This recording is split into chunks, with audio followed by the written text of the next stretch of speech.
They don't know that there's still somebody in that smoke. They can think that Molly push from across the field. Now, BTOWN.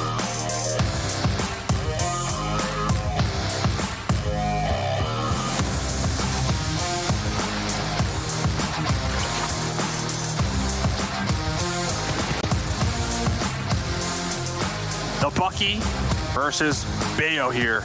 The Bucky crawling up. Tensa has the intel. Tensa is crawling. Tensa's like, he's right here, he's right here. The grenade from the Bucky!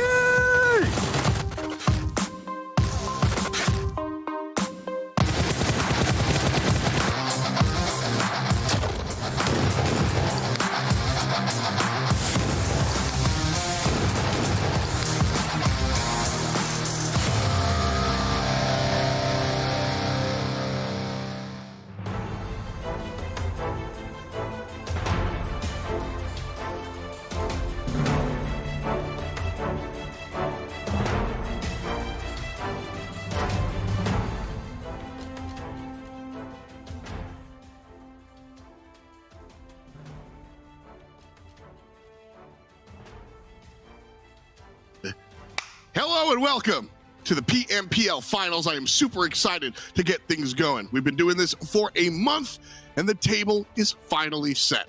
I'll be your host, F. I go by Thomas Badger elsewhere. And of course, I have my friends next to me to help me break down some of the action. So let's introduce the experts as you know and love them. It is Glitter Explosion and the Seven Worlds Gaming. Seven, it's been a little bit of time since we've seen each other. How you doing, buddy? It has been, bro. I was vibing to what was happening before we actually started the show. I've been doing great, actually. I'm excited for this finals.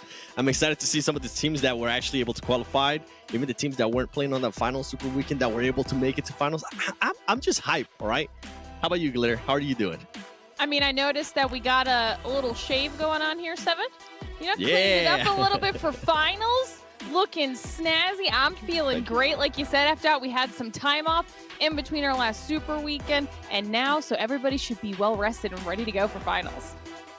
Facts, absolutely. We are ready to go. Seven shaved. I absolutely did not. I'll be the fuzzy friend this weekend. But let's talk about what we're getting down to. As I said, we've been doing competition here in the PMPL Season 2 for about a month now.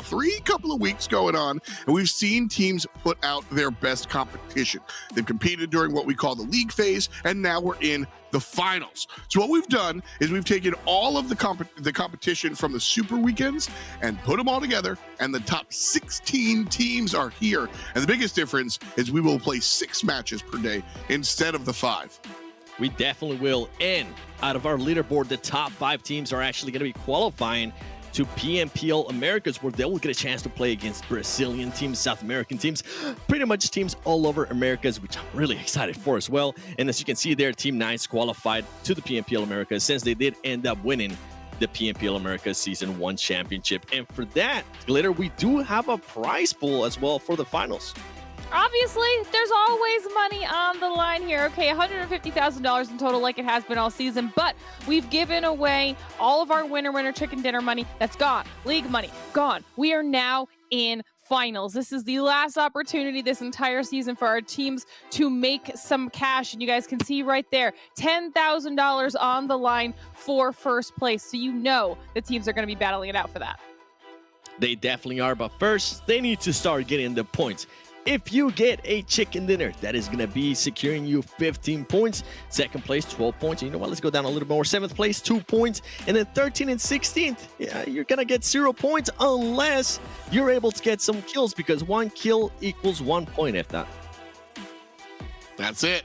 And biggest thing is that you get 0 points for showing up in 13th to 16th place. Got to bring it up, because before you might have been able to like scrape around, grabbing a point here or two. 0 points if you don't put up. So you've got to stand up here.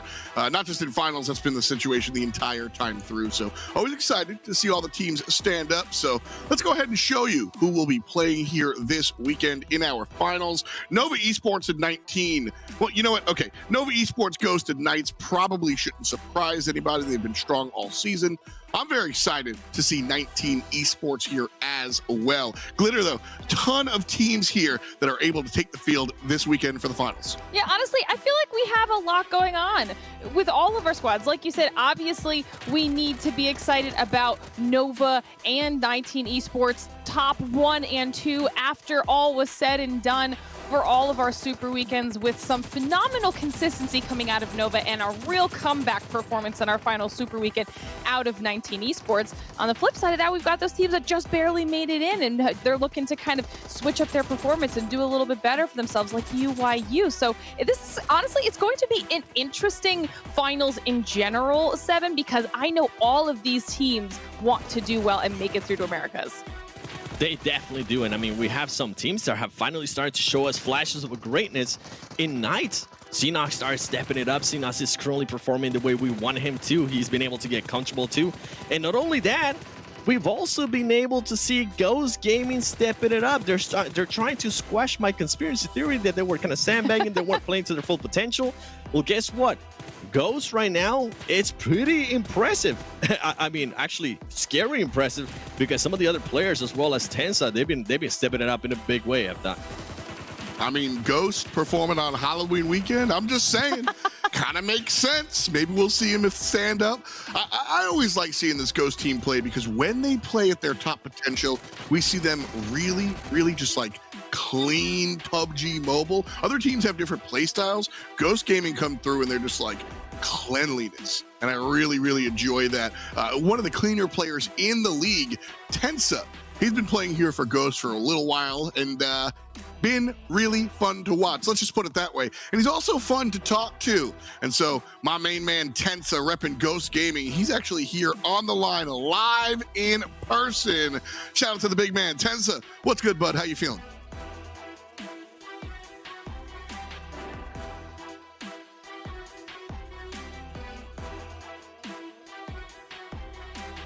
All right, we're having a little bit of technical difficulty over there with Tensa. We're going to fix things up in the back for now, but I mean, why don't we talk about him while he gets things fixed up? Because, Seven, I've enjoyed watching this dude. I feel like Tensa is one of the playmakers for Ghost Gaming. He definitely is, man. I saw him pull up the camera right there. My hands got sweaty. That man is literally one of the GOATs of NA, if I'm being completely honest. And not only that, he's one of the most consistent players out of this whole tournament. You always hear me talk about some of the teams relying on just one player.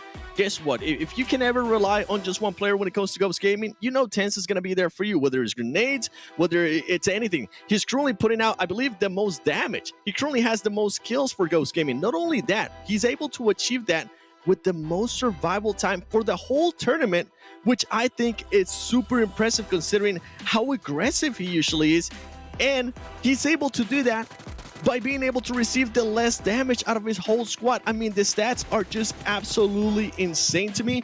I do hope we do see a great performance, or at least a great start of the day here from Tensa. I know last Super Weekend, he wasn't really to where I expect him to. He's a consistent player. He's able to get the kills, but I want him to have just an amazing finals here. I want him to showcase everybody and maybe shut some mouths over there on Twitter, hashtag PMPL, and show them that he is one of the best here in NA, Glitter. I mean, I agree. How many times have we seen Ghost Game situation where they might not have their best performance and somehow Tensa is still at the top of our leaderboard when it comes to damage, when it comes to kills? I mean, he has just been a consistent monster for Ghost Gaming in general. He's always somebody that we're looking at for potential, MVP possibilities. So generally, I think it's going to be interesting what Ghost brings to the table today. It's their final opportunity in this season to get some more money. Obviously, PMGC points as well. Everyone's keeping their eyes on those. So I'm expecting a lot out of Ghost. I really am too, like I said. I mean, unintentionally with the black and white here today, but I have them in my top 3, straight up and down. Let's go ahead and show you guys what we're thinking here, because when it comes down to Ghost Gaming, I think they're going to pull out all the stops and perform better than we've seen them in recent memory. I'll be honest, Nova's just that dang good. I think they're going to be numero uno. And as I said, I can't. I cross my fingers for Carnage every time. That's my number 3 team. Glitter, you and I have a little bit in common here. I like where you're thinking.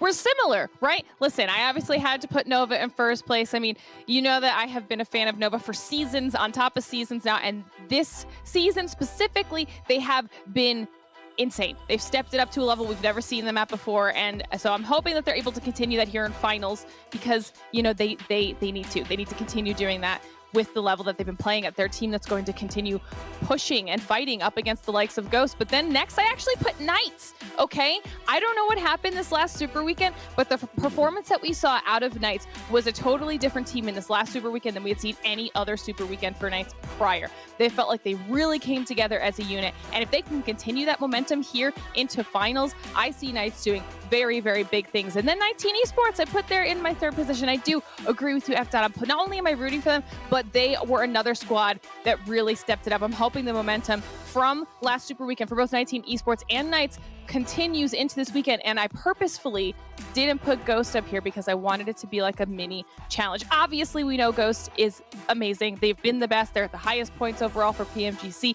They are just that good, but we didn't get that. They were a little bit quieter during the league play portions, you know, some Super Weekends. So I'm ready to see them kind of explode here in the final 7.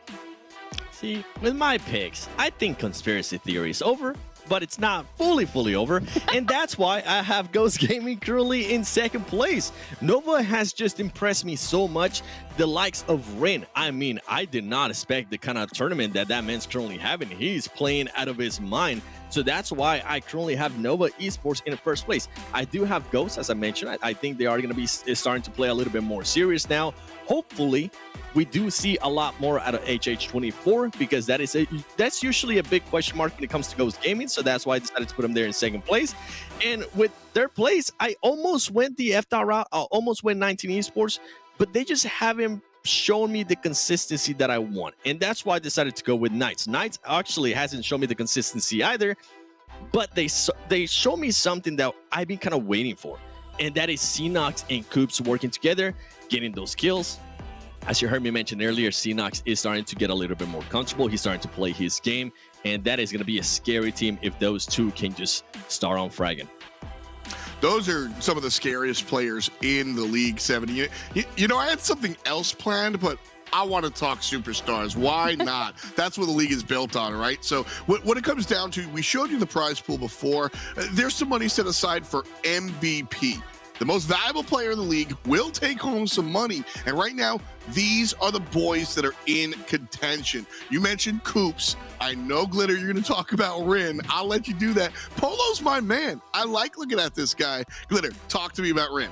Listen, how many times have we seen Rin over this entire season now in any sort of a top fragging position, an MVP race position? I mean, he has been on an unstoppable tear this entire season. So am I surprised that he's currently in the race for tournament MVP? No, I'm not. We've seen phenomenal performances coming out of him in a consistent fashion, too, that has just been so pleasantly surprising, I think, for all of us here. Not only from Nova, but from Rin specifically.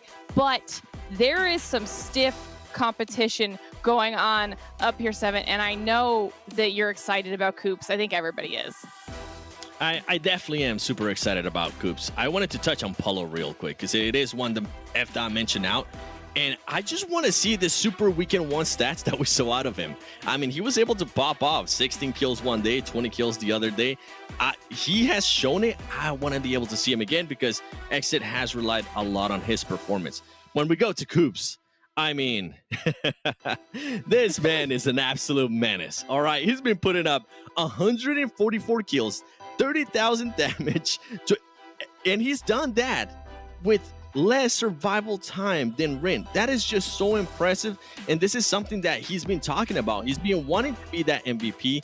He's been wanting to be that top player, and guess what? Right now, he's being able to showcase that. He's also been able to be somewhat consistent And I'm going to take you back a little bit on a story time. This first super weekend of this tournament, the first day, he didn't do so well, but he was able to kind of start stepping out. He ended up with 8, 7, 9, 10, 13, 16 kills. So he's been improving every single time with Hoops. And I think it comes down to him wanting to be the best player. He's wanting to be that MVP. And currently, he's putting up a great performance for that MVP trophy. It's been fun watching this guy. I mean, straight up, the biggest thing that you saw there was, the number 2 and number 3, 24,000, 25,000, 30,800 damage. That is 6,000 more than number 2. That's insane when you consider just how strong number 2 and 3 have been.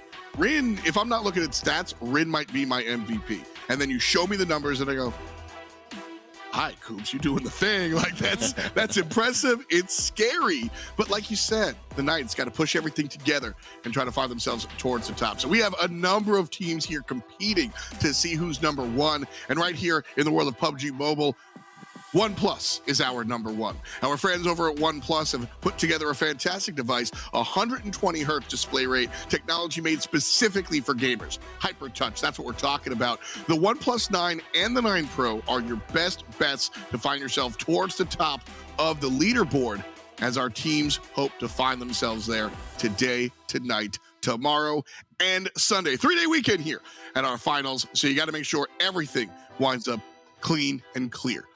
As I said, finals going to be a little bit different than our regular play. 6 maps. And let's take a look at where we will be watching the frags happen. So we've got Erangel and Miramar as per usual. But we have Sanhok. Not once, but twice. And that's absolutely going to be the chicken soup that the teams need, because Sanhok is where everything starts to go awry. Glitter always likes to talk about how it's kind of just explosive here. So we see some odd results. That's what I'll say. Odd results sometimes on the small map. I mean, that's a nice way of putting it, right? The whole point is that Sanhok ideally is throwing a little bit of a wrench in the works because of its pure, unbridled chaos, okay? It's what we love. It changes things up. It gives points to teams we weren't necessarily expecting. You never know what to expect out of that map, and that's what keeps things interesting. And we're going to get it twice a day, all weekend, 7? Are you ready for that? Listen, you guys couldn't see me when FDOT was telling those maps. I was dancing, and the reason why I was dancing is because, if I'm not mistaken, if that graphic is correct, it's going to come down to the last game of the finals. It's going to be on Sanhok, which, if you were here for last Super Weekend, the final Super Weekend, you saw for some teams, it literally came down to the final match. And if some stuff is going to come down to the final match on Sanhok, boy, these players are not going to have any nails. Everybody's going to be nervous. I'm going to be over here dancing, excited. All the mayhem that's going to be happening in Sanhok. We'll get there when we get there. But of course, first things first, you got to start at the top. Erangel is where we are going. Thank you so much to Seven and Glitter. Now it's time to say hello to 2 of my other friends. It's Mustache Dave and Enviram. They'll be holding it for game 1. Thanks so much, FDOT. Let's get into it here. Game number 1 of the finals for the PMPL North America. Dave, over the last month, teams have fought tooth and nail to make it here. 4 teams have already said goodbye, and to 1 squad, Dave, they'll say hello to that trophy and the title of champion. Let's go. Big, huge day here today for all these squads. I'm a true believer in starting strong, and I'm looking at some teams specifically, just kind of reviewing their games from earlier on in the super weekends. I'm going with XSET, baby. They come out the gate swinging, and I think today's going to be that day for them to get a couple chicken dinners underneath their belt. I mean, we'll see where the circles goes. It could very well be swimming involved in that as well. Swimming, but yeah, and we're back. Hey, welcome back, Playing Path. Good to see you. It's been a whole game. It's been a couple days, but hey, here we are getting into it here. And of course, big shout outs once again to OnePlus for being a fantastic partner here of the PMPL North America. But Dave, let's get into it. Let's get this going. XSET, I actually think, is a great team to take a look at, because I think back to the last season, how they were one of these teams who was so dynamic. We would see them come out in the early game. They were constantly taking kills. They were, taking fights, constantly getting kills. And I feel like other teams have adjusted to that a little bit here. So I'm curious if they're going to go back to this style a little bit more or continue to sort of be this late game threat that they've been more this season. Yeah, talking to Polo, who is in that race for that top spot for that MVP, I said, okay, so this is the last weekend. Are you going to kind of chase that down and get a bunch of kills? And Polo said that they're actually not that kill hungry, that if they do get MVP, they get MVP. That their main focus here for the team is to play as a team, right? Take smart fights and not overextend. So I wouldn't be surprised if we see XSET with that mindset of trying to get these chicken dinners. And we can see that a lot of the times teams that do get these nice chickens, they tend to not fight that early on and get those kill points. So we'll see here. And here's the thing. I think that's such a mature call. A lot of these players, they're coming out here, they're up there, they're so close. There's that additional prize money involved if you get that MVP spot. But I love the fact that the thought process is, no, we're going to play for the team. We're going to play for all of us. It's not just about me. It's not just about the individual. It's about all of us coming together to get those chicken dinners and get the win. And I absolutely love that. I'm looking forward to see what the rest of XSET can do here, Dave, because pretty decent opening playing path, pretty solid opening circle. I imagine we'll see teams start to rotate in fairly early with this one. A lot of those teams coming in from the eastern side.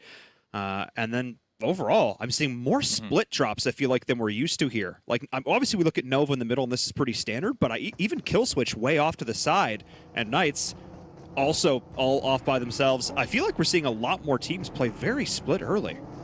Yeah, you got the Knights over here. WallStreetBets, they are all over the place, too. You got a couple members north of Ghost. You got some in Rozhawk, some in Runes. So a lot of interesting kind of early game splits as checking in with the Knights. Looks like they were able to acquire 2 vehicles and kind of drive off towards Yasnaya to possibly get that nice early game juicy loot here.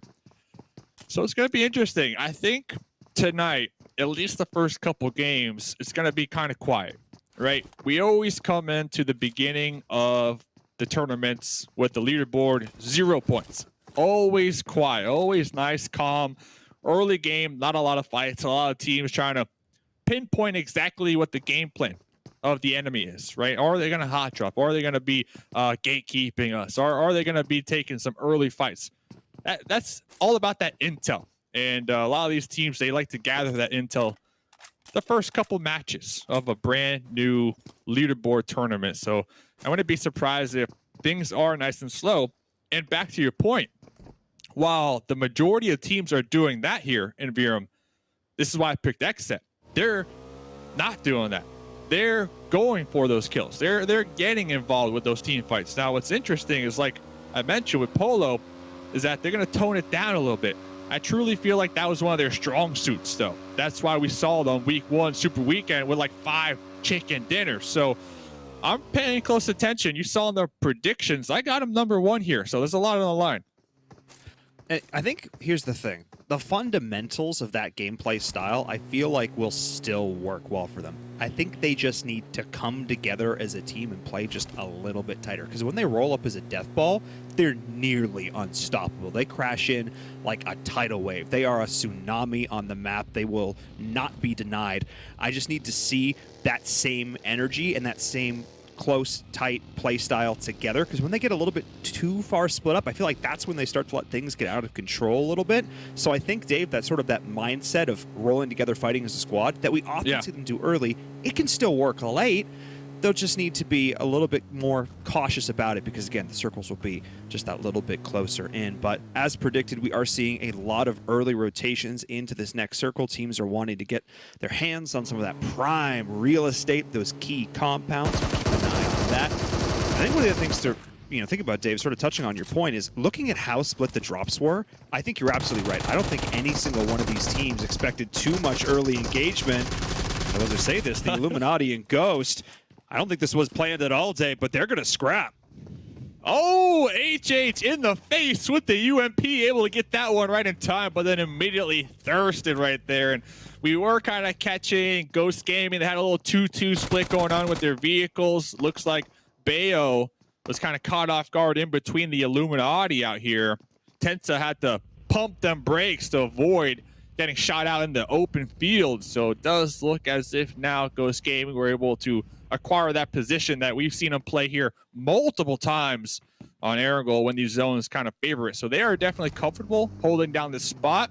It's just, I hate to see HH being the first one taken out, because over the weekend, dude, I'm telling you, HH and Carnage, they were going back and forth, and I was like, okay, yeah, I love to see it. I love to see it. But you know, with HH being knocked out first blood here, that's going to give some ammo over to Carnage in the Discord. And here's the thing, and I'm going to lean into an old meme with this one. HH24 dying first for the team has been a joke for as long as I've been casting this squad. I don't know what it is. I don't know what it is about his luck, but he almost always dies first. So for him, not only to die first for his team, but to be the first kill in the lobby here for the finals, I don't know. There's some sort of sad poetry to that. But in any case, hopefully he can laugh this one off. Ghost Gaming, I don't think quite expecting that rotation here coming in from the Illuminati. But Dave, that's what this is all about. It's all about changing up the game plan, catching your opponents off guard. And I think for Ghost, at least, they certainly were. Yeah, and the overarching story here also is those PMGC points, which Ghost Gaming, they are going to be ahead. So with HH getting taken out early here, Ghost now with 3 in game number 1. Say they don't get a lot of placement points, that's going to open it up for Nova to continue to try to close that gap, because these next 18 games, these are the last games that Nova has in order to get those PMGC points. And Nova, they have been doing really well for themselves over the past couple super weekends. They have indeed. I mean, they were really on the come up there behind Ghost for quite a while. I have to say, Ghost did a pretty good job in the last Super Weekend of sort of shutting down the momentum that Nova was building for themselves, but you're absolutely correct, Dave. There is still very much a chance for Nova to pass Ghost, and considering there's like 150 points, it's something crazy between them, that notion is kind of wild. But over 16 games, it's not impossible, especially if Nova comes in playing at their peak, which we've seen, and especially if Ghost, they're a team that either plays fantastic, and sometimes, Dave, they do kind of fall off. So we'll see what version of Ghost we get here this weekend. I think the fans are looking for the one that, well, they take over lobbies. And an interesting kind of number that I was crunching over the weekend here, out of the 45 games for Super Weekend, Nova has around 10.5 points per game, while Ghost Gaming have underneath 10, 9.8. So if they can just continue to maintain that, they're already off to a good start. And talking about a good start, well, it looks like Knight's little traffic jam over here. A lot of teams piling up in Pachinki. We got UIU, Lazarus on the west side. You got BTOWN, Mezexis. I'm actually surprised with how many teams are kind of hovering around right now. Pachinki. Quite a few there, and then a decent amount coming in around Gatka as well. Nova's still with this wide split. They're continuing to show that they can push this into the late game. And Dave, I want to circle back to that point. Circle because back. You say those two numbers in a vacuum. Decent circle. River's still in play. We'll keep an eye on that. When you say 11 PPG, when you say 10 point whatever PPG, it's a huge thing. Just like this, it's massive. Just like this potential fight here breaking out is massive on the edge of this next circle. I'll put a pin in this point, just like we're pulling the pin on that nade. Starlight's, it's going to look to come in as we're taking a look at Drake trying to make this. Oh no, Starlight is having absolutely none of it. The drop shot, will it be denied? Can they turn Starlight with the 2v1? And just like this, Dave, the action is heating up here on Erangel. It's a Jat looking to try and trade some of these back. Starlight's got to do all the work though, as the rest of the team is coming in, tracking the footsteps downhill. The vehicle comes in, potentially does a little bit of damage. Jat actually wins it with a scrap of HP. Oh no, but 24K is here. Dave, they're able to stabilize. Yeah, 24K, last one alive with more health than Isajat. Isajat looking to get this grenade, but 24K has a good feeling. Is going to be receiving that intel from Starlight up there on the hill, who sees exactly where Isajat is. Yep, this grenade right on top of Isajat's head. There you go. That intel from Starlight. Comms. Huge. absolutely amazing. He was TPPing over the hill and then able to tell 24K exactly where the player was. I mean, huge clutch play here as BTOWN, the first team to go out here in the finals of PMPL North America. We thought this game was going to start off fairly slow, and it still has. I think a lot of these fights, Dave, have not necessarily been intentional. This is just the feeling out of the lobby that we always expect with these early games. It's just, unlike week one of this whole thing, everything's moving just that little bit faster.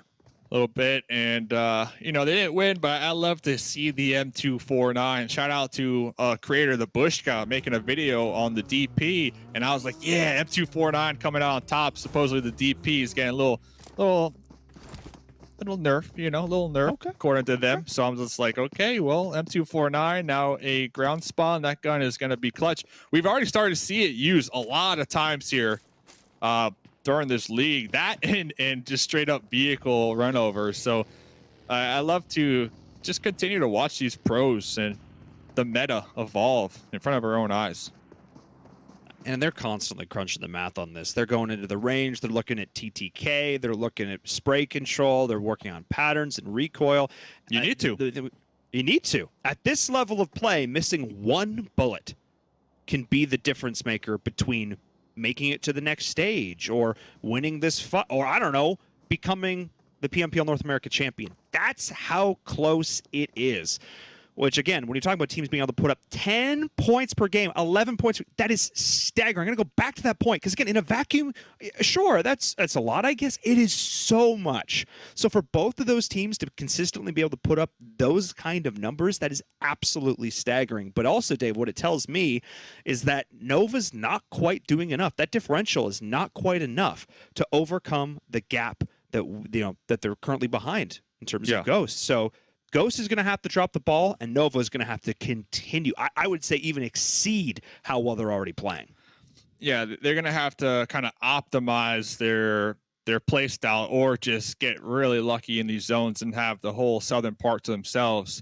But I agree with you. Like Nova, they got the recipe. Now it's just about making sure that that recipe is fine-tuned and you could do it every single game. It's not just a couple games every single night. You have to come into these matches every game, maximize those points per game, and just hope that goes kind of slip and fall along the way. And with that said, it's going to be a close race. I truly believe it. And just getting a nice little glimpse over here. The Panthers, also a team I had in my top 3. I know you guys were looking at me like I'm crazy, but I'm telling you, because this is a best of 18, I based my info on that alone. If we're talking marathon, of course, Ghost, of course, Nova. They're obviously, you know, better at acquiring those points per game when we're looking big picture. But short stints, short little races, I look at those explosive teams, those teams that can play the edge, get into those gunfights, win those gunfights, and get a lot of points early on. And the Panthers, they did just that in the Super Weekends. The first Super Weekend, second Super Weekend, they were just racking up a ton of points. So I think if they come into this with a clean mindset, 0 points on the leaderboard, I can see them top 3 here. And that's such a key thing to remember, Dave, as we're looking at all this, and a reminder to the fans. We're starting back at 0. All the points that the players have accumulated over the last 3 weeks, they're gone. It's the tabula rasa, the blank slate. We start at 0. Every single one of these teams has a chance to reset their fortunes. The fortunes might not be looking so good here for Mezexis, because out of the frying pan and into the fire, Knights is rolling up onto them here, and they're caught out exposed on the hillside. And Dave, they are not in this next circle. And Knights very smartly looking like they're going to just try and bypass them here and potentially gatekeep them on the other side. I love that call here from the Knights to just opt to go around them rather than taking a fight at a disadvantageous angle. However, that being said, they may still just run into Nova. They're rotating in quite late here. And that's Mezexis kind of pushing them off. Mezexis barely qualifying from PMCO, and I gotta say, they are a heavy contender now in this lobby. Very strong squad. They made a lot of improvements since we first introduced them here, and those shots, they're gonna be pushing the Knights off, and the Knights looking to rotate down here hard south. They are indeed, but this is where we're getting to the point where teams are starting to compress the zone, forcing everyone together, boring protocol, and the Panthers, the team that you just highlighted, Dave, are going to scrap here on the outside of this next zone. Looks like already a kill going to be confirmed here as one of the members of the Panthers will go down. Yayui going to opt to reset the position with the vehicle, try and save those tires, trade out a down, and go for the piece of hard cover that they have available to them. As this is happening, though, like I predicted, Nova is gatekeeping Knights. This circle shifts it back up, of course, as well. So even farther for these teams to go as they're pushing together. Great double peek, though, coming in from the Panthers. Valak now one of the last ones standing for Boring Protocol down on the low ground as the rest of the team is pushing right in. Dave, what a coordinated assault from the Panthers. They look so clean on that. They arrived at the exact same second. And Dave, you can't shoot two people at once. Yeah, and Valak forced to respond to that buggy play right there. The Panthers just pulled on him to shoot him from multiple angles, the high ground and the side. And the Panthers kind of double him back. They remind me a lot of 19E. Yeah, they remind me of 19E. 19E, they're a momentum squad. Once when they get rolling, there's nothing stopping them. I think the Panthers, same thing. Once when they start to feel it, once when they're in the game, nothing can stop them. And I think during the league play, they got into some rough fights. So that momentum was put to a halt. But right there, great team fight. Great team fight. Worst driving. Ghost Gaming. Nothing can stop them, except a hay bale.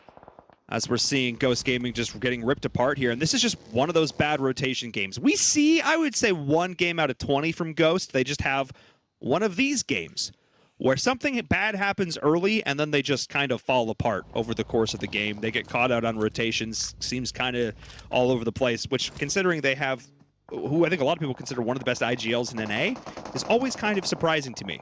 It just seems like Bayo maybe hit the mute button and forgot to unmute it, and they're just sort of doing their own thing. We know a couple people who hit that mute button. Ogilvy, though, pulling up, trying to crash on a Nova. Nova has come together at this point, but Ogilvy very grouped. The opening knock coming through. Nades are primed on both sides. Molly to try and buy space. Made up mauling his own teammate, though. But that big nade coming in from Rin. And just like this, it's all down to the last player for Ogilvy. This was not the compound you wanted to enter. And the run over. Oh, my goodness. Nova just obliterated them.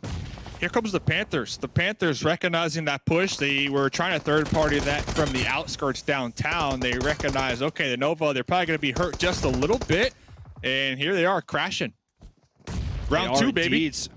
Yeah, I mean, Nova did it once. Can they do it again? Frady going to drop great headshots from Rin, who has to try and circle around this buggy. Pro air on the high ground may also be a factor in this fight. We'll keep an eye on that as Rin's able to confirm the kill. Has to get back under cover, though. Nice little play to jump through the vehicle to cut down on that rotational time. Already hitting 600 damage in this game. Absolutely wild. Yayuya, though, a huge opening knock for them. Dave, this was critical. Can they confirm the kill into Gifon? That's the question. Yeah, and Rin is still alive. Rin is the player that you need to keep your eye on. About 50% HP, looking to get that heal, that top off. Legal looking to cook a grenade themselves. Peeking a little too hard. Connected on right there. And the third party coming in from behind. I think it might be Pro Era running up on them. And that's just the worst timing, taking simultaneous damage from all angles. Now it comes down to Yayuya. Yes, it was Hugh who came in with that third party. Unfortunate for the Panthers. They couldn't get that opening knock, and it has cost them so much here. But I don't know what it is about this compound, Dave. We are looking at just a very, very busy piece of real estate. Hugh is the last one alive, too, so trying to go out with a bang, trying to get some kill points up in the open. Chiefon waiting behind that broken wall, taking out Pro Era Hugh. But they did get a kill, right? I think they got a kill that game. They did get a kill. So, okay. And they denied the point to the blue. So and Jay's still alive from the Panthers, too. So that kind of bought Jay some time to kind of hope that Nova forget about them, in a sense. I don't think that's going to happen, but it may give a chance for some of these other fights to resolve and maybe try and make it to a place where they're getting some placement points. Oh my goodness, look at the nades raining in. Baba looking to be a little more OP here and try and survive through everything 19E is throwing at them, but they are not slowing down quite yet, Dave. I'm looking to see if they can get one more knock here. This is where I think they look to push. Young Drago, the Dragon out here. Looks like 19E, Acer, going to be connected on. And here comes Devotion, the bench player thrown into the mix last week. Oh, getting some nice shots in. Able to take down Leon there. That's absolutely huge. The Panthers will get eliminated, try and get the resets of their own. And just like this, 19 Esports, that bit of a misplay, getting a little bit too caught out, a little bit of an overextension. WallStreetBets have the advantage in this. As Ghost Gaming is going down as well. It comes down to Carnage on the outside with the DP. What can they do in a 1v3? Taking a look towards Drago. Smoke is down to try and buy some time. Hold the angle. The vehicle is there as well. Carnage comes in. Can they find the first stock? Yes, they do, but the trade is there. Steve-O, too big. And WallStreetBets take down 19 Esports. Yeah, 4 kill points. They should be able to get the pickups on both of the squad mates, get the resets, the heals, and hopefully in time before the Illuminati crash them. And talking about crashes, well, the Knights, Coops, MVP contender right here. In the smokes, looking to toss this one over the hill, maybe connect onto kill switch. See a couple of the Knights popping in that vehicle, pulling back just a little bit, and Syndicate in the area as well. So there's about 4 different teams in the mix over here. Are indeed, and Knights have just had a heck of a game so far. They have had to run from one zone to the next, and constantly facing opposition at every step of the way as Polo is looking to connect through the smoke. Xenox going back and forth. What a battle as Coops is in the mix as well. And let's see what we can do. As Xenox is going to go down, kill switch is forced back. I believe there's another squad potentially getting involved here. This is Syndicate off the off angle, Dave, but they're going through. Alucard trying to find the shots, can't do so. The blue is here as well. And just like this, Syndicate's going out. Knights need to stabilize. It all comes down to Coops, the last player standing, but XSET spot him out. And XSET playing gatekeeper, 2 teams out in a matter of seconds. The MG3 right there just putting in so much work, but it was just a little too much work to be had from the Knights. And XSET, they had better cover down below, down the hill with their trees, with their vehicles. Now XSET, the only team in the south. Next zone does favor Lazarus, but up here in the north, looks like WallStreetBets were able to get the heals off, the resets before the Illuminati look to take their slice of the pie over here. And Baba in the front lines looking to BOP like you put it, up close, hoping to dodge these grenades from AZ. Yeah, and at distance, AZ will have to dodge some shots from UYU, not having a lot of luck.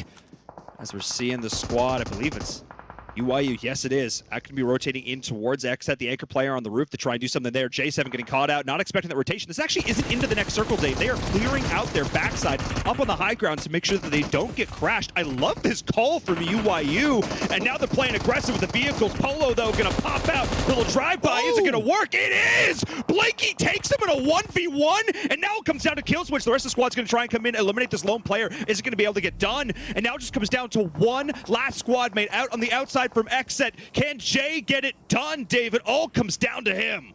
Blinky with the stinky pull-up right there. You love to see it. It's going to be on their knees. Might be able to get picked up from Salt. I see Salt looking to toss out some smokes. Jay, the last one alive from XSET, just trying to avoid the shots, avoid the sight lines from Lazarus across the way. UYU, I'm loving the aggression here in game 1. Absolutely. The cognizance, the foresight to say we need to clear out this powerful high ground position. This needs to be ours. And they did it, like you said, Dave, with confidence. Not afraid to take a fight up against some of the heavy hitters in the lobby. But now, unfortunately, not quite being able to keep track of some of these long-range sight lines. Salt is going to go down. Sight on scene. It was Baba looking to clear this all up, and they will bleed out. No hope of getting Salt back up and in this, I do believe, unless Blinky can make an absolutely miracle run. And Baba absolutely cannot. Great shots from Baba. Now it just comes down to Trey. Baba single-handedly taking apart UYU. Too much confidence, I think, down there on the low ground from UYU. Baba about to take out Trey. Seeing those feet, seeing those toes. Those smokes are going to be blocking them, but it did not block them enough. Dave. Wow. WallStreetBets. 9 kills? 4 alive and 9 kills. Drago the Dragon? What are you doing? Looking for some loot? Looking for some loot? Look, yeah, give me the loot. Pretty beat up. Dude, WallStreetBets. What did they do? Talk about VOD review and practice over the week. They're looking at a chicken here. They just might get the first chicken dinner. And look at this, Dave. The 2 teams, the big names, quote-unquote, in NA, in this top 4, Lazarus and XSET, 1 kill apiece. WallStreetBets and Mezexis, the squads look on the rise. The squads with something to prove. A combined 16 kills in our top 4. Oh me, oh my. As we take a look at where this next circle centers up, the nade comes in, and that's going to be enough. This compound is in play, Dave. Whoever can take control of this between Mezexis and Lazarus will have a massive advantage. The rest of the teams are trying to push their way in from this exposed position on the hillside. Jay could still play spoiler to this, though. We have to keep an eye on this last player from XSET as Lazarus is looking to put the pins in Mezexis here. They're looking to put the pins, but WallStreetBets are looking to pull up and seal the deal right now. They sent a couple members to this compound that Lazarus were previously holding down. Jay, though, is going to be spotting the back lines because WallStreetBets, they left the player on the edge to make sure that they can't get backstabbed. Huge play for them to be able to get that kill into Jay. I like that. I mean, they realized we didn't finish them. We didn't finish them. There's still a player here, so they used the rest of the team as bait. And one player held back, waited for that last player standing to poke out at the end. They were able to put them down. Baba did get eliminated. Some nice nades coming out from 24K in this 3v2v1. And so, I mean, a nade, another nade like that, Dave, could do so. Oh, did he actually get it over top of the roof? That was perfectly cooked. Took about 50% of the health away, and WallStreetBets with that play to send 3 up, keep 1 in the back, that still allowed them to continue to have the numbers advantage here. Yeah, they lost Baba OP in the mix, who was just popping off this game a couple kills themselves, but Steve-O's still in that back line. We'll be holding down any type of off angles while their squad mates we saw in the front line on the roof, nothing but sight lines here, and it seems like they know exactly where the enemies might be, and it looks like they're going to be passing off their meds just in case it comes down to a med off. So WallStreetBets, they are planning every single type of outcome right now to ensure they get the winner chicken dinner. This team in Virum, PMCO. They came from PMCO, barely qualifying. Here in game number 1 of the NA Finals, looking to get the first chicken dinner. Huge come up. Dave, I love it because this is every fan. This is every player who has tried to make it, who has tried to get a team together to push to see how far they can go. This is every one of you watching who has aspirations to be a pro player. They are here in the first game of the finals of the PMPL North America, potentially about to get a chicken dinner, especially if they can keep hitting nades like that. As Fears goes down, that's the opening knock they needed. Got him. To confirm. Another point, 11 kills. Now it's a 3v1v1. And they've got the circle, Dave. Everything is going towards WallStreetBet. They put it all on black, and it's coming up well. I mean, this is looking so good for them here. Is that a smoke going down? I think it is. So that's actually going to allow them to push in off this sight line, get Steve-O out of this anchor position. What team play, Dave? They have leveled up. What have they done in the last 4 days? What hyperbolic time chamber have they been in? As it comes down to now Steve-O. Can they win the 1v1? Joey with the pre-fire. But Steve-O could actually play this a little bit slower. Let the rest of the team come in. They don't want to take a silly 1v1. They want the guarantee, Dave. They want that chicken. Dude, the PM, Steve-O, said, I'm going to close the door on you. Thank you very much. And they know exactly where the last person is. 24K back against the wall. Smokes blocking those sidelines. Devotion in the front lines with the UMP going for that blind. Spray down. Pre-fire. Devotion is going to be knocked here. 24K. 2v1. I mean, they go out, but that's just going to be it, Dave. That's just going to be WallStreetBets. They know how to get it done here at the very end, and they will take the chicken dinner. A team that was at a point in time not even sure if they were going to make it to the finals. But Dave, they came in with so much confidence, so much resiliency, being able to get themselves back up. I think there were 1 player left standing, maybe twice over the course of that game. And again, not the biggest damage game we've ever seen, but 13 kills. That might be some of the most efficient damage to kill ratios we've ever seen in one of these games. That's just impressive. Nothing but up right here. Wen Moon, NA Finals. That's Wen Moon. So their kills, 13 kills, it's just shy of 2 more kills, which would have gotten them pretty much 2 chicken dinners, right? So they got a chicken dinner and some chicken tenders here in game number 1 in Virum. A huge leap ahead of everybody else. So that is exactly how any team in this lobby wants to start off the night. Ladies and gentlemen, talking about starting off the night, we got a lot more PUBG Mobile to come. Don't go anywhere. We'll be right back.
OnePlus 9 Pro. The OnePlus 9 Pro. Oh my God, this phone feels incredible. The best processor, 120 hertz, 12 gigs of RAM, and a Hasselblad camera. What more could you want? The HyperTouch on this bad boy is phenomenal. The best model of OnePlus phone I have used to date.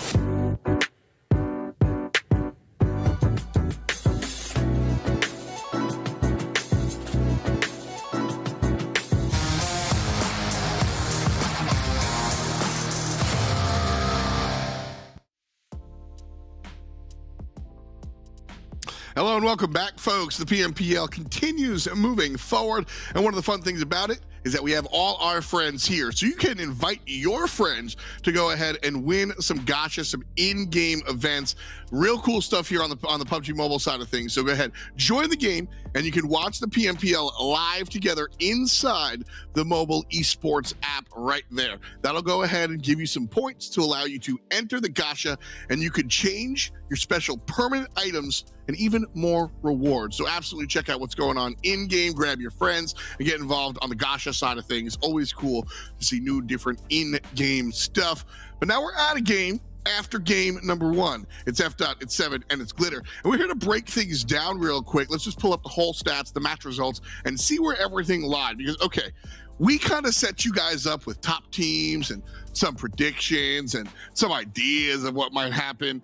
And Glitter, this is absolutely not that. Complete and total polar opposite of what any of us expected. I mean, we were talking about it, we were watching it. It was like the overall standings as we knew them were flipped on their heads. WallStreetBets coming out hot. Are you kidding me? 13 kills for a total of 28 points for the very first match of the weekend. That is an incredibly strong start for them. Mezexis also right at that 20-point mark. But moving down the list, I mean, we see Lazarus. They were able to hold that center position for a really long time, resulted in a lot of placement points, couldn't convert as many kills as they probably would have liked. UYU, okay, a 50, 56, and 6 for placement and kills. This is huge for UYU. And then finally, we don't see any of our top 5 teams from the overall until we hit 5th and 6th place for XSET and Knights with 9 points respectively here, 7.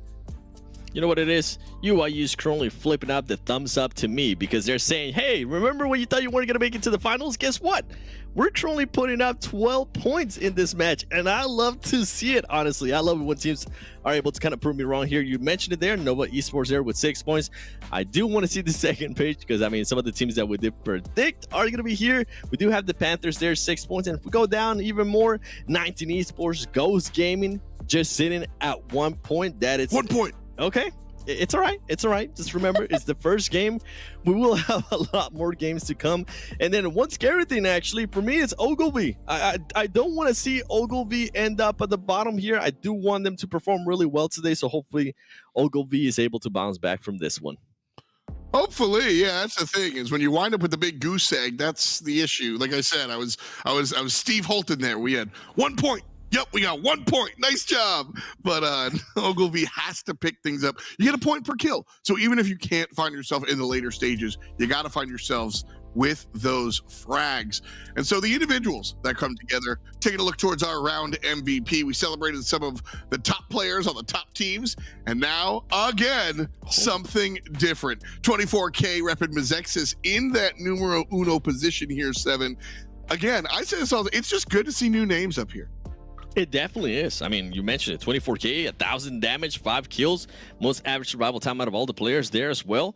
And then we have Drago. I mean, you guys already know what I think about Drago. He's one of the best players of this tournament. 559 damage, 5 kills as well. And then Salt, I mean, UYU here, for them to be able to start off their finals like this is great because there's not going to be a second super weekend of finals. This is it.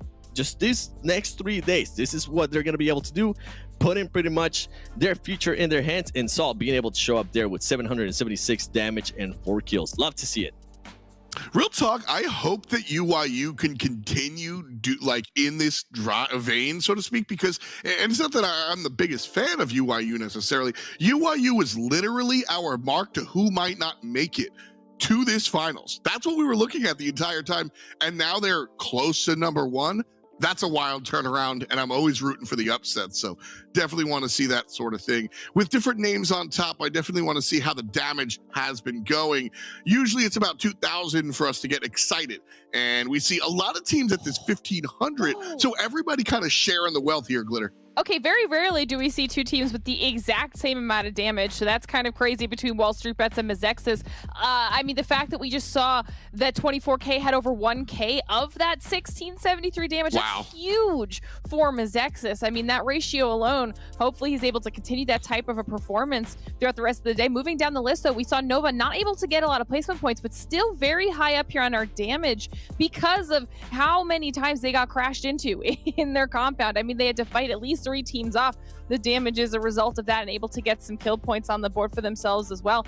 Obviously, UYU coming out of the gate strong. Nice to see Panthers, maybe a little bit of those really strong Panthers performances that we saw throughout the season, but I'm actually looking at Knights because Knights is up here with a massive amount of kills at 7 and over 1,100 damage, and they only got 2 placement points, okay? So and this is actually huge, 7. Yeah, and that's kind of what we were alluding to at the beginning, Glitter. Coops and Xenox. If these 2 players can start performing, they can have great synergy between them too, especially at this high level. It's going to be a scary, scary team. And then we also got to give some props here to the Illuminati. They were able to get 4 kills, 819 damage. This was another team along the likes of UYU where we were wondering if they were going to be able to make it. Guess what? They were able to step up big time on that final Super Weekend, and they are now here in the finals. Well, we got a lot of teams on the top that we're not used to seeing. So real quick, before we jump into map number 2, I want to see more about what WallStreetBets have been doing. I hang out with 7, so I hear all about Drago and Devotion all the time. I know Baba OP, etc., etc. But now we get a chance to see these numbers. And like I said, you know what, 7? Just go. Ladies and gentlemen, I've been preaching about this since the first week of this tournament. People told me, why are you hating on Baba OP? And I was like, because I know he can do better than what he was doing. And guess what? He's proving me right. He was able to put up 503 damage, and that's actually almost as much damage as he got on the first Super Weekend. Actually, on the first week of League Play, which is insane. He was able to put up 4 kills, 3 knocks, and then Drago, I've been saying it over and over again, this is just a staple of this game. That man is a superstar in my eyes for what he's been able to do with this team. And now that he has some help as well from the other players, this is great. We have Devotion there. Even though he was only able to get 1 kill, he was able to put up a lot of damage with 422. And then Stevo, he wasn't able to put them that much damage, but guess what? He was able to steal 3 kills right there. This is a completely different team whenever they subbed in, they subbed out King A, it has been a completely different team. Devotion's been helping out a lot. Baba has stepped it up. Stevo, the IGL, has been stepping it up too. I wouldn't be surprised if for some reason they end up in the top 5 here. We'll see though. We'll see. That's a bold prediction, but I don't hate it, to be honest with you. After this performance, I'm gonna pull a Stephen A. Smith and be like, look, I love King A, but it was the right choice to walk away. I think this team has been very, very strong. So no hate towards the big K, but the team looking good here for WallStreetBets. So we're going to go on into map number 2. That's going to be Miramar. Let us know your feelings, how the competition has been going so far. Use the hashtag PMPL. That'll help us find you wherever you might leave your little comment, whether it's YouTube, Twitter, etc. Hashtag PMPL puts you on our radar. We'll go ahead and take your ideas and push them forward. Maybe we'll just steal your ideas and use them for the analyst segment. That might just help us out. So I'm definitely excited for that. We'll be back with the next analyst segment in just a little bit. But for right now, it's PUBG Mobile time. Me, Glitter, and 7 are going to sit on the back side. And right now, let's go to the front side and say hello one more time to our casters. Thank you so much, F. And yes, absolutely. Give us ideas, chat. Amazing. Dave, that's where I want. That's where I want all my ideas from. In chat, yeah.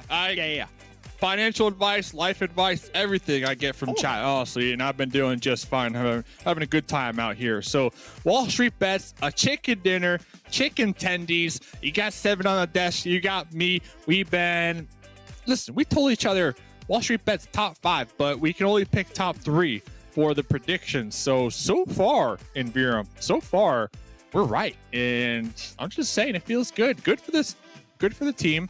I know they changed up a lot last Super Weekend, and since then they've just been trying to play catch up. But Chicken Dinner, we saw their team comms, their communication, their synergy last game.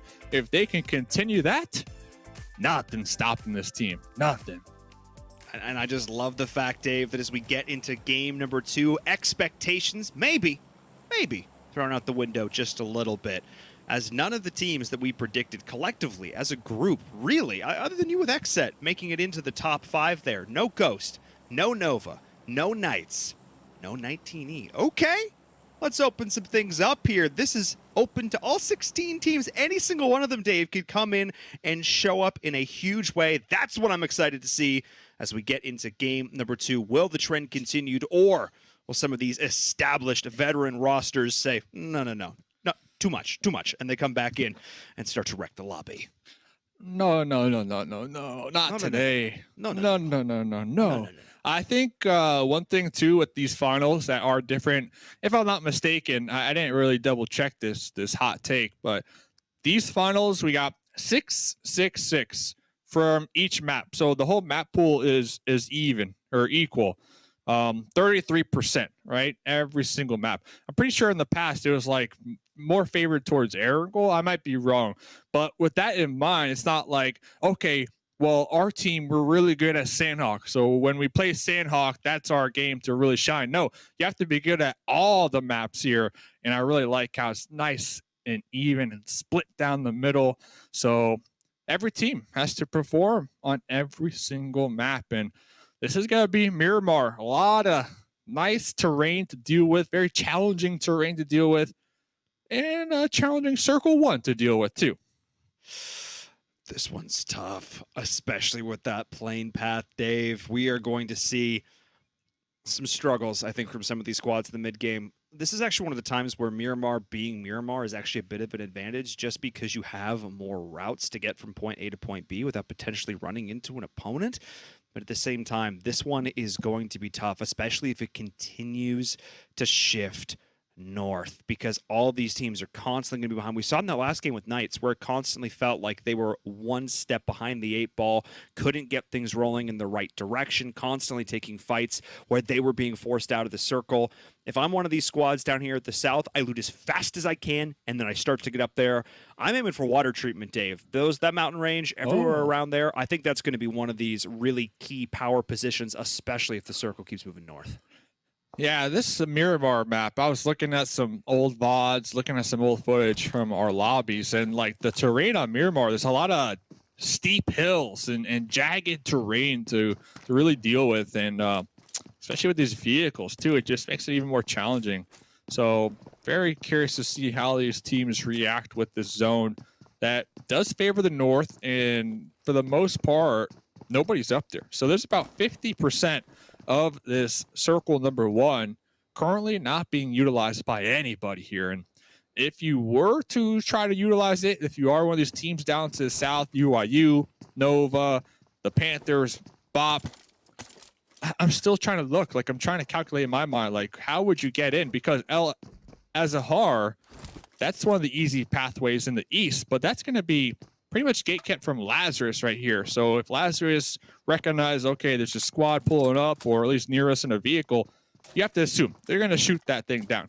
And then on the opposite end, El Pozo, another nice, you would think easy transition into the circle. If you are down in the south, you got XSET, Ogilvy, and Mezexis. So 3 teams kind of blocking you from getting into circle number 1. So honestly, this game, out of all the teams, I have to favor the Panthers because they're the most skilled at playing that nice, slow, steady game and playing outside of the zone. We'll keep an eye on that as teams are going to continue to rotate in. Talking towards the Panthers as well, talking about rotating in behind zone. I mean, obviously that's what they're known for, their bread and butter. We saw some pretty solid play from them last time around, but running into, I believe it was Nova Esports, so we'll keep an eye on that team as well. The Illuminati, though, Dave, dead center, right up in the middle. This is, they were doing this last game as well, able to take some smart fights. Illuminati, another one of these teams that almost didn't make it here. And already it feels like my eyes are just getting drawn towards them. They are constantly in the thick of it. They are not coming into this scared. They're not coming into this hesitant, and that is what I love to see. And that's what you need to do. We talked about it last game that these leaderboards, not anymore, of course, but these leaderboards before last game, 0, right? 0 points. The goose eggs for everybody. Fresh, hot off the take, hot off the press.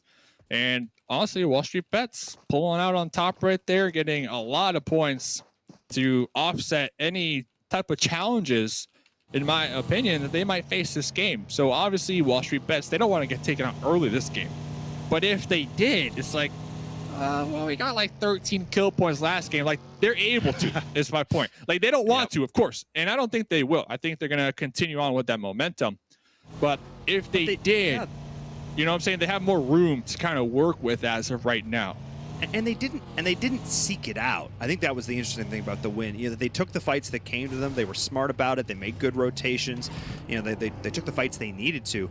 But I'm not joking when I say that might have been some of the most efficient damage to kill ratios we've ever seen in one of these games. We saw it. The analyst pointed out. They were tied. I mean, to the decimal. They were tied with damage with the team in second place. Yet 5 more kills were garnered for WallStreetBets in game number 1. That is impressive. It means they're being smart, not overextending, picking up some snipes on a couple of those kills for sure. Punishing teams weren't quick enough to clean up their downs. So, all right. I mean, that's the kind of tenacity I want to see in a game number 1. As we're looking to game number 2, though, Dave. And Tenacity. Yeah, well, that's something. That's Sam out there getting a nice little point in the open onto Mezexis. Mezexis looking to center up from their edge position. Just seem to have lost a squad mate in the process. And now I see Carnage and squad in a vehicle. Are they looking to push this? Okay. So they're not going to just stay back, turtle up in their compound and be happy with their 1 point. No, no, no. We were talking about that the early game. 19E, they're sending it. They're looking to get those 4 points early game. I mean, there's a time to be the third-party kings, and there's a time to just take the fight. An early game on Miramar, Dave, is absolutely the time. They've got room to work with. They're in one of these power positions going into this next circle. But as I say that, Kino is able to get an opening knock, and Carnage is going to drop. They need to identify where those shots are coming from, get the pickup, and then look to see how they want to push this next, because they do have a bit of time, but they don't have all the time in the world. Yeah, and fortunately for both these teams, nobody's really near them for the time being. XSET down there towards the south, Ogilvy all the way out there to the west. Who might third party here, maybe, but I believe 19E looking for another knock to kind of just send this one and seal the deal. Leon in the back lines also holding down the 19E position back there. Very interesting. It is a 3v3 up here in the front line, so maybe Leon has some nice sight lines back there, but these smokes will definitely be blocking them. And so normally I love this kind of play. A 3-1, leave an anchor, awesome. But with the nature of the hard cover that Mezexis has, the sheer distance between this fight, I don't know if I love this play from Leon. They are getting pulled up on from behind, albeit at distance from Ogilvy, so he's also doing a good job of keeping track of what other teams may be rolling up on this position. But at the same time, Dave, depending on how this fight breaks out, they may be very limited, especially if 19E want to do what they're going to have to do, which is push into the compound itself. And at this point, I think the moment is kind of past. If they were going to get these kills, if they were going to get these points, they needed to move a little bit sooner, because I'm looking at the mini-map, Dave, and multiple squads are rolling up on this location. Yeah, Leon did have that did have that scope, so was definitely able to provide that anchor from the back lines. But I agree with you. I feel like the time has come and passed for the aggression early game, as next zone is about to pop here very shortly. 19E Mezexis probably going to be favored in it. Yes, they will be. So I'm curious. 19E, I think they pull back. I think they pull back to Leon and defend that position, because it is going to be a nice, strong spot right now. It is center, and it is on the high ground at the top of the hill, and you have to assume other squads are going to have that position marked to maybe scout it out, maybe take it for themselves. So I think 19E pulling back just in time. And it's so interesting, Dave. When we showed that overall of the mini map, you saw two schools of thoughts. They were, ooh, I'm going to put a pin in this because we're seeing a fight breaking out here between XSET and 19 Esports. XSET actually rolled up onto that position. They did pull back together. They did listen to you, Dave, at least. So seeing nades going back on both sides. 19 taking a decent amount of initial chip damage. Mezexis could potentially third party this if they're not careful watching those rear angles as well. So keeping an eye on where this last member of XSET's going to roll up from. Oh, no, there. Polo is still there. So this is all the players in one angle. I don't actually love this, Dave, because XSET can really only look in one direction. They have no chance of trying to wrap at all. This is the fight they have to take, and they have one angle from which to do it. And look at this, Mezexis, they might be able to get revenge. They might be able to backstab 19E now, who are forced to defend. I know you didn't like XSET's spot, but I definitely don't really like 19E's position either because they're in somewhat of a sandwich, depending on how Mezexis want to play this one out. I think when they start to see the kill feed pop off, that will be the indicator to make that push, and that's why Carnage in the back line is trying to defend. All right. We're keeping an eye on this still because, again, the longer this goes on, the higher chance someone comes in and potentially gets involved. I said this before. A bunch of teams went in early, rotated. That's kind of what we were expecting. But 5 squads were playing the Edge Day. 5 teams are going to be rolling up late. BTOWN and possibly Boring Protocol are squads who could roll into this, either into Ogilvy or into this specific fight.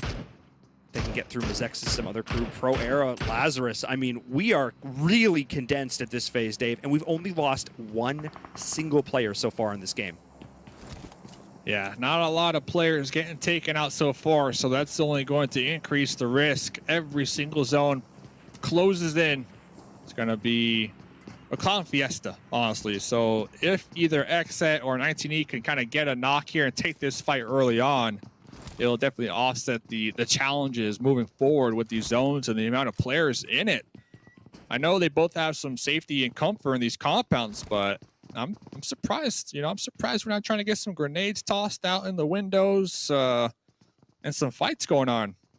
Looks like they're content being neighbors for the time being. I mean, I'm kind of surprised, to be honest, but not surprised to start to see something occurring on the kill. I mean, these are two teams that normally take fights. Always fighting. They breach compounds. I mean, these are two squads, and they don't know who they're up against. They don't know who they've run into. This is such an awkward path. They don't know. So, okay. I don't know, Dave. I'm a little bit surprised, and I think maybe we're seeing what we touched on in the beginning of game number 1. This is the finals. These are the early days. This is the first time we're seeing these maps in the rotation. So teams are playing it that little bit slower, but they're going to have to speed up now because that's one heck of a hard shift. We're going all the way up north. Someone was watching Denis Villeneuve or something. We're going to the desert. Oasis, baby! The water in play, and I guarantee you, XSET 19E, they're going to have a slight regret, I feel like, that they didn't take this fight a little earlier on because now the added pressure of having to take this fight, because you have to take the fight. There's no way for both teams to pull off this without losing something. So they have to take the fight and then reposition.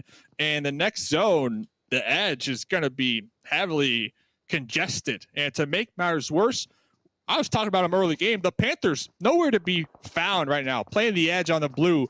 They might stroll up into the area, them or Ogilvy. So there's a lot of factors to consider here for this one particular fight on this hill on the edge.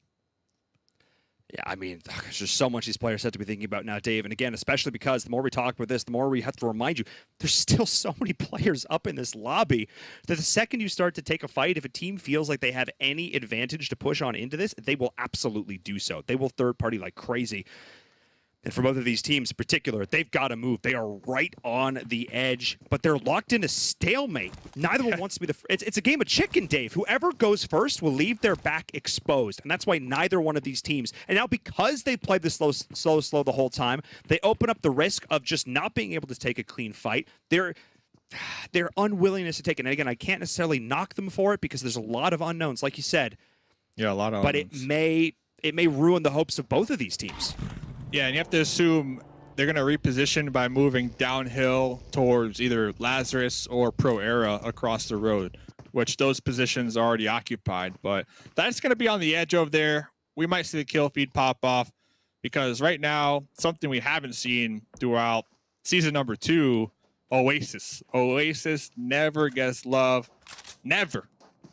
Some of the only water in Miramar that's landlocked. Well, now these players, hopefully they have some experience. Hopefully they have that map awareness, the terrain awareness, because Oasis, that's going to be spicy if it goes up to north once again.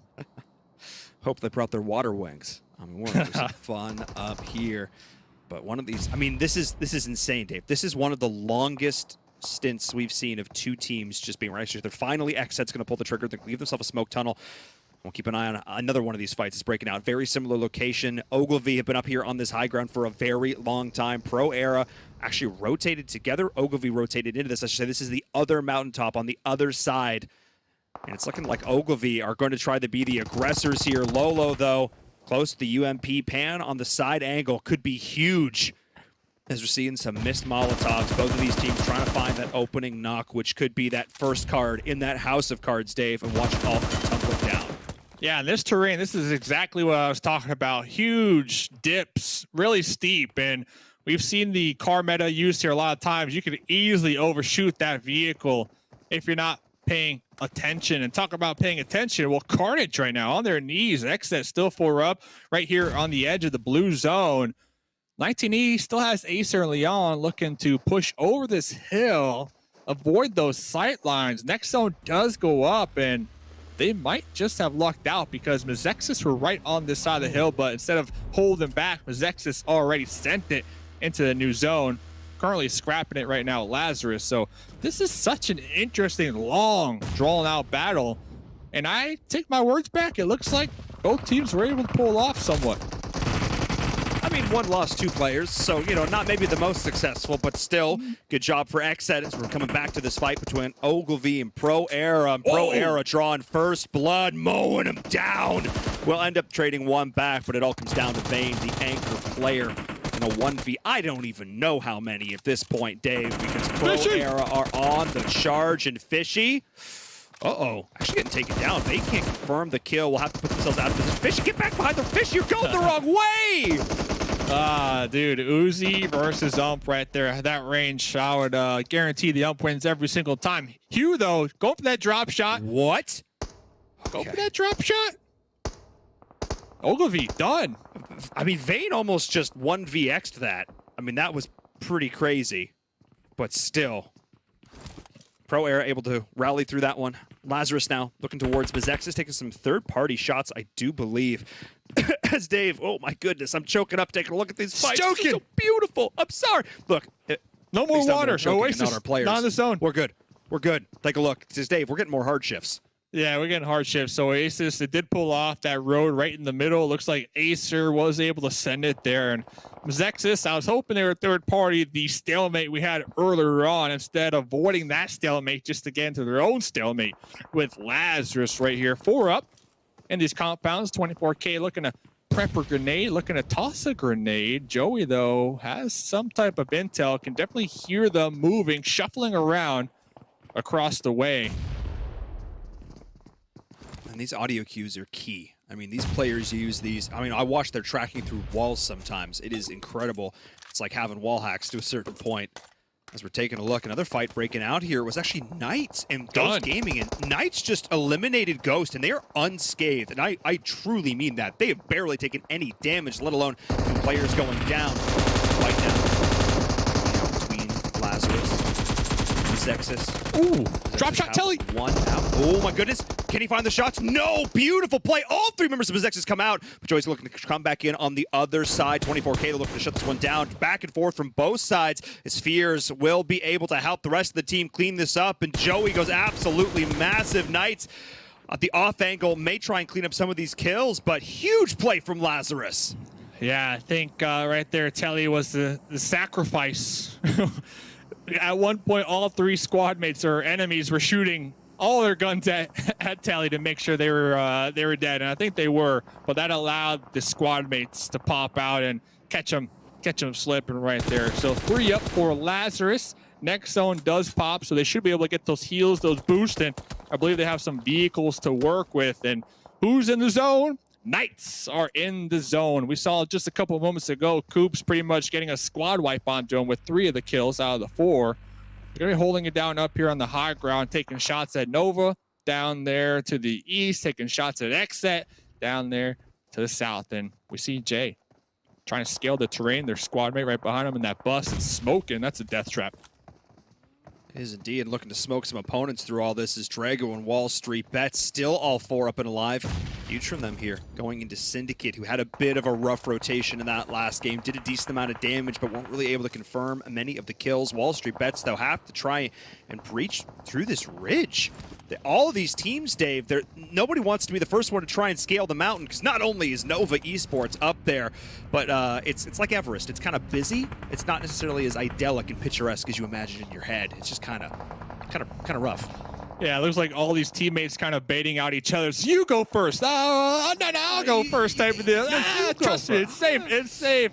And this terrain, it does have its dips and dives. So you could be across a little tiny hill like we see right here, and there could be a whole squad on the other side just prone waiting for you to pop over. Or even on the opposite end of the map, there could be a team just looking at you to crest the hill. So it is going to be a challenge for everybody. 10 teams still alive here, and this zone just continues to shrink.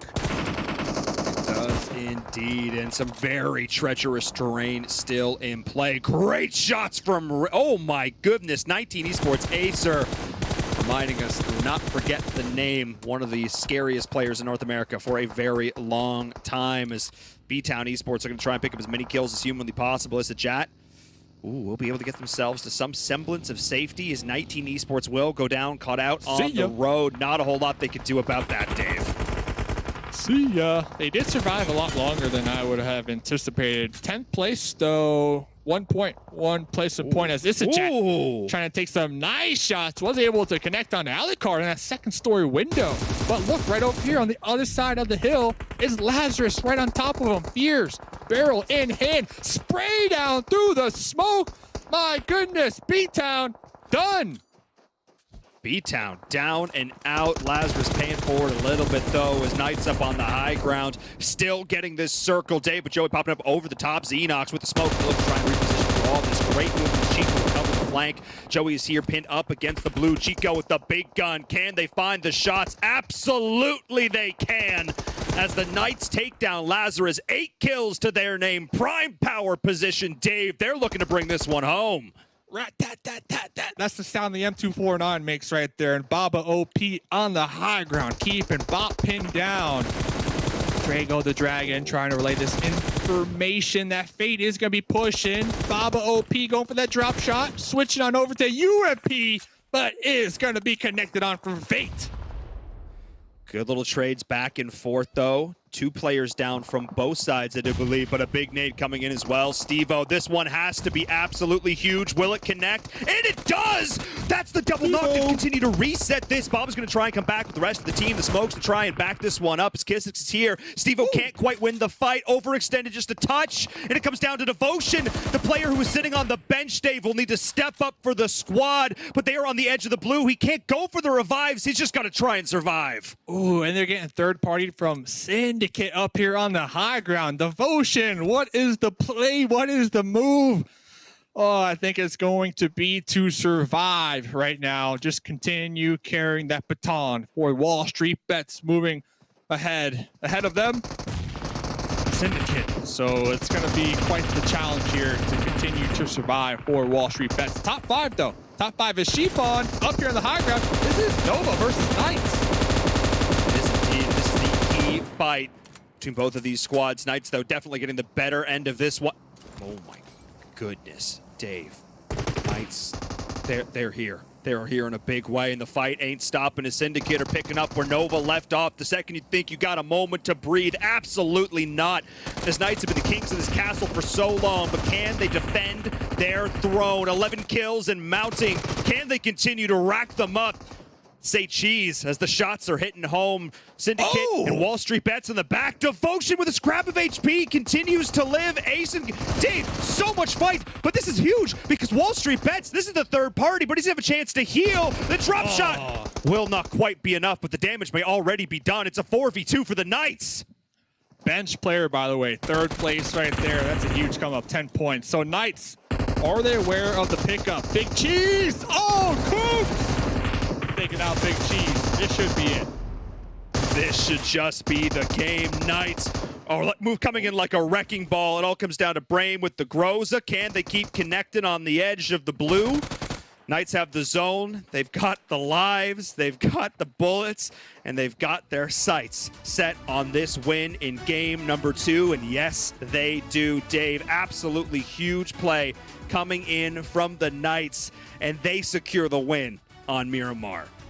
13 kills. 13 kills. At one point in time, I thought one grenade could have spelled disaster for the Knights because they were so grouped up with each other, but maybe we didn't have those grenades left on the side of Syndicate. It was late game after all.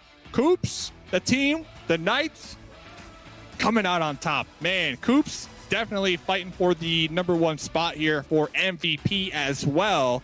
So there is it's a lot on the line here, and for them to come into here, 13, that's a lucky number. So game 1, WallStreetBets, 13 kills. Game 2, Knights, 13 kills. That's like the number to beat here moving forward, I guess, for those winner chicken dinners.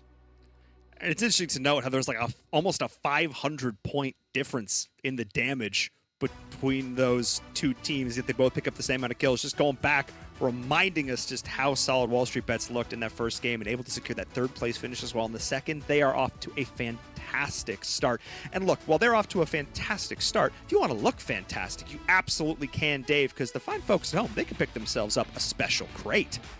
The PMPL 2021 Fall Special Crate, that is, in Virum. Go back into the PUBG Mobile store, go on it, and that is how you get it.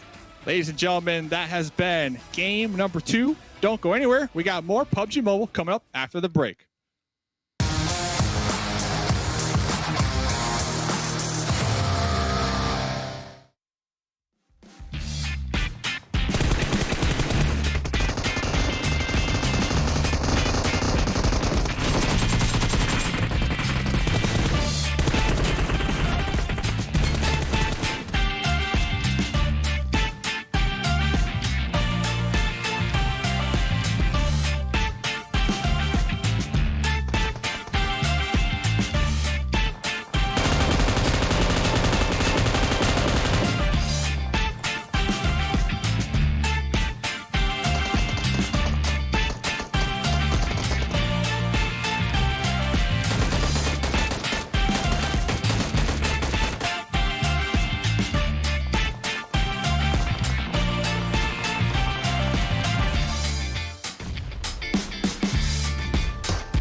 The OnePlus 9 Pro. The OnePlus 9 Pro. Oh my god, this phone feels incredible. The best processor, 120 hertz, 12 gigs of RAM, and a Hasselblad camera. What more could you want? The hyper touch on this bad boy is phenomenal. The best model of OnePlus phone I have used to date.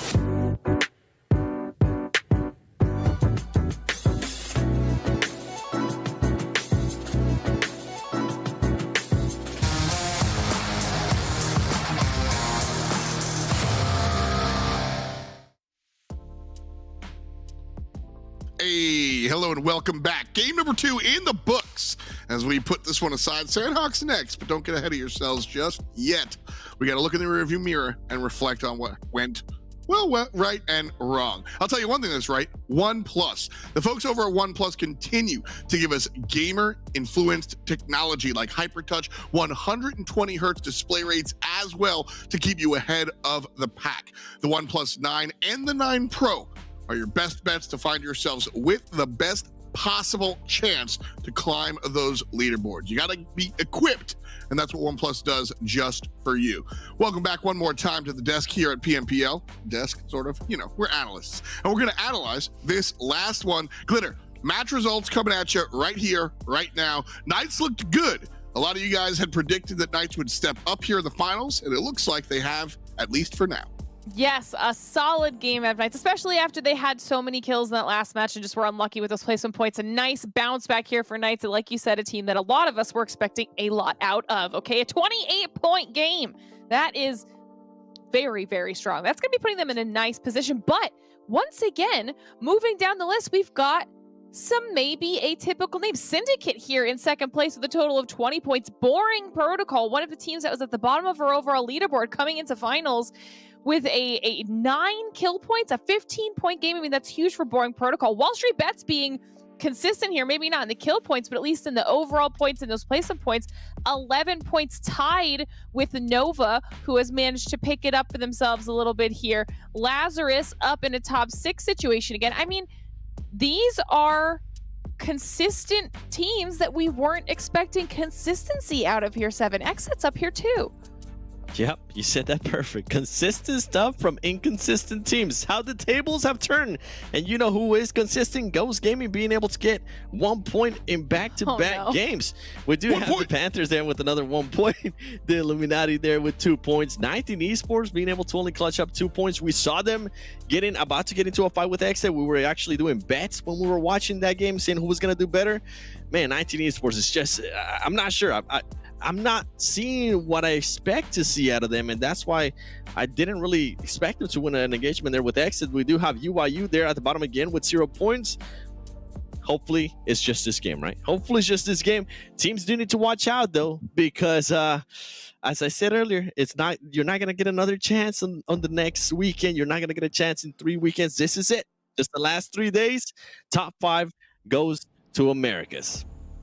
So you got to look out for all these teams trying to just put everything together last moment to really step forward and show everybody what you got so far. As far as what they got, round MVP coming at you. We'll see if it's the same or something different. Got to be something different. WallStreetBets aren't on top, and so we see Coops, Brain, and Fame Boys. Listen, I'm sorry, Coops. We see you all the time. Glitter, Brain, and Fame Boys. What's up? Yeah, and this is what I was saying. Once again, we had some weird names at the top, and this is awesome. We got 1 off of Syndicate, 1 off of Boring Protocol. I mean, this is huge for them. Now, to be fair, these are players that we individually on these teams we've seen have strong performances, so I'm not surprised that these specific players are up here. I just love, once again, seeing new names up here in general for our round MVPs. Like you were saying, Coops, are we surprised? No, especially when Knights has a very strong game. Coops is going to be at the top of that performance, and this is why we love seeing him up here. That's why he's at the top of the race for overall MVP 7. I'm sure you're also excited about this one, but I mean, Brain and Fame Boys, got to give him some love. You do. I mean, Coops, don't worry. We'll talk about Coops here in a segment coming up. I don't want to get ahead of myself. Coops will have all the screen time. I mean, he's demanded it. Like Glitter brought up, he's been on top of the chart as far as the overall MVP. Money up for that one for sure. Coops by himself puts up over 700 damage. With the team, I'm eager to see where the team damage stats are, because he's definitely combined with the other guys in the black and yellow to do that. 2109 out of the Knights here, 7. That's impressive. It is very impressive, and for them to be able to turn those 2100 damage to at least 13 kills, it's even more impressive considering that in the last match, as we were talking about earlier, Glitter, they were able to secure at least 7 kills as well. We do have Boring Protocol. I mean, we saw Fameboys, what he was able to do. Guess what? They end up with 9 kills, 1500 damage, not bad. And then we have WallStreetBets. Unluckily, they weren't able to convert all that damage that they did to kills. They did end up with just 1 kill, but shout out to Devotion, because he was able to clutch up a lot, and I mean a lot of placement points for that team. We do have Syndicate there with 8 points, and I just want to go down this list a little bit more. BTOWN was able to bounce back. They were the first team eliminated in the previous match in Erangel. Guess what? For them to get at least 2 kills, 1000 damage, not bad. And then you have Nova Esports here being able to get 3 kills. Nova, I know, Glitter, I know you're happy about this. Yeah, it's a little bit of a bounce back, right? And honestly, I think that we will all agree that the likelihood of Nova doing well this weekend is very, very high, but I am keeping my eyes on the comparison between Ghost and Nova every single match. That's where I've got my eyes lasered on, so. That's a big one. You know, I caught that. 7 accidentally called you Nova. Yep. I think that's she loves them so much. One. Every single Nova time I and think I. of Nova and Glitter, it's just combined. It's just becoming one. She might change her name by next season. You never know. I just, oh man, we have fun here. So much fun. Knights having fun as well. We saw them on the top damage. We saw them on the top of points as far as this round is concerned. And here, let's compare how they've done here. This is finals day number 1, both map number 2 and map number 1 here, 7. Coops, Alucard, Chico, and Xenox. That is right. And I mean, Coops, as we were saying earlier, he's an outstanding player. He is looking to maintain that MVP status when it comes to NA. So I'm not surprised to see him there with the most damage, the most kills, the most knocks, the most average survival time. This is what I expect out of this player, to be completely honest. What I am impressed by is that it's not just Xenox. And remember, at the beginning of the day, you heard me talking about Coops and Xenox. It's not just about them, even though Xenox is currently being able to put up 590 damage, 4 kills, 3 knocks. It's also Chico and Alucard. I mean, they're putting up the stats here. Alucard was able to put up 740 damage, and he was actually able to secure some great kills with the M249 earlier today. So I'm impressed so far with what I'm seeing from this team, from Chico as well. We have actually seen Chico perform really well. I think it was during week of league plays where it wasn't even Coops, it wasn't even Xenox, it wasn't even Alucard. It was just all about Chico. So this is a team that's just it's starting to become even scarier, and I'm hoping they can continue this kind of performances. I'm hoping they can continue this kind of consistency, even if it's with the kills, even if it's with the chicken dinners. I just want to see consistency out of one of these top teams that we can expect to. We've seen what happened with Ghost earlier, at least the first 2 matches. I think that will be changing. We've seen how Nova's been able to, in a way, be consistent on the previous Super Weekends. But with Knights here, Glitter, I'm kind of impressed with what we're seeing here on the first 2 matches. See, this is why I was so hyped on them at the beginning of the show, though, because this is the type of gameplay that I felt like we saw coming out of them in that final Super Weekend. It felt like everything had clicked for them. Yes, Coops is a phenomenal player, but like you were saying, we are seeing incredible performances right now from everybody on that team. They are all pulling their own weight. They're working so well together. And even in games where we see them with less impressive placement points, they're still getting those kills. They're still getting points on the board for themselves. And that's why I had them in a top 3 situation. You know, I can't hate. I personally did not have the Knights up here, and I know where I went wrong. Because here's the idea: if you roll the tape back, week number 1, Knights were crushing it. They were on top. They were clean and clear. Looked like a continuation of what we saw from earlier in the year in season 1. And then week 2 and week 3, they just went to sleep. They were just like quiet, no big deal. And then that last Super Weekend, and I'm talking Super Weekends as well. That last Super Weekend, they were like, huh. We hibernated for a little while. Now we're awake, and so they're coming in hot. And so that middle of the sandwich was a little confusing for them, but I guess it doesn't matter. They show up when it matters. And now the Knights are pushing forward. So let us know how you feel about the Knights or any other team. Hashtag PMPL. That'll get you on our screens. You can find us on Facebook, on Twitter, on YouTube, on Twitch, anywhere you find your PUBG Mobile, we can find you. But those are my thoughts regarding the Knights. As we look towards some of the other teams, I've talked a little bit about 19 Esports.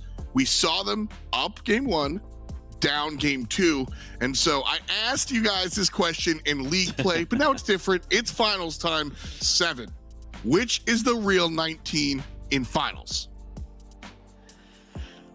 Listen, this is a team that I actually have on my top 5, in my imaginary top 5. I do have them qualifying. They're just having a really rough start. And honestly, I think they're still trying to adjust with losing Syndicate. When you lose that big of a player, it just affects your team so much. And when we did see 19 Esports do really well, we saw the likes of Carnage performing amazingly. And I mean, like, by amazingly, I mean, like, this is a veteran player that has played PUBG Mobile for many years, and he had one of his best performances, competitive performances, recently. So I don't know. I'm going to have to wait with 19 Esports a little bit to see what happens throughout the day.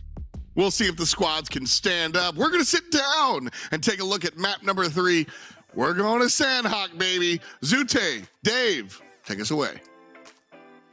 Hey, thank you for that. So we pretty much know the 7 Worlds top 5. We got the top 3 prediction. He said last game WallStreetBets top 5, and now the Knights top 5. So if he adds anybody else to the top 5, all cap. We'll have to get Jason Kaplan out here. So, right? So Zute, how's it going, man? How you doing? Looking good, man. You grew a couple inches, that's for sure. I mean, the weather is looking great from up here, right? We're going into Sanhok. I hate the humidity. I'd rather be, you know, high in the sky, just like where the plane is right now, and avoid all of that. So looking down on everyone, you know, we got that bird's eye view going.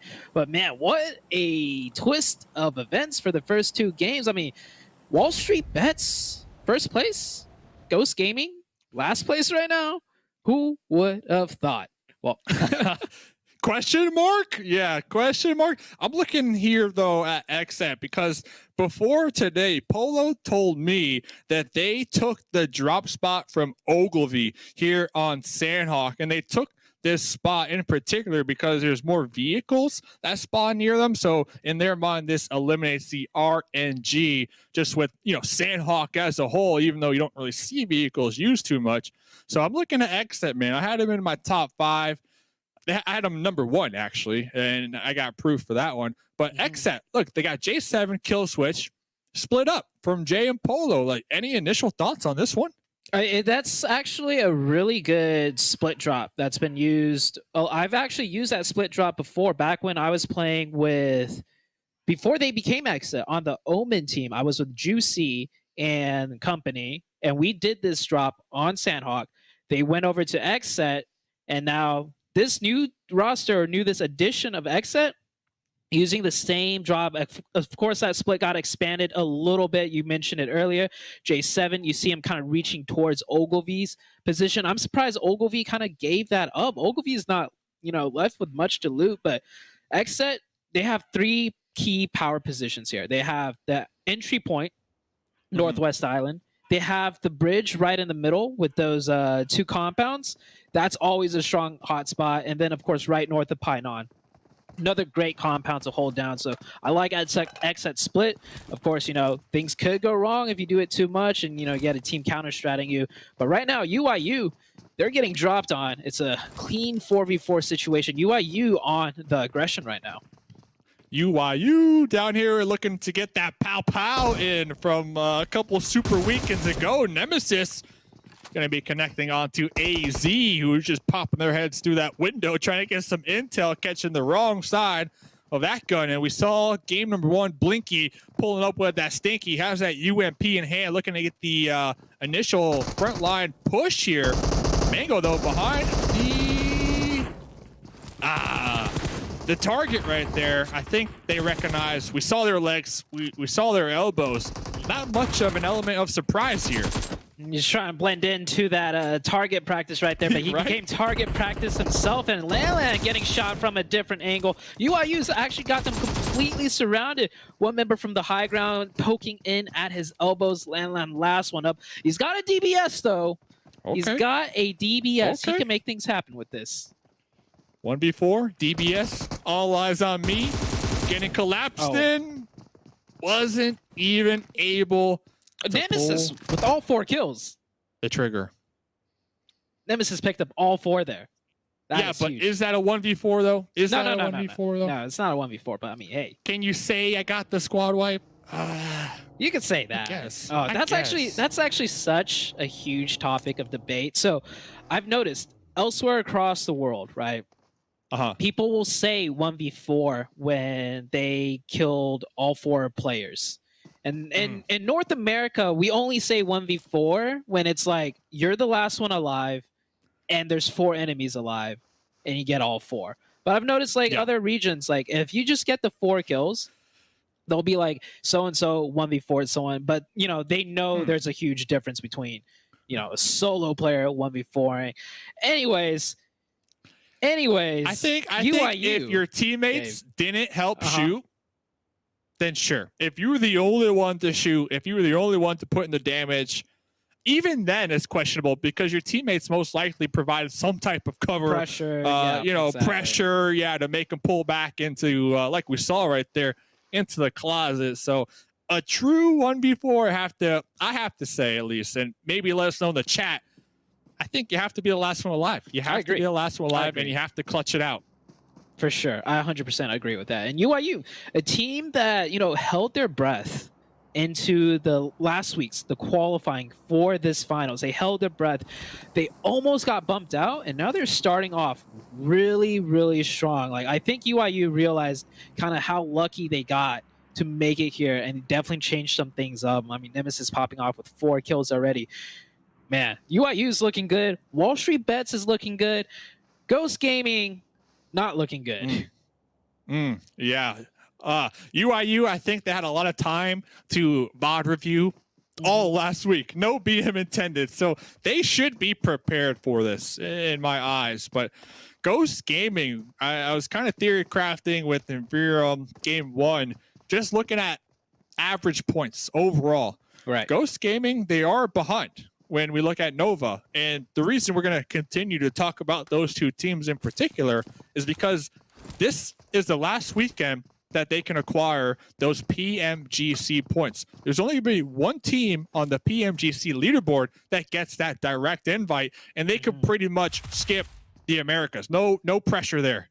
Oh, we might have to get back to that. Or is this just a... Yeah, okay. So Jay making the push.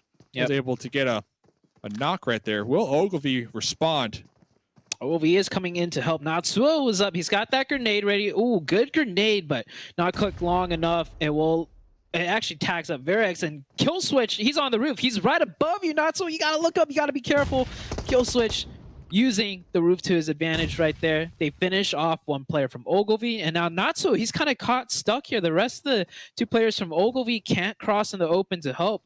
So this is a really sticky situation. Oh, great grenade. Natsuo almost goes down. Natsuo really low in the health. Really low. And their squad mates can't even close the gap because Polo is on the high ground. We can't see Polo right now, but Polo is making sure that Natsuo's teammates can't provide that support. So Natsuo really is going to need to hit these shots with the AK. You can see the rest of Ogilvy really suppressing that doorway. Natsuo's calling it out. I need cover from the doorway. He's peeking me here. But, oh, the peaks are so fast. The players just can't react in time. If anything, Natsuo might want to take a little bit of an aggressive peek here because they're just stuck. That smoke blocking those sight lines from the other angle. It's only a matter of time before they hit Natsuo from both sides. And that's exactly what happened now. Ogilvy, just a duo out here. The last 2 alive.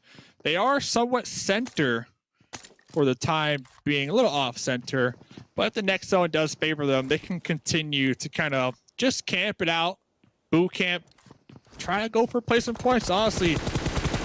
Oh, as a duo, right, Zute, like this early on, like best case scenario, for me, it's just turtling up. I don't know. What's your take on that? I gotta agree, and they're in boot camp. Boot camp has probably the most dense loot. I think it's ahead of Paradise Resort.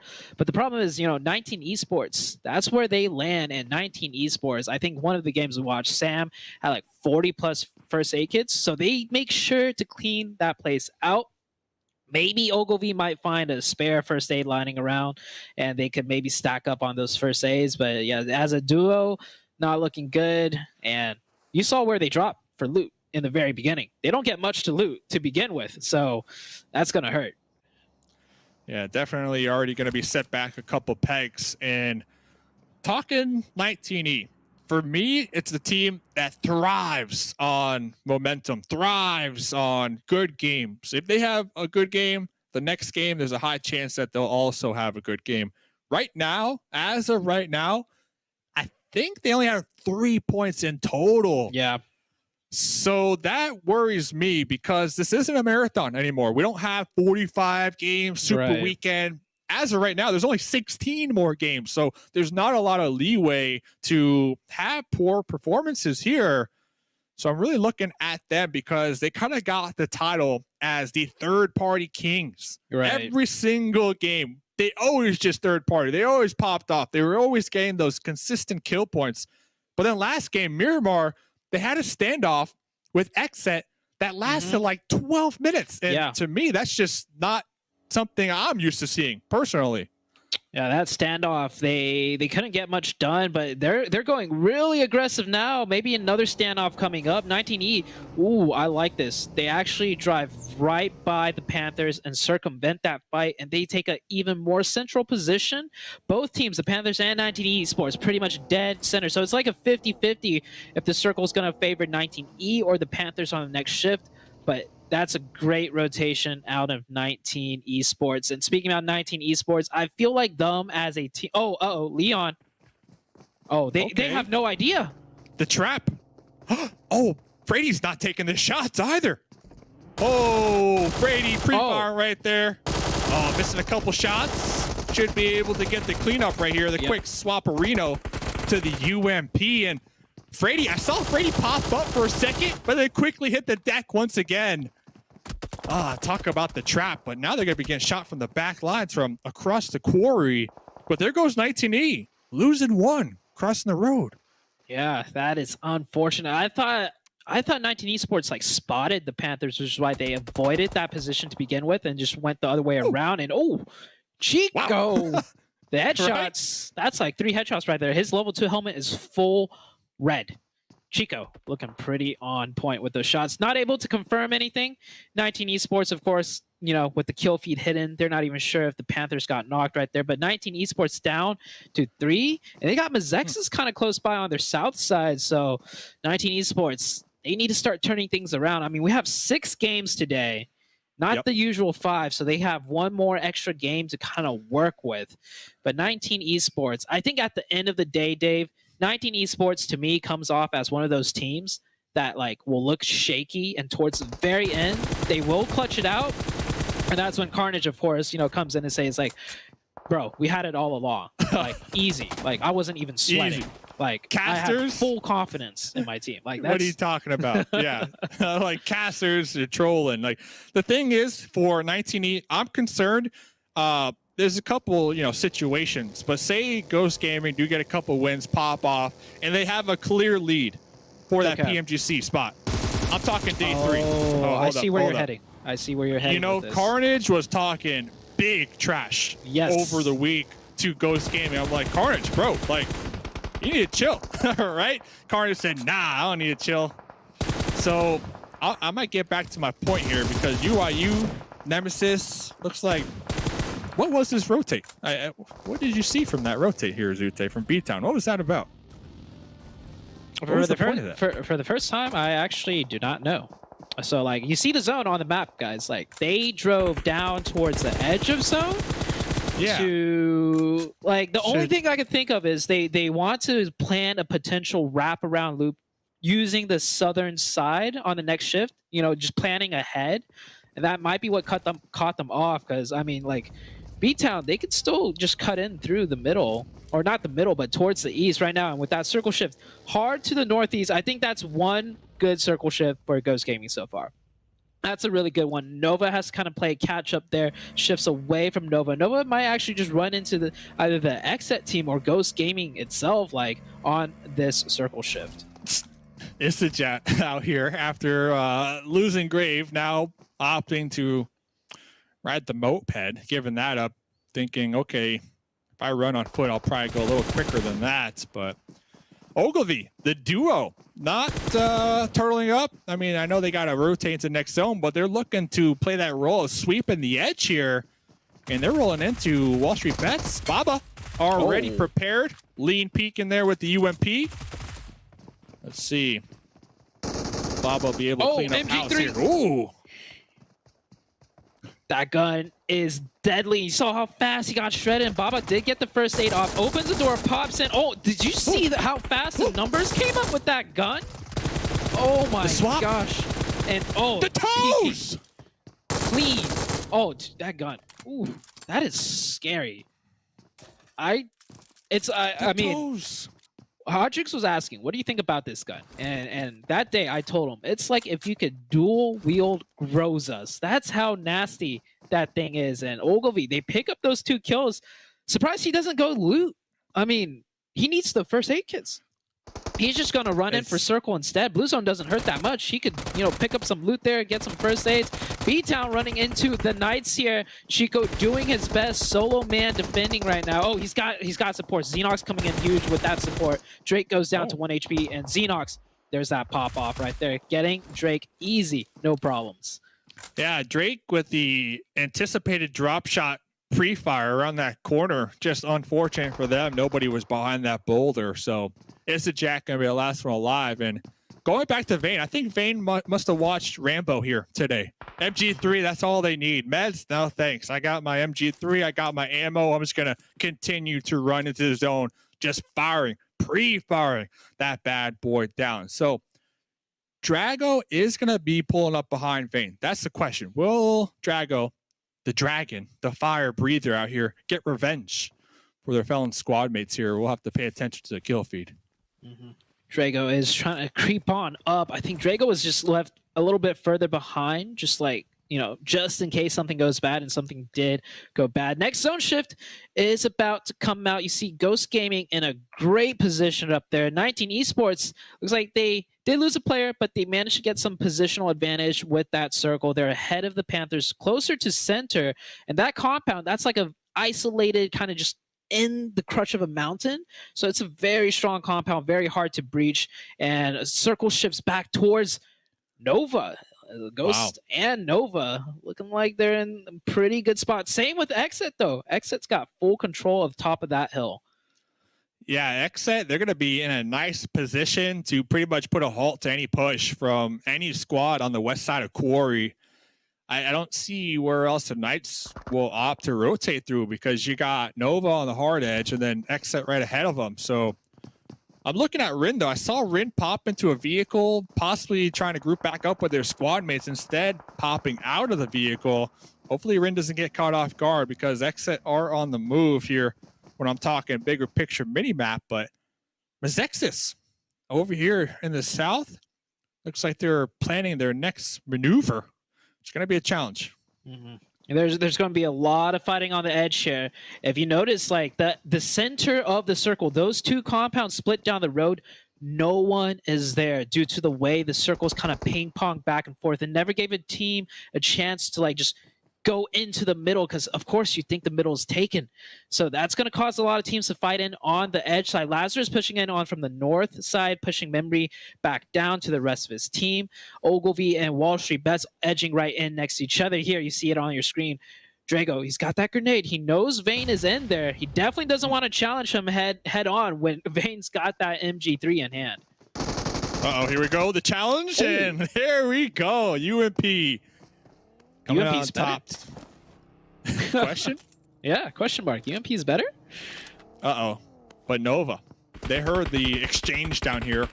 You see them moving their vehicles a little bit. They're looking for a kill point over here on the edge, and they will be able to acquire that kill point here on the edge, as we got 12 more teams to go. UIU, they might clash with 19E here very shortly. Ghost Gaming might clash with Pro Era, and then Mezexis down in the south might clash with the Panthers and Knights. So we got a couple kind of fights on the cusp, on the precipice of occurring here.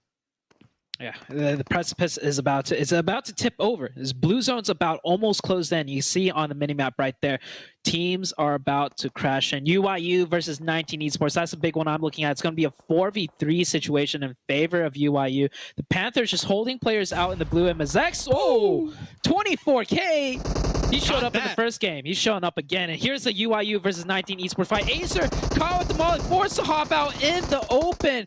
That shack just not paying off. Now it's a 2v4. Sam and Carnage. Sam with the pre-nade. He's got the grenade in hand. Come up huge.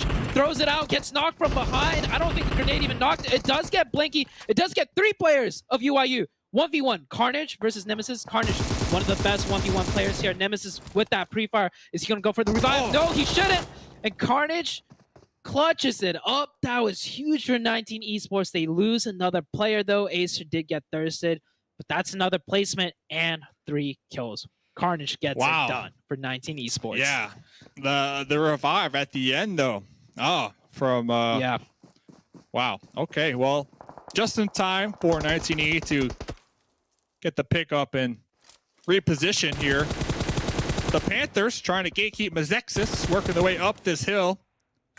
Mezexis kind of zigging and zagging back and forth, somehow able to dodge a couple of these bullets, but they can't dodge them for long enough, as Solitude is going to be connected on, traded on, and here comes a follow-up grenade from behind. Follow-up grenade. I think it connected. 24K running in the open. XSET does have edge of zone there. They are safe. The Panthers deep in the blue right now, trying to make their way in. And it is just all out mayhem. Ghost Gaming on the other side getting taken out by Lazarus and Pro Era right now. Carnage gets knocked out right there. I think that Carnage goes down. Try to get some more kill points. Sam is left behind to med off. 10 teams left in the match still. And look at how small the circle is. Yeah, Papa Blue right now putting in a lot of work for a lot of these teams down here to that east side, and pulling up on the tail end of this fight. Looks like Ghosts might have sacrificed Tensa and Bayo in that engagement. Lazarus still going to be up here. Should be able to pick up G3, and they're going to need to move. Next zone does not favor them. It's going to be an uphill battle that currently XSET up there on the top looking to rep that set. The only team right now, the only team in this new circle. XSET is sitting very comfortable. Nova's got 4 up, but I think Nova's going to be more concerned about picking up the kill points on Lazarus' side. So Nova's going to work their way in a little bit late, giving more spacing to XSET, and Polo's keeping the pressure up, not letting them in for free at all. And there you go. Memory gets one onto Lazarus. Lazarus blue zone's closing in. They got to keep moving. Memory confirms that one. And Nova at the same time. I mean, this is staple Nova. Just focusing on 2 different fronts. They trust their players to be able to cover their own side, even if they're just a solo. And Nova doing so good. But just as I say that, She Fan goes down. But they got the trade onto Jay.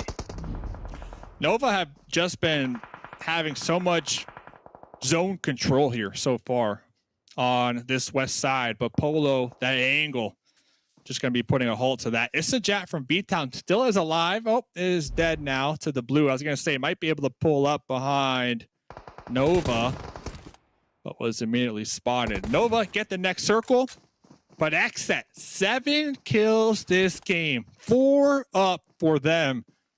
If they play their cards right, this could be their first chicken dinner of the finals. They definitely should be getting this chicken dinner. Ghost Gaming, props to them. They look like they were in a very tough situation. XSET picking one on Salty. HH24, though, he's going to be like, oh, I'll take that one. Thank you very much. Gets up to 3 kills. Runs over in the open, trying to zigzag behind that rock. Does make it to the rock. Didn't get knocked. And XSET, they're grenading everybody right now. Nova also getting knocked from a grenade. Starlight's still alive all the way in the blue, too, healing up for Mezexis. If they time it right, they could just get a top 3 as Joey from the blue trying to go out with the bang. Not able to get the kill point right there. 4 teams to go here, Zute. He definitely gave Spec a haircut, though. Those bullets were shaving off the top of his head, but Spec manages to stay alive. 3 teams now. Mezexis goes out, 4th place finish for just medkits. Like, you can see how important medkits are in Ghost Gaming. I think they're going to just try and focus on the Nova team. Nova in zone, though. Ghost Gaming, they got to move a little bit more, and XSET is hungry.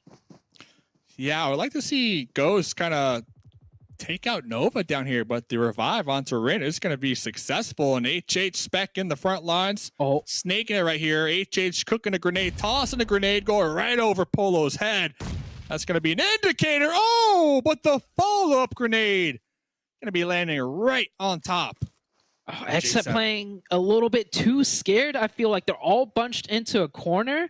I feel like with the amount of pressure they had, they could have spaced out a little bit earlier, but careful could work out, but these mollies and utility is going to be burning. Polo goes down, forced to hop up, and that's the one for HH. HH might just spray the grass here and take down the rest of XSET.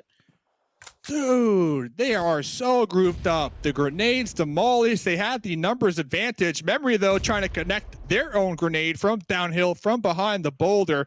Spec has the intel on exactly where Memory is. Might have even spotted out Rin over there, snaking it out. And here comes another molly to burn him down. Spec running in the open. Got the trade. The head boink. Head boink's not good enough. HH is still alive, though. He's going to use that smoke burning down to a crisp. Oh, Memory. That might be the barbecue. That's, falls a little bit short. The blue zone is closing. HH might go out to blue. No, he's just a second ahead of it. And there we go. The blue zone catches his heel. XSET, meanwhile, Killswitch has been flanking this entire time, setting up the potential chicken for Team XSET. Popping up, taking some shots, whiffing a couple of them, and Rin right over there, popping up in return, getting that trade. Now, XSET got 2. Oh, now they got 1. Jay's the last one alive? Jay in the grass, trying to get that spray down, but Rin, remember, Rin on the hunt for the MVP role. Not scared here. Not scared to pop up, get a little aggressive when it's needed. 4 kills that game for themselves. Memory, 4 kills, 8 kills in total for Nova. Glitter on the desk going to be happy with that one. And even 7 waiting for their jerseys. But Zute, XSET, question mark. They had 4 up at the end. What happened? That was a throw.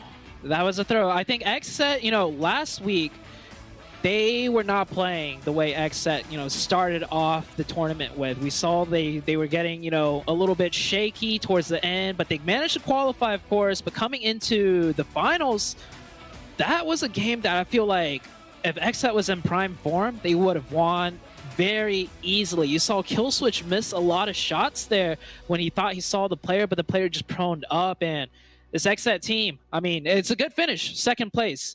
But the way they got 2nd, I feel like that was almost a throw. Yeah, great finish. 2nd place alone gets you 12 points for sure. But, when you got 4 up, everybody else is down to a solo or a duo. You have to assume like those numbers will play in your favor.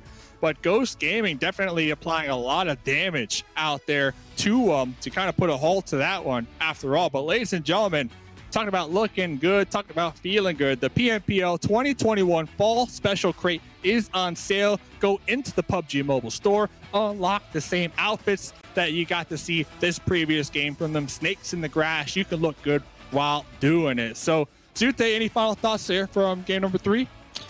Nova got the chicken, right? And with the huge battle going on right now is Nova and Ghost. Nova got the chicken, but this is the first game that Ghost kind of has shown up. They got 3rd finish with kill points. So Nova kind of, spread that gap a little bit more, but just as they do really good, Ghost answer back. So I like to see what happens in the next 3 games. But before we get into those games, let's go over to a little bit of a break and over to the analyst desk.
The OnePlus 9 Pro. The OnePlus 9 Pro. Oh my god, this phone feels incredible. The best processor, 120 hertz, 12 gigs of RAM, and a Hasselblad camera. What more could you want? The hyper touch on this bad boy is phenomenal. The best model of OnePlus phone I have used to date.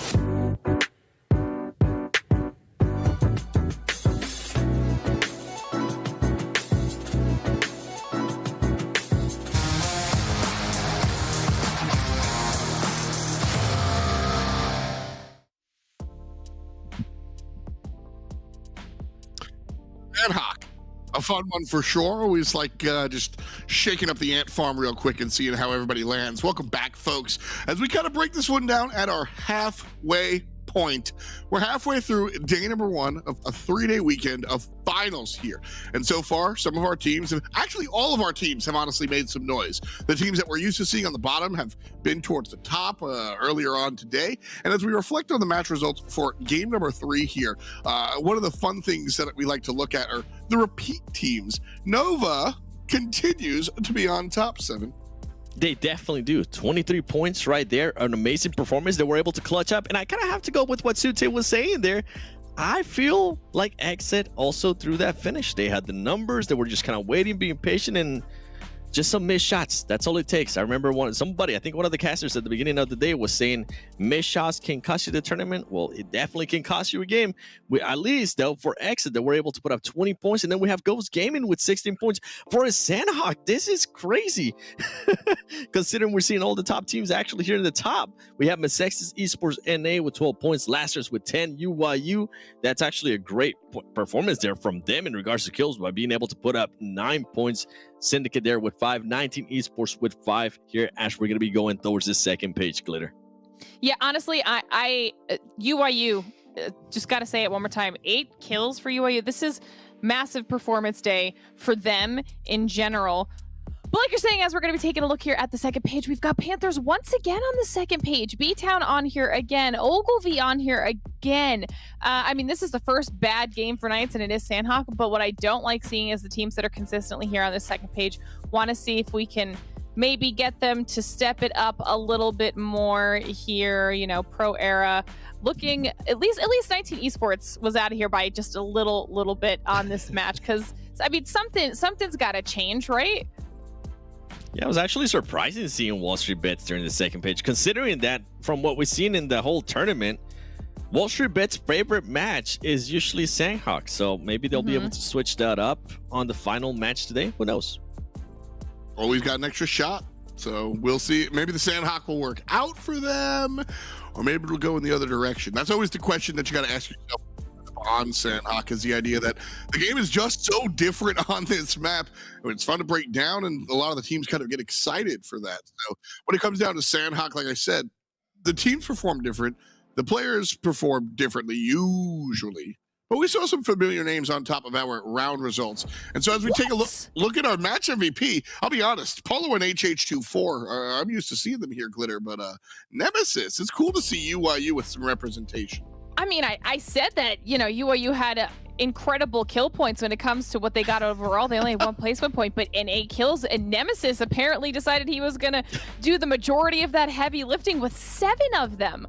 I mean, this is huge for UYU. I think we were waiting for kind of a massive breakout moment, more consistency, especially out of UYU, and they have really stepped up today. I mean, this is still big for Polo, though. He was one of those players who was also in the running for our overall MVP, so the fact that he's making it up here again for XSET is huge for him. But HH7, I mean, it's nice to see HH up here for Ghost. I mean, obviously we're used to 10, so we saw Spec last week with an overall MVP for the day.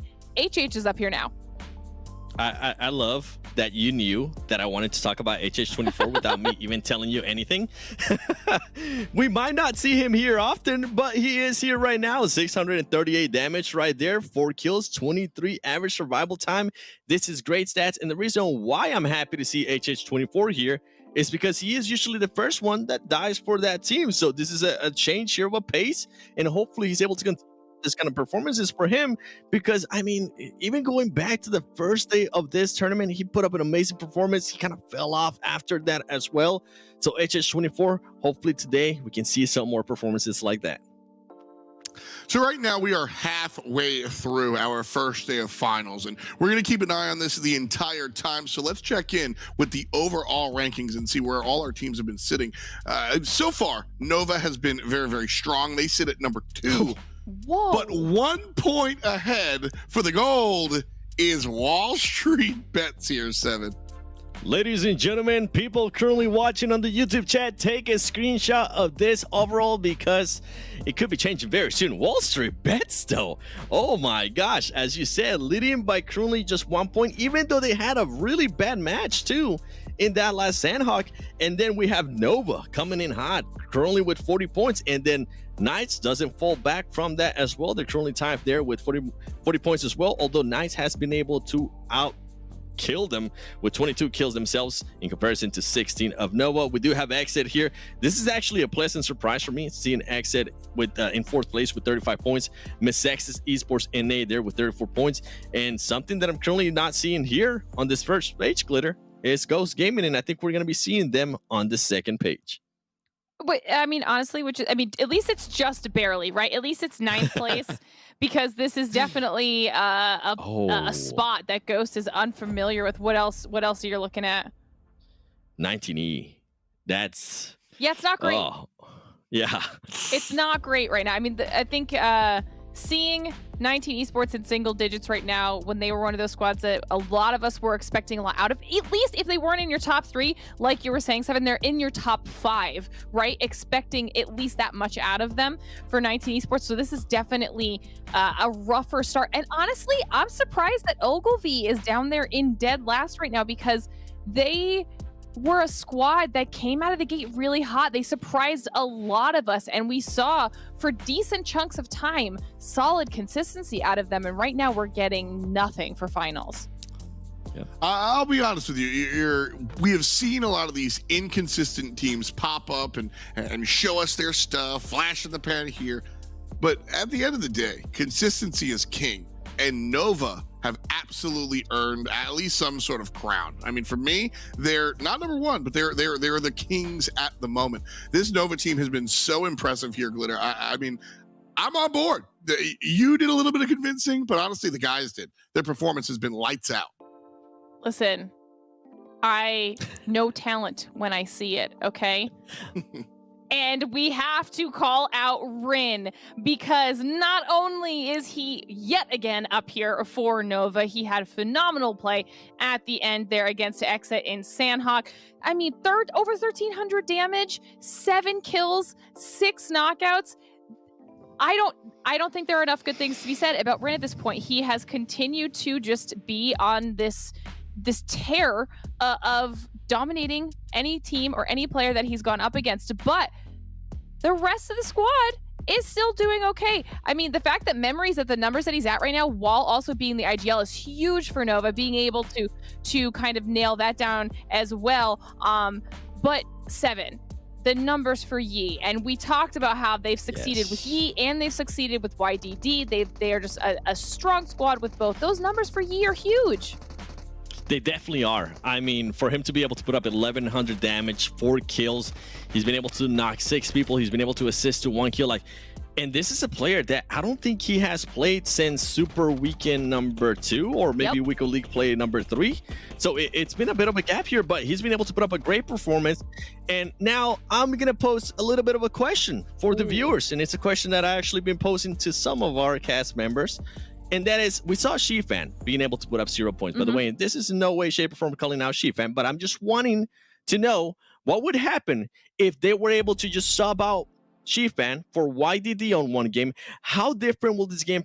How different will this team perform? Because we have seen them switch out Yi and YDD, and they're always performing. They're always on. They're always being able to get the kills. They're always being able to get the damage. So I would just like to see that. Maybe just a couple matches, please intrigue me. I like the idea. And so Shifan is like co-IGL, and that might run into it, but I think you got to try it all, right? You got to give everything a shot here when you have access to that much talent. Just shake, rattle, and roll. That's what we're going to do. We're headed into our second half of today. Back to Erangel. And so we're going back to the green room. That's it for us on the analyst desk. Coming up, our commentators, Mustache Dave and Professor Zute. Shake, rattle, and roll here, Professor Zute. Your thoughts on that? I mean, what Seven was talking about, there's a bit. You know, I'm gonna have to draw into the other Nova team from China. I'm seeing some similarities between these two teams in terms of how they play and whatnot. And like Shifan, okay, 0 kills. Another really great player from Nova on the Chinese side, Jimmy. Right, top tier champion who's won multiple championships.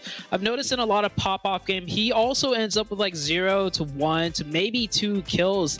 And I think it's just the roles set on the team, like the positions that they're supposed to play. And we're going to head into this Erangel game. The plane might be a little bit loud, but I'm going to try and talk over that because I want to finish this point. Because I want to give a shout out to Shifan. Like, I know the stats aren't looking too good, but as a ex-competitive player myself, I know it goes a little bit deeper than the stats, right? So as co-IGL, Mustache Dave, Shifan, that's his role. I feel like the positions he plays during a fight or in a match, he's playing like the flank, to watch the flank, to make sure just in case something might go bad, it doesn't. So that's usually a position where there's less opposition, less kill opportunities, while the IGL, along with the 2 fraggers, you know, focuses on the harder front, the position that they need to fight into, the position that need to, you know, have more players dedicated to opportunities. So that's Shifan's, you know, kind of performance in contrast with the rest of his team.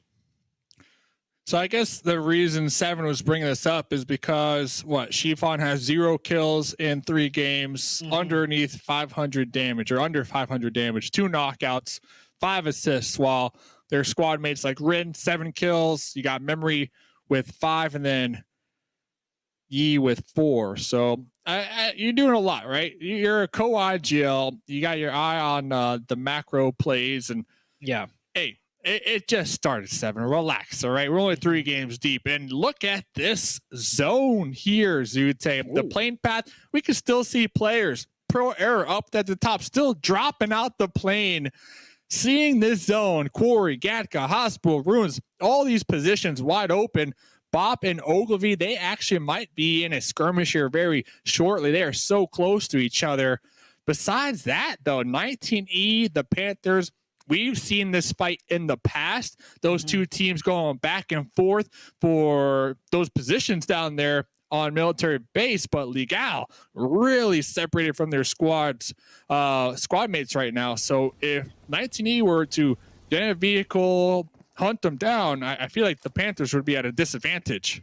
Yeah, definitely. 19 Esports, they could cross that bridge and camp the bridge. That's the most important thing. They want to make sure if they do decide to take a fight with the Panthers, they cross the bridge first. Because if they don't, on the other end, another team might be sitting there and waiting for them. In this first circle, we're far into the southwest. A Mini, I don't know if a Mini could blow up a boat quickly. Oh, but look at that. Oh, I thought they jumped out. Okay, they did not jump out. They are not scared of those mini shots. And okay, looks like boring protocol will be good. And this first circle, I was saying, a lot of it is water, Dave. Like, there's more water in this Erangel zone than we are familiar with. I'd say 35%. Do you think that's a fair number? 35%, because you do have the. Okay, look, I gotta ask the professor, of course. So 35%. I get the stamp of approval there. Syndicate, I really like what they have done so far. They got in vehicles and they're sending it to hospital, right? They're going to know for a fact nobody's going to be up there because of the flight, you know, the plane path. They definitely didn't favor that. So they should have a nice early game, get that loot, and maybe even use the west road, that main road, to rotate freely, right? Nobody's going to be near them for the time being. Now, teams that I am concerned with, Zute, and I kind of want to get your take, like, if you were in the game type of deal, what would the game plan be? Pro Era, they're Kameshki pretty much. Like, what do you do in a situation like this? You play for the hardships, edging. A team that's really good at doing that strategy is the Panthers. So Pro Era, of course, that's not really their play style that they've developed over time, but that would be the strategy in this scenario. There's no way you're getting center circle. You're that far away, so you just play for the circles, watch it hard shift certain directions, and do those wrapping rotations around. And then at some point, like the Panthers do, you got to break your way in, set up an entryway in, set up that fight that you're comfortable and familiar with, and that's the best Pro Era can do, in my opinion. 19 Esports on your screen right now. They cross that bridge just like I expected. Very early, maybe a little bit too early almost, because I feel like a lot of teams are still around this area looting, and they might just end up running into some of them. Really have to thread the wire through the needle, or whatever the saying goes here, because there's a ton of teams. You got Ogilvy, you got Nova. I'm surprised they made it this far without even being shot at. And I'm looking at them. Looks like they might be sending it to Quarry possibly to get some loot just in time, because they probably didn't get that much loot down there on the military base island with those off-skirts kind of houses that they did drop on top of. So that is very interesting. Nice, quick, early rotation from 19E. I'm very curious now that I'm looking at the zone. Like, we got the Panthers. Everybody knows that they drop here. Will we see a bridge camp in this zone? I have to assume yes. Potentially. With how slow the Panthers are moving, I don't think they plan on even crossing the bridge at all in this first circle. So a team might sit at the bridge to maybe catch off a team, but on the next circle shift, I'm pretty sure that team sitting at the bridge is going to want to move, and then that's when the Panthers make their rotation across. And XSET, actually, I'm looking at the minimap, driving very close to Nova, and Ghost Gaming also driving very close straight up the hill towards 19 Esports. The ultimate rivalry that has developed over the week. Pretty much Carnage versus Ghosts versus Knights versus the Circles. So we'll see what will happen, because Nova over here, you were looking at it, Nova versus XSET. Looks like Killswitch and Jay going to be tossing some grenades. Memory is going to be burning alive, and well, that last grenade will be able to seal the deal. And Rin's already dead, so it's pretty much a 2v4 right here. Yee, not scared, not stepping down, but the crossfire right there from XSET taking him out. And now we're talking about Chiffon. No kills so far. Probably won't get any kills this game, maybe one, because the goal now, just survive. Okay, well, I mean, Chiffon, this is your chance to shed 7 up. If Chiffon manages to get at least 5 points, that's a win in my book. And by the way, that XSET fight, that is not the first time I've seen XSET full send that location. And I think now that I've seen it work like 2 to 3 times, I think that is how you take over that position. You know, very first circle, especially a team like Nova, they will play a little bit more split. And with that bunker position, so many nooks, crannies, and dips, you can full send into one spot. And as long as you're aggressive enough, you won't get swarmed by the defending team. And XSET, once again, for the 3rd time in a row, they full send it and take that position away. Really great job by XSET. Yeah, this is what I was looking forward to, kind of watching XSET here day one. Because looking at Super Weekend's league play, the first week, while everybody else was feeling out the lobby, everybody else was playing it nice and slow, XSET, they were doing the opposite of that. They were sending it, they were crashing, they were getting involved in these early game fights, and they racked up a bunch of kills. They got a couple chicken dinners to go with it. So when I was talking to Polo about becoming the MVP, Polo told me that kills aren't their main concern. Like, they're gonna just stay with the team type of deal. They don't really care for that MVP role. So I was like, okay, so XSET gonna be playing a little passive here. I don't know. And I got him as number 1, Zute, and that's because this is a short event. There's only, what, 15 more games to go, and XSET, to me, they thrive in these short form tournaments, which this is right now to me.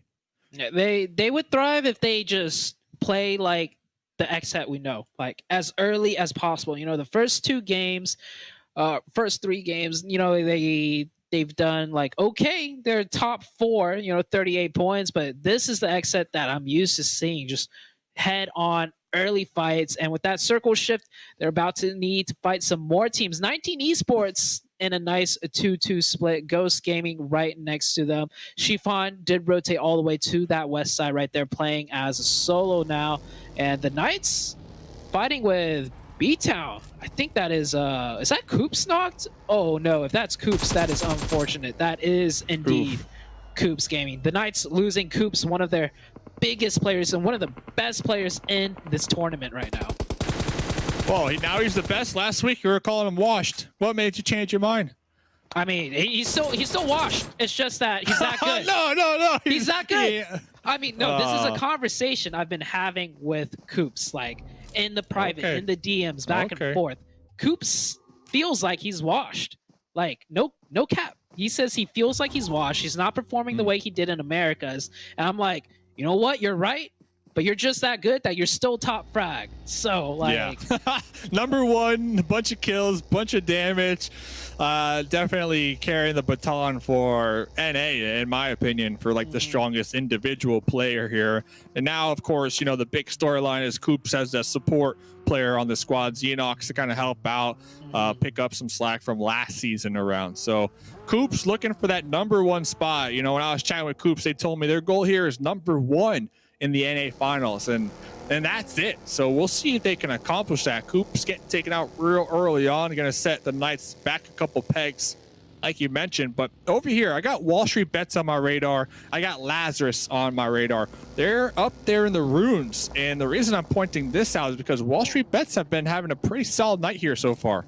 Oh yeah, I think they're still currently first place after 3 games have been played.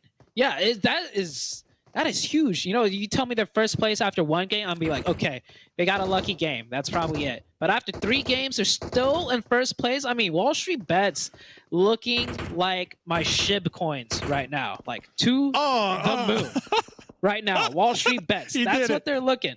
But let's see if they can keep this up. It's a long-term investment if you're riding on WallStreetBets. So only time will tell, Dave. But WallStreetBets, I'm loving how they're performing. I love seeing teams that struggle start doing really great. It's like, I don't know, it gives me a warm, fuzzy feeling inside, right? When you see top teams staying at the top, it's like, you know what, that's great. Good job. But when it's a bottom team showing up, that gets me excited. Bro, you're just trying to unload your bags on other people. Don't lie. Don't lie to us. So it looks like WallStreetBets, they were able to avoid the collision with Lazarus up there, which I really liked because I thought they were definitely going to get into a fight because they were right next to each other. And now Lazarus and WallStreetBets, they're in the zone up there towards the north. They might be able to take out BTOWN.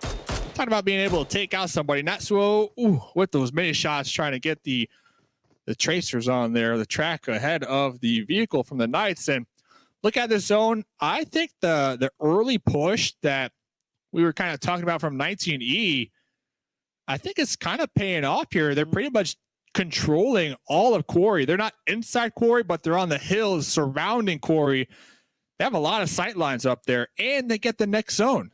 Yeah, great sight lines. And not just that, Quarry, it wasn't looted. And there's actually decent loot there. So we were talking about 19 Esports, rotating super early, might not having enough loot. Well, they've been sitting up there, scouting the areas and probably looting up. I wonder what their next move is. I feel like they're probably going to sit on top of that Quarry, use that vantage point. But this circle, we haven't seen one of these circles in a long... I don't think we've seen this circle even once yet. And all of PMPL, so be quite interesting to see what happens with these teams, see where they go. Ghost Gaming doing a classic Ghost Gaming rotations. I mean, it looks risky, but somehow they always just manage to pull it off. Polo with the Scar L from distance. Nasty. Yep. Onto Leon, and meanwhile, Ghosts were just able to go right underneath the radar between a bunch of squads right there, repositioned on the hills out here next to Bop. And a team that was sticking out to me was the Panthers. They just landed on the land. They have some vehicles, and they're going to be rotating all the way down south. But we'll have to get back to that because Spec caught slipping here from Trey from downtown. UIU looking strong, and they got a knock. They don't know what team it is. I would love to see UIU maybe go a little bit aggressive, go for like, you know, a little bit push. If they get that second knock, though, Bayo standing in the open, really trying to suppress for Spec. They really want to get this player up. This is the teamwork I love out of Ghost Gaming. Of course, you know, it comes with the risk. If Bayo also went down, that might be a push from UIU, but they put out the pressure. They'll get that revive. XSET full sending again, this time into Ogilvy. J7 is not. Kill switch is done, and Thursday Polo coming up huge, getting 2 more kills there. And Ogilvy down to just Vayne. Oh, spoke too soon. Got him. Polo, Got 5 kills. Third party coming in, though. 5 kills. Uh-oh. The pull-up from Lazarus. They saw the kill feed. They heard the gunshots. They are starting to swarm this fight right now. Only 2 alive. J7 instantly taken out. Polo knocked on their knees in the shack. While Jay looking for some placement points right here, right now. It's going to be between the Panthers, UIU, and Ghost Gaming. So Jay probably will have a nice little shack to call home for the time being, as Lazarus looking to looking to get some points here this game. Lazarus third partying. I feel like we haven't seen Lazarus do that in a while. That is one of the teams that do focus heavily on, you know, what's happening in the game in terms of kill feed, and they do try and go for those third parties. Haven't seen it too much, but it's nice to see them come in aggressive there. Meanwhile, during all that chaos, Chiffon did end up getting taken out. So I mean, that's another goose egg right there for Chiffon, and that's a goose egg for the Nova team. BTOWN pushing up on WallStreetBets. Long-term investment isn't gonna come off here. Baba. From behind too, the casual buggy pull-up to be able to seal the deal. BTOWN. Number 1, by the way, from PMCO, qualifying here now in the NA finals. So pulling back into the Lazarus gameplay over here, they might have spotted out the Panthers playing this edge with this new circle shift. And after that last third-party pull-up, Lazarus, they're not slowing down. Telly popping up. Ooh, taking a lot of damage in return. Going to be going for round 2 here. They'll be able to get the final blow with the AK. Nice job by Lazarus. Also, I respect what the Panthers are trying to do. They are a team that tries to control the edge and dominate the edge. And the only way to do that is to make sure nobody's behind you. Lazarus, they got the high ground position, but you saw the Panthers try and take it back. They went a little bit aggressive. Of course, doesn't always work out. So nice try by the Panthers, but Lazarus looking like a completely different team. And this is what happens when you don't clear out your back, right? You get pushed from behind. So the Panthers down to 2. And Lazarus looking like pulling him over. Oh no! Fierce popping out the buggy, trying to make a play happen. Is going to be getting ran over from Frady's tires right there. I respect it. Will they be able to get the pickup in time? Pick me up is what they're saying. Did they get it? I think I don't think so. They got it. I saw that player drive down to him, and it looked like he didn't know where he was for a second, and that scared me. But yeah, Fierce did get revived. Oh my god. The play. The pulling him over with T-bone maneuver. And they're not done. Telly out here getting the spray down with the M4. That's a push. And G3 sending it? Hello? That's a push. They're not in zone. Lazarus. Lazarus is not in zone. They got that opening, and Ghost Gaming in a really tough spot. Lazarus has the ridge to work with right now, and this Lazarus team, I'm loving it right now. Lazarus, 5 kill points so far. They got the knock. Now they're trying to breach with grenades, get another knock before probably pushing over that little tiny baby hill. This is in the zone though, so they do have this hillside to kind of work with for the time being. But all it takes is 1 molly, 1 grenade to just open this one up, because Ghosts are currently pinched down somewhat from UIU as well. Yeah, UIU looking to take more ground control. Lazarus doing the same right now. I hope Lazarus doesn't slow down, though, because if they just slow down and stay right here, there's a good chance on the next circle shift they're not going to get it, and then they lose potential control. But it is tough when there's 2 teams on the high ground that you might have to deal with. UIU and Ghost Gaming. Meanwhile, Boring Protocol, you see them in dead center circle. They've been chilling at this compound for a while, getting a few zone blesses, and this was what I was worried about. If you keep your heads down too low for too long, you will end up getting pressured and shot at. Yeah, pretty much giving Ghost as well, like the time needed to get the resets, the heals off, because UIU also didn't make that push. And next zone goes up. Oh, little bop right there from Fishy from downtown onto AZ. Next zone does go on up, and Boring Protocol, those compounds you're talking about right there on the edge in the south. So the spaghetti bowl between Lazarus, UIU, and Ghost, well, is going to budge. It's going to spill over. There's not enough room for everybody down here, and Bayo looking for the fight. Uh-oh, Bayo, watch out for the vehicle, man. The vehicle plays from Joey. It's a skirmish right here. Lazarus, they use those vehicles to get the opening, but at the same time, look at where they stopped with those vehicles. They get the opening with the vehicle, and then they position into the high ground. Joey coming in very close right now, using that ridge. Spec is ready for this push, so Spec should win this fight. But pro arrow from distance, Pan with the third party, and that is Ghost Gaming taken out. Lazarus come out on top. 9 kills. Playing from the edge. I think the Lazarus team should just do what the Panthers just play from the edge. Don't even worry about rotation center because this team can fight. They did get somewhat help from Pan from that DP though. That prone from downtown helped just a little bit, but I agree with you. Like Lazarus, they are just steamrolling the edge here this match, and this is exactly what they needed because coming into this game, they're in that mid-pack around 32 points, so they're looking to make a difference here. As I don't know what's happening over here in the blue zone. Everybody trying to get those heals off before popping in the test. It looks like they did lose one in the process. As the Illuminati going to be rolling right up to BTOWN's front door. Not much else. Nowhere else to go. So, I mean, Illuminati, that's pretty much it. That's where they can stop. Lazarus still not in zone, and they're going to be coming behind Illuminati pretty soon. BTOWN with 5 members up, 5 kills. BTOWN also putting in work. We saw them take down WallStreetBets, a couple minutes ago. Now they're about to take out another team. Getting shot in the back, though. Ooh. It is just, there's so many lines of sight open in this area. Not much hard cover to work with, and this is unfamiliar territory for a lot of teams. So the long-range angles, not too familiar. Dude, Joey just loves that buggy.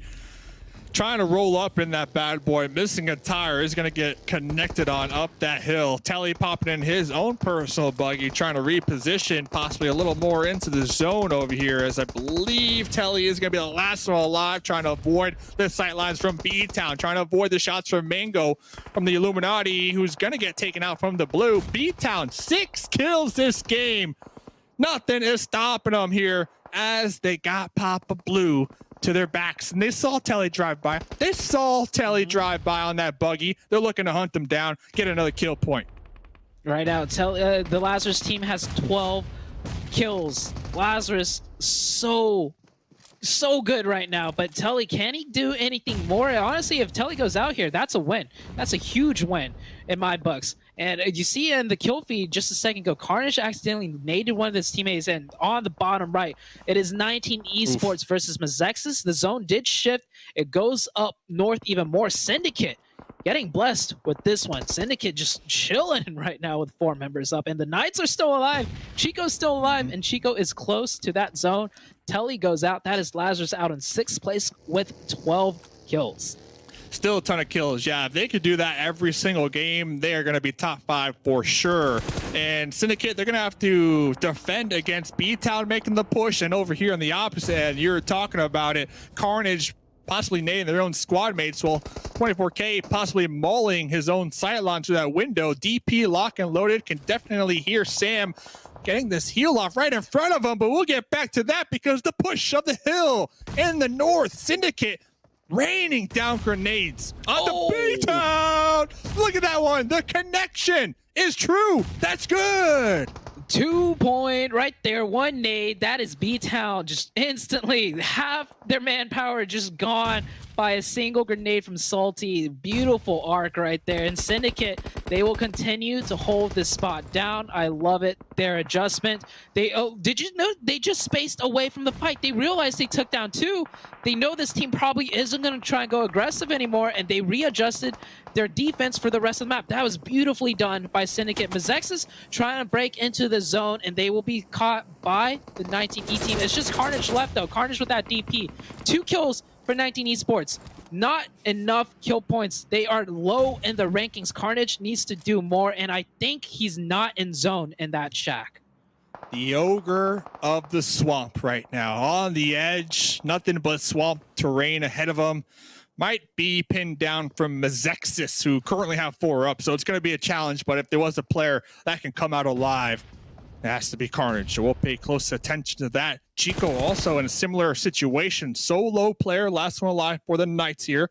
Right there on the edge. Mezexis, 4 up. 4 kills. Brain possibly spotting out Chico. Chico using those thick grass in the swamplands right now to hide in cover. But yeah, Brain finds Chico, and the Knights get eliminated right there. Let's take a Syndicate look at zone. Syndicate. They got Circle again, Dave. This is a good game for them. It's a good game, but I can't call it. Last game, I thought XSET had the win. They didn't come out on top, but Syndicate doing a great job at defending right here. I feel like their final boss has to be BTOWN. Issajack cresting over the hill, immediately knocked out, and Salty with the molly follow-up. Not far enough, though. Right now, the Mezexis team still have 4 alive. Carnage is still alive. I think that shack was indeed in zone. So top 4 at worst. Carnage could maybe play spoiler, maybe just get 1 player of Mezexis, get that knock, get that thirst. But yeah, you see right there, Carnage. Oh, Carnage is actually not in the shack. He's trying to use his smokes to stay alive. He's got to make a run for it. 3 first aid kits. He can maybe just first aid, and a little bit too early right there. Carnage goes out. I don't think he would have gotten a higher placement than that, so it's okay. But back to the fight. Syndicate versus Mezexis, and we got 1 member of BTOWN in the mix. Here comes Starlight pushing up on the opposite end of this little hill. Rat going to be cooking this grenade, looking to toss it right on top of Starlight. That could open this up. Starlight pretty low in the health department. Nice little hill. Ooh, Salty needs to watch out as well. I'm really curious. But the grenade. I was going to say, I'm curious what Peaceful can do. The solo from BTOWN can really play spoiler right here, as I see them wrapping across the road, trying to get right behind Mezexis. This could be huge for Syndicate because Peaceful is going to play spoiler. I love Peaceful's proactivity there. He knows when he can make a move, and he makes a risky one, but he timed it very well, seeing the fight break out. Now Syndicate, they're getting aggressive. They had that grenade opening. They want to take the high ground position, but that is 1 player knocked. Mezexis holding on for dear life. Mezexis still with only 3 up. Starlight is still knocked. They know they can't go for that revive just yet when they're getting pressured. And Syndicate doing the same now, trying to get that revive. Mezexis, Starlight does come up. Peaceful, playing peaceful right now. This hill.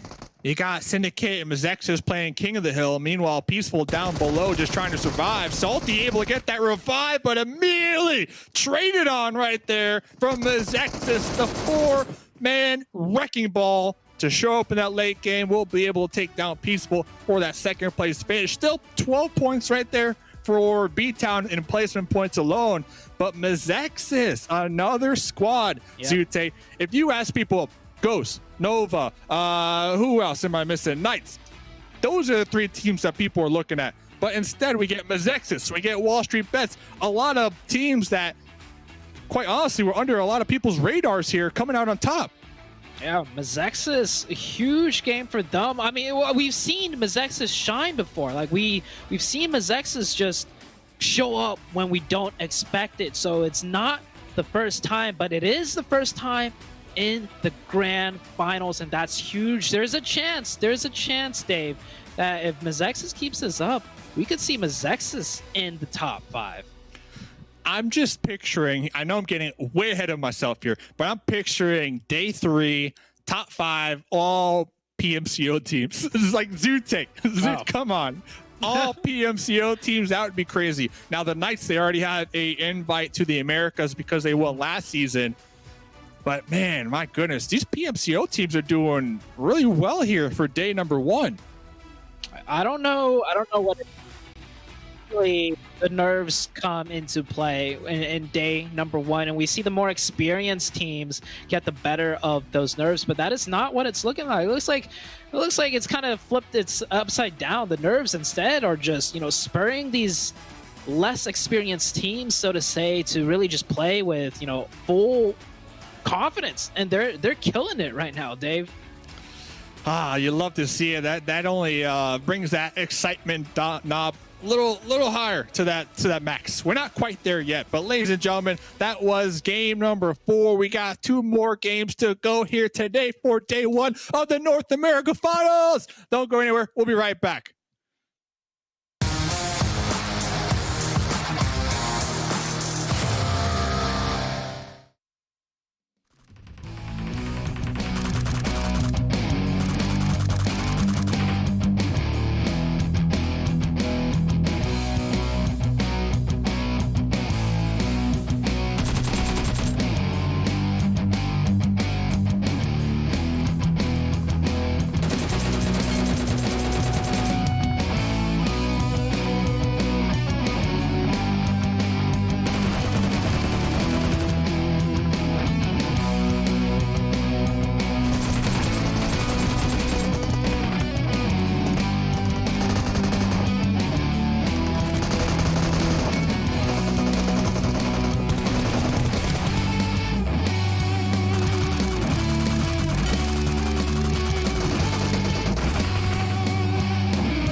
The OnePlus 9 Pro. The OnePlus 9 Pro. Oh my god, this phone feels incredible. The best processor, 120 hertz, 12 gigs of RAM, and a Hasselblad camera. What more could you want? The hyper touch on this bad boy is phenomenal. The best model of OnePlus phone I have used to date.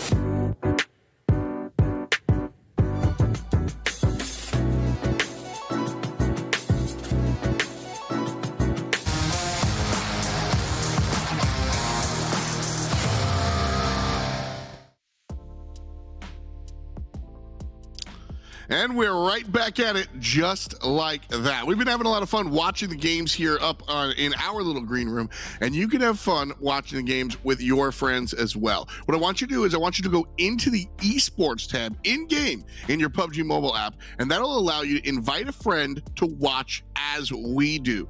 And while you're doing that, you will be able to invite your friends and win some tokens, tickets to go ahead and put them towards gotcha. Permanent items, that's the big deal. Permanent items in PUBG Mobile. Watch, friends, get stuff. Welcome back, folks. It's F. It's 7 and Glitter Explosion, and we are here to break it down one more time. Analysts, glad to have you here as we go ahead and take a look at all of the results for this last match and see where everybody wound up. 7, why don't you walk us through as Mezexis stands up tall one more time? Mezexis, I mean, consistency, 24 points here out of them. BTOWN as well, they've been able to bounce back after that horrible first match today. For them to have 20 points, it's huge too.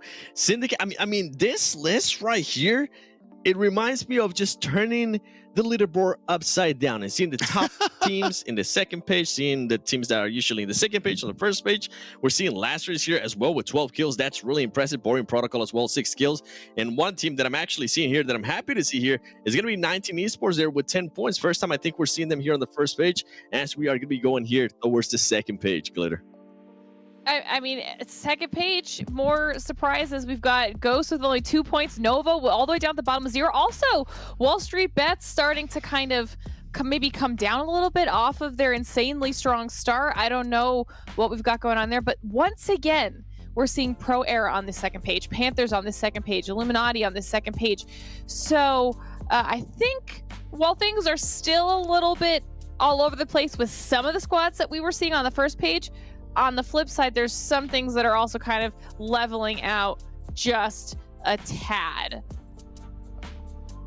Just a little bit. Inch by inch, we're finding, excuse me, some of these teams stepping up and walking forward. Mezexis, I think, is one of those teams that have really kind of made their mark, making their moves forward. As we bring up the round MVPs, I'm expecting to see some Mezexis players here. Oh. Okay, there it is. I get thrown a curveball one more time. I look at me. I can't guess it, but I mean, again, I'm still happy. Different names up here, 7. Yeah, definitely different names. And I was with you, F. I was actually expecting to see some Mezexis players here, but I mean, Syndicate, Brain, this is the second time that we see him here today. That's actually really impressive. On this last game, he was able to put up 1,000 damage, 3 kills. Today, so far, I think he has something along the likes of 8 kills.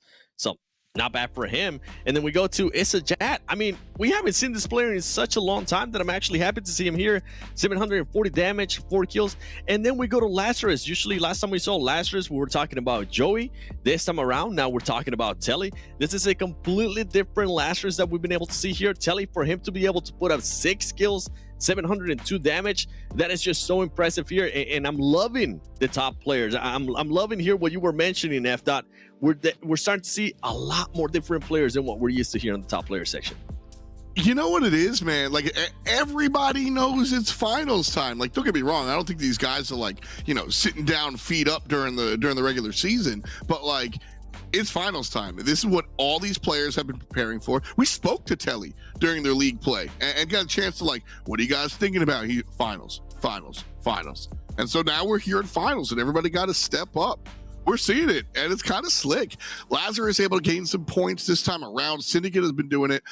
As we pull up the overall and take a look at how all these teams have been doing throughout it, I really want to see and think about how these teams have kind of like, yeah, this is what I'm looking for. The Mezexis, and oh man, Glitter, I'm just excited because we just get so used to seeing this look similar time and time again, and it's anything but. I don't know what's happening at this point. Okay, take everything, take all my predictions, throw them out the window, because this is not what not a single one of us, if you recall our predictions, not a single one of us, not even Dave, who's always got some wacky choices, picked this to be the current situation. Okay, Mezexis actually has a solid lead over Syndicate, who also has a phenomenal amount of points with Lazarus. I mean, like, once again, our top teams that we'd all picked don't start kicking in until 4th and 5th place. I mean, Nova has moved up here to 7th. WallStreetBets has dropped down a little bit here. So we're starting to see a few changes. But generally, once again, not what we were expecting, because a lot of the teams that we had talked about are either close to or on this second page here, Seven. Definitely. I'm just as shocked as you are, okay? We do have Boring Protocol here with 28 points. UYU is currently ahead of Ghost Gaming. Honestly, I didn't think that was going to be a thing today. And they're ahead of not just Ghost Gaming, they're also ahead of 19 Esports. And then if we go down that list too, we had Panthers performing really well on Super Weekends. They're currently in 14th place. And then we have Ogilvy in 16th place. Like, what is this first day of the finals? Although I'm all here for it, honestly. I want to see some of the other teams kind of step it up in this finals. Yeah, I mean, we've seen a lot of the squads really look for something different, find players on the MVP all of a sudden. And so that's really what we're seeing. Finals has come. Different teams have stepped up. Consistency. Just got to ask for more of it. Got to see these teams string together some of the same dubs and do that sort of thing. So we're going to take a look at total damage, I believe, is what's coming at us as we reflect on how these players have been doing it. And that's why Brain and Jat wound up on our MVP list, huh? Because despite Mezexis taking home #1, Syndicate and BTOWN bring us 23 and 2100 respectively here. That's insane. I'm just very impressed here, Glitter. Look at the way these teams have really brought it out today. I'm excited for day 2 and 3, and we're not even done with day 1. Yeah, I mean, Syndicate is another big surprise for us. They have been incredibly strong and consistent today. It's something we talked about, but the fact that BTOWN is also matching their kills and also at the over 2K damage. I mean, this is huge for BTOWN. They had a really, really rough start to the day, and they're already bringing it back, getting a lot of points on the board for themselves. I mean, Mezexis, how? Well, at least we've got XSET on here. At least XSET has bounced back from last Super Weekend, because we will all agree that that was definitely a rough performance for XSET. XSET seems to be picking it up here in finals, which is nice to see. 12 kills out of Lazarus. Like, I don't know what's up anymore. This entire thing has just proven that we all know absolutely nothing about what's supposed to happen here in finals, because these teams are bringing it. With Lazarus, I mean, you got Joey and Telly. They're just currently absolutely popping off. We saw Telly right there on the MVPs. But what I want to see here, Glitter, is I want to be looking at some of this Mezexis Esports NA players. Because, boy, they've been able to be consistent. And this is why I was calling it here, Glitter. Just look at the stats from 24K. Is he serious? 24K, what?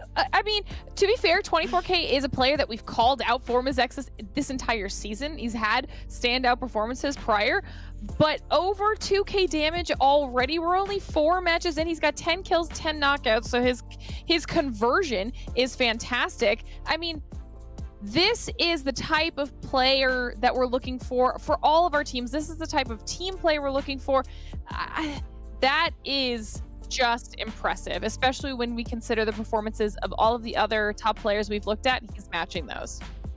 Yep. All this comes down to, as we look at all of our predictions and brackets get busted up, all this tells me is that we got to watch more PUBG Mobile. We need more gameplay, larger sample size to really bring this one home. So give us your feelings, hashtag PMPL, get involved online, and let us know how you're feeling. But right now, I just want to see some more action. So let's go ahead, sit down, get a nice break. And right now we're going to go to the action one more time. We've got Zute and Envirum. They'll be on the mic.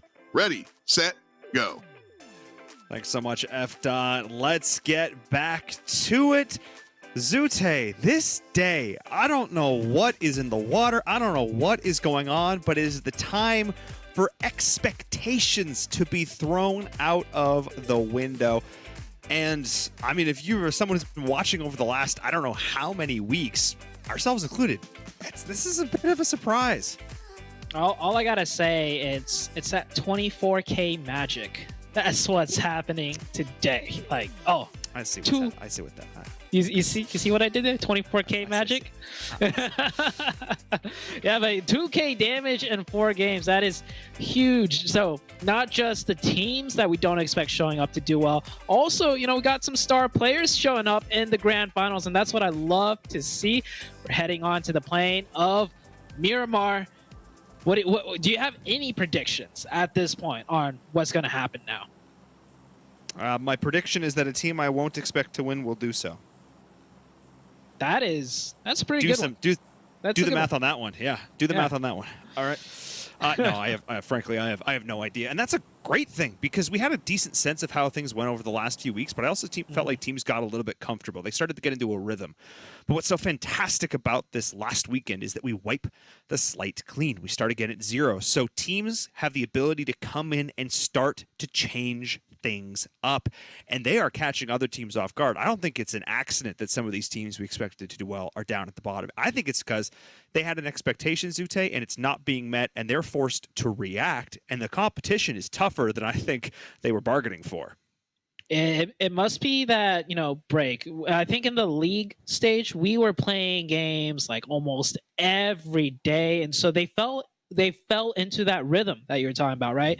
Like that repetitiveness. And so the top team stays on top, the middle of the pack kind of hovered in the middle and so on. But we had a 4-day break. Yeah, we had a 4-day break. I think it gave a lot of players chance to reset, rewind, and actually put into effect all the things they were trying to change week after week, but they never got that downtime to kind of, mentally commit to that. And I think this 4-day break that we had, it is doing wonders for so many players and teams right now.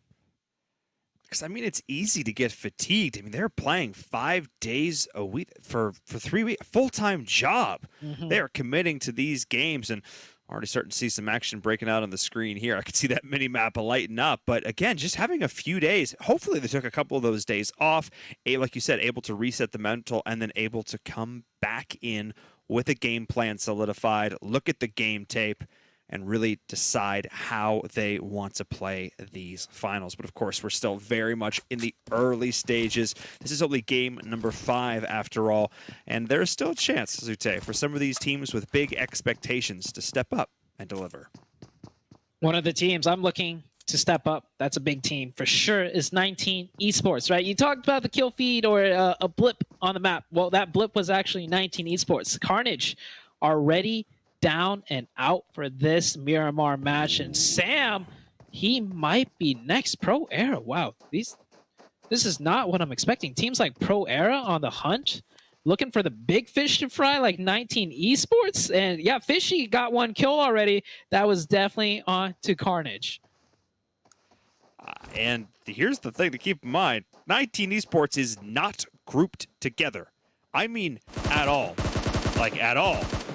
If Sam drops here, no one's coming to help them. This is just 19 Esports out on an island, completely pinched. This is a pure sandwich. This is a Sam sandwich. And if Pro Air play this right, there should be no way that they don't get this. Okay. Oh, this is the replay. Oh, wait, no, okay. It's just the kill feed. It's kill feed, Sute. It drives me crazy sometimes. Sometimes, yeah, it throws me in a loop. And I think 19 Esports, they're thrown in a huge loop. I think the last time we saw 19 Esports lose 2 players in the beginning of a match was all the way back on day number 1 of the Super Weekend. That was 3 weeks ago, maybe even more, when Ogilvy contested them. And now 19 Esports, they are just not having any luck. Of course, last game, they had a decent finish. I'm not going to lie. They had a 4th place. I think they got 10 points that game. But with how bad they're doing, they need more than that. Because something Seven mentioned to me was 19 Esports, right? They're a big team. All the teams in here know this. As we near, the final stages of this tournament, maybe going into the last day, if 19 Esports isn't comfortably up in the top 5, you know what that means? They could be gate kept out. And I would expect some teams to definitely have a conversation about that. Hey, if we could stop 19 Esports from competing against us in the Americas, make it a little bit easier for us. Well, 19 Esports could have a huge target on their back if they don't close out today. I mean, they got this game and one more game left before, signs of weakness might attract more sharks. Oh, and speaking of sharks in the water, Nova Esports need to be careful. Though Hugh may have just given it away with the footsteps. No, Shifan. That is unfortunate. And I mean, back to back. Pro Era is catching out these teams up there at the top, teams that we've been looking towards. Though, and actually both of these teams are ones who are in that exact situation. They're not a Knights. They're not a Ghost, who are basically guaranteed PMGC at this point. They are teams who still have to qualify here this weekend. So if they're not careful, Zute, they might be in for a rough surprise.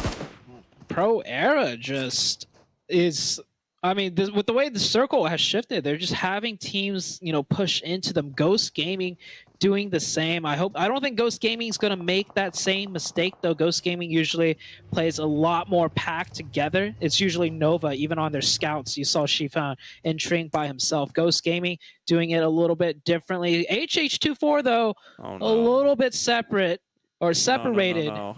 I mean, it's a good thing there was nobody camping inside that building, or else HH would have gotten knocked and no support. But Pro Era, what is this? They are just looking for all the kills they could get right now. Fishy should also start looking for a helmet, I think, because yet to find one of those. They have been in these weird, scrappy fights this whole early game and have not actually been able to loot, which is very strange to me. But I mean, I guess at this point, they picked up 3 kills, so I can't necessarily knock them. As Ghost Gaming rolled in, I think got a whiff that maybe they are. Look at that split. Look at the minimap right now. Look at this concave from Pro Era. Yeah. That is absolutely wild. Those are the jaws of death that almost just closed around Ghost Gaming, when instead they may look to turn their attention towards another foe. That was Knights scooting off in the distance. You know what it was? Ghost Gaming? You know what it was, Vera? They smelled something fishy. Beowulf, right? He got that game sense like no other, and he took a whiff of that air. He took a whiff of that position. It's like something smells fishy here, and they booked it out of there before the biggest fish of all, the shark, right? Before the jaws. It works, of the Sute. shark. I'm not mad that I'm mad that it works. Okay, I'm mad that it's so good. All right, I'm not. Okay, all right, I'll stop. I'll stop. Just for clarity. All right, stop. I'm mad that it's good. Okay, good. Thank you also to observers for highlighting Mezexis there for a second, Zute, because I don't think if you would have shown me all 16 teams that were competing this weekend, and you said which one do you think will have a solid lead after the first 4 games, I think I'm not sure there's a world that exists where Mezexis would have been in my top 10 first picks. I would put them in 10th place, maybe 9th. Okay. But I get what you're saying. Yeah, Mezexis has a 11-point lead, actually, I think, onto the second place team, and it's after a good, decent amount of games have been played. And Mezexis, we've seen them come up huge and then completely drop off into the abyss and then come up huge again and then drop off again. Well, this time around, they're coming up huge, but I hope they don't drop off. So this Mezexis team, I would love to see them, break into the top 5, qualify for Americas, because that would be a huge accomplishment for the team. Starlight, I know very well. He's been in this scene. He's been working hard for so long. Exactly. And if things finally gel and, work out, that just makes me happy. And for Starlight, a player who played on rosters like Nova Esports, who's played on these big and 19 Esports teams, and 19 Esports, exactly. To have that history, to have played with those fantastic squads, to no longer be on those teams, to put this scrappier squad together, he's to got come a in lot here to prove. and do this. That's exactly. And again, it comes back to this idea that you don't have to necessarily be one of these big established teams. The nature of how this league works is that it gives shots to those up-and-comers. You do legitimately have a chance when you start your journey off in PMCO to maybe make it all the way to the Global Championship, which is absolutely wild to think about as we take a look at this next circle. Zute, I would say probably the friendliest hard shift we could have gotten. Very, very friendly. But this is like what, the second circle? So like we know how PUBG Mobile works. Okay. More circles, more hard shifts will come out. This one, of course, very nice for all the teams to make their way in. And I'd say overall with this zone, one of the easier zones. There's no huge giant mountain like splitting down the map. There's no huge like just crazy like just rotation cuts that teams will have to make. I think rotations from here on out, even with hard shifts, won't be as difficult as Miramar usually, puts on the teams. So let's just see how the rest of the teams do now. But 19 Esports, right, they're down to 2 players. The only team I think that will have a very difficult time for the rest of this game, regardless of where the circles go. And from what I'm, glancing at the mini map, they are likely going to play edge here. I think they're going to just try and survive. They're going to play it slow and steady, and they're going to hope for some crazy backstabs as they weasel their way into this next circle, which still does have a lot of fun areas in play. Minas Generales, of course, is the La Bendita, that whole area around there. There's a lot of very fun, again, not massive mountainous terrain that you're talking about, but still enough that you can have a bit of a drawn-out fight without necessarily the risk of getting third-partied right away.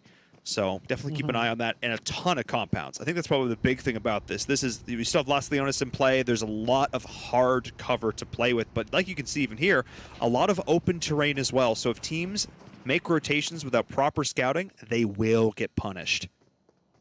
A lot of terrain to navigate through. And speaking about high mountaintops, Ogilvy is on one. They're on that northwestern edge of the zone. Unless we get a super hard shift back over here, we probably won't see this position and play much longer. And not deciding to take those shots. I think he wants to get a little bit closer. Nova, of course, 3-man. We saw Shifan go down. A little bit of a mishap scouting, ran into Fishy, but he did not catch the smell of fish, and he went down to that player.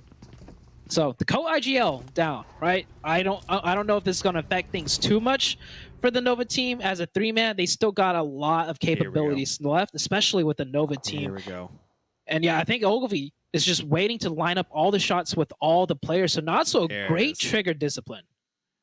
And that's huge, because like one player at that range, the chances of you either not getting the down at all or getting the down but having them be able to move out of the way so much that you can't finish it, very high. They waited. They're going to set up a team shoot scenario. They're literally going to count 1, 2, 3, go, or some variation of that.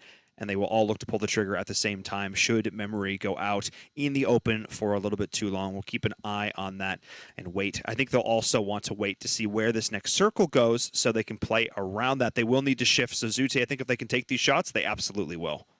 And if anything, they're waiting for that circle to shift so Nova just starts driving away, maybe more into the open, and then they take those shots. But I guess that circle shift was a little bit too risky for Ogilvy to wait any longer. So they're going to make that rotation. So we got that circle shift. Goes to the northeast. Now, this area of the map is definitely one of the more fun ones. We have the Minas Generalis compounds. It's not even compounds. It's like giant towers and I don't even know what you would call those buildings. Definitely, very tricky to navigate and play. And then Pro Era, you saw where they were earlier when Ghost Gaming got really close. They have a huge portion of the zone within control there. So this could be a big game for Pro Era, one of the teams that haven't shown up that we don't expect. And all these other teams that we don't expect have shown up already.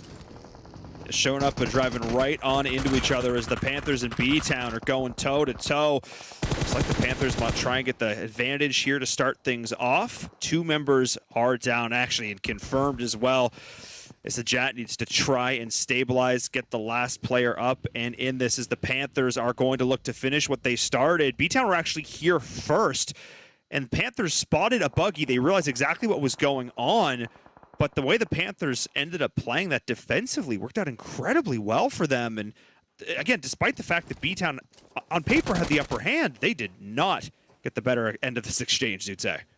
I mean, the Panthers just a team that excels at fighting and coming in from the edge. WallStreetBets, though, also coming in behind BTOWN. We saw them have a huge game in game number 1, fighting their way in. But what's even bigger was that grenade by Jet. one of the star players from BTOWN for sure, and he's got an arm to back it up. Almost gets that confirmed in another knock. Moso playing quiet right now, and I mean, time is ticking because WallStreetBets is looking over here just as well. And laid down a smoke to set up the entry for the teammate. Will be good so far for the Panthers to get into the same building. They're going to start to get shot from additional angles as well, so they need to take over this piece of hard cover on the edge of the circle. You can see WallStreetBets off in the distance. There's a very good chance that they come in to start to third-party this if the Panthers aren't careful, and may have already done so, as you can see them using the smoke tunnel to get in. This isn't defending from BTOWN. This is defending from WallStreetBets. And just like, I mean, just like that, suddenly, we have quite a bit of action happening here on the southern portion of this circle. And I think it's unlikely, Zute, that one of these two teams doesn't end up going down right here. Yeah, there's like 4 teams. There's the Panthers, BTOWN, WallStreetBets. Mezexis also down there, and the Knights. yeah. Coops is, oh wait, Coops is... Where's Coops? Coops is What? down south, right next I to see him. Mezexis. Yeah, and the rest of the Knights are far west. So I think Coops, he's like, I'm going to show you guys why I'm MVP. I'm going to play on this side of the map by myself and wipe out everybody. But that circle shift, it goes right onto Pro Era like a magnet. Ghost Gaming is going to go back to that compound, but now for sure they know Pro Era's there. And these teams on the edge, Mezexis, the Panthers, WallStreetBets. Oh, it is a bloodbath out here. It is indeed, and I'm pretty sure Coops is down, by the way, on the edge of that circle. Looks like they were knocked. Yeah. So not going to be doing a whole lot to rack up those points as Mezexis are going to look to third party this. The Panthers need to get the job done ASAP, as we can see those shots coming in from the off angle. And I mean, this is just chaos down here. The Knights go down as well. The other players off on the other side of the circle, they ended up getting taken out by XSET. So the Knights eliminated early, out in 16th place, Sute. That is not great for them. They got a chicken dinner on Miramar, you know, just a few games ago. So I guess maybe they want to, like, you know, take it easier for this map. Definitely not working their favor. Frady coming in, trying to use that UMP, but runs into a crossfire of 2 players. Mezexis, great teamwork there. The Panthers down to 3. Zone is closing, and you can see it here. They are going to start getting chunked. 24K hops in that buggy, and he's going to elect to go. Starlight also in the car. They do not want to take this fight, but they will leave some players back to put out support. They will, and yeah, you're using their teammate as bait to get that shot in the back. Starlight's going to go down, so the Panthers actually end up holding their ground through all this. A chance that maybe they'll get Moso back up into this, but the fights are not stopping as UYU and Lazarus are fighting again on the edge of Crater, very close to that last fight that we just saw as teams are scrambling to get in from the south. Pro Era still controlling so much of the central portion of this circle. All the teams are forced to the outside, to these mountain ridges, but they're not a lot of... Oh, that snap! Oh. But G3, what a beast. I don't know if you saw it, but G3 went flying. He exited his car and went flying, and it worked out perfectly. He, like, just skydived his way into that flank, and it absolutely worked out because he got that entry, and UYU is taking out. Lazarus continuing on their steam that they're getting from the last game, and they're looking good. Meanwhile, Syndicate trying to break into the zone. Oh, they are in zone, trying to get an opening onto the Nova team, but XSET, 4 players up, right behind them, right around the corner. They got to be very careful not to push out too far. And they're in this bit of a gully. Nova have the soft cover right in front of them in this defilade. XSET in a similar situation behind them. Syndicate not in an ideal position here on the edge of this circle. Killswitch, and the rest of XSET are just going to move up a little bit ahead of them. Further to the south, that could cut off any hope of retreating down there. But Killswitch and crew do end up giving up that high ground position. We'll see if that ends up coming back to bite them. As the Illuminati, another team we talked a decent amount about, Zute, they've got this piece of hard cover to work with as WallStreetBets get eliminated. WallStreetBets is out. They full sent it to where the Panthers are. Like right now, the Panthers just in the jaws of Pro Era. And you can see right there, oh my God, that Pro Era, 4 corners. Everybody's locked in right now. How? That Panthers player is not long for this world, I'm sure. And look How at did it. they make it there? They're all closing it. I mean, they had a buggy. Buggies are fast. You know, like it's fast. He made it in, but he's not going to be surviving much longer. That circle did shift south.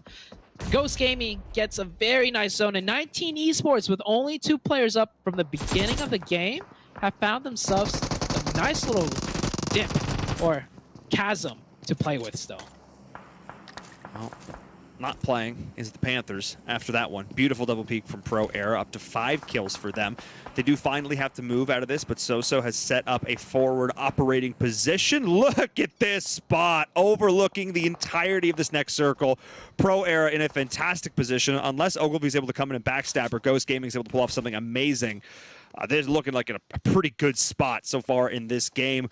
Nova, though, the last team standing on the western side. We talked about it. Illuminati, Syndicate, XSET. One of these teams, they have to make it into the next circle, but there's not room for all of them, Zute. I mean, Nova's going to make that first rotation, but they're going to just drive right into the jaws of one of the teams waiting. It looks like they decided to crash into the XSET team. Illuminati and Syndicate trying to fight it out before they make their rotation, and you see the blue zone closing in. Mango, he's not going to get that first aid kit off. He is done. XSET hold the line. They hold the defense, and I do think XSET did take out the Nova team. Memory, last one up, actually trying to drive away, and there you see it. Memory trying to make a mad dash for it, but of course, Buggy spins out. All of Ghost Gaming taking shots. XSET keep all 4 players up. They do indeed. Great job there defending against the push from Nova, but it came in so late that they didn't really have a lot of time to work with. They couldn't stop a little sooner, maybe try and set up some smokes, maybe try and set up some cover. They spent so long waiting for those teams on the outside to push so that they could capitalize on that their own rotation ended up being delayed. And they paid for it in a big way. But as I look at this, a lot of names that I expected to see are questions being answered. Ghost Gaming, 19 Esports, XSET. These are the squads that we were looking to see coming into this late game situation. But again, teams like Syndicate, the Illuminati, BTOWN, still up here, Zute. That's also quite nice to see. Yeah, another big question mark for me is Boring Protocol. They have 4 players up. They've been really quiet this game on the edge of circle.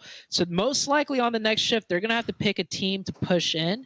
19 Esports is looking really nice for them if they don't get that next circle. And with 4 players, like 19 Esports, they got their work cut out for them. Let's see where it goes, though. And it does shift away over towards Ghost. Boring Protocol most likely looking to take over 19 Espot. And Pro Era, they are sitting pretty right now. They've got at least one member of Ogilvy who made that wrap around that they're going to have to deal with. I believe it is Glass. But otherwise, yeah, and Ghost. I mean, I don't know what it is. Sometimes Ghost Gaming, when they get that circle luck, they get that circle luck. They have not had to move for the last 7 minutes of this game, it feels like. So they're going to continue to just try and rain down fire as Syndicate have to try and make this crossing. But look at this expanse, Zute. It's going to be tree to rock to bush, and a couple of smoke grenades along the way if they still have any left. As we're seeing the push, like you talked about, a Boring Protocol into 19 Esports, down into the dip. Can Acer continue to find the shots, lining them up and around? But no, Boring Protocol, Fate, the last one standing with a scrap of HP. That was a 4v2, and they almost didn't do it. The 19 Esports almost clutched that up. It was so close. Lazarus, oh, I don't know why they're not going a little more aggressive. They heard all the shots, but then again, this is late game, right? You hear shots everywhere. It's hard to tell exactly where players got knocked, so not able to take advantage of that third party. That would have been perfect for them, though. Now Lazarus still not in the zone. Ghost Gaming, of course, this is where they shine. They're on the defense. They get to take shots at whoever they want, and they do not miss, racking up the kills up to 4 kill points now. Ghost Gaming. I mean, this is what? Ghost Gaming. And this is what we expected to see. They're a great defensive team, one of the best defensive teams. But speaking of defense, let's talk about offense. Telly going in for some crazy vehicular plays, almost finding multiple members of XSET in all of this. Up to go back. This is not in the circle, I should mention.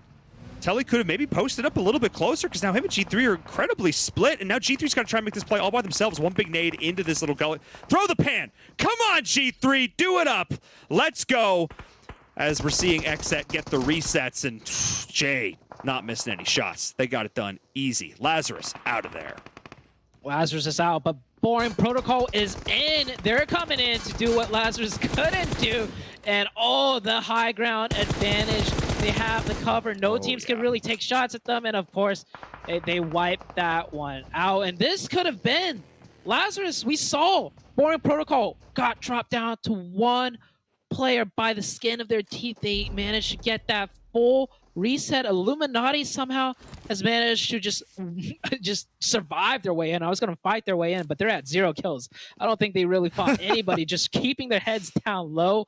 And okay, Ghost Gaming, they got the zone again. So Pro Era, Ghost Gaming, and Boring Protocol, 3 teams with 4 members alive, and of course Illuminati with the 2 members.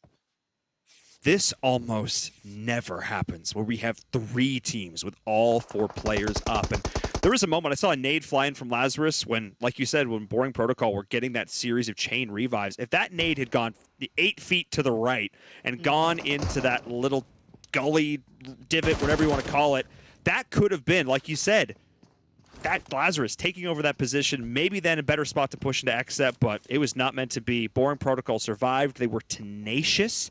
And just like this, they're in a pretty darn good spot. But as we look towards this next circle, Zute, why is it always Ghost?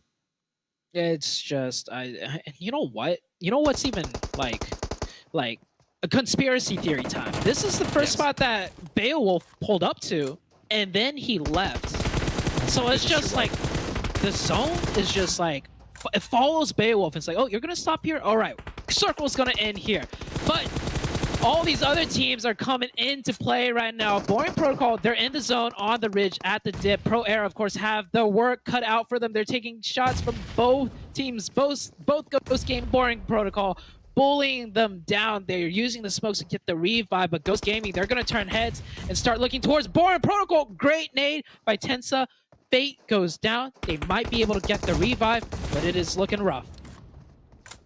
Boring Protocol taking a fight on 2 angles. They're keeping Pro Era pinched while also trying to get a knock against Ghost Gaming. They did receive one in return. We'll see if Valak will be able to get the revive onto Fate, but no, the shots come through. Beautifully done. Valak drops. This is the entire push from Boring Protocol getting ripped apart, but Fame Boys is able to answer back. Knocks HH24, does a decent amount of damage. What this does, Zute, it gives an opening for Pro Era to push in while Ghost is occupied. This is their shot to try and take over their piece of the compound. Sosa will continue to sit back, play that anchor role as every one of these teams is trying to get the revives off. Who can answer back that little bit quicker? Who can get that next knock? That's the question.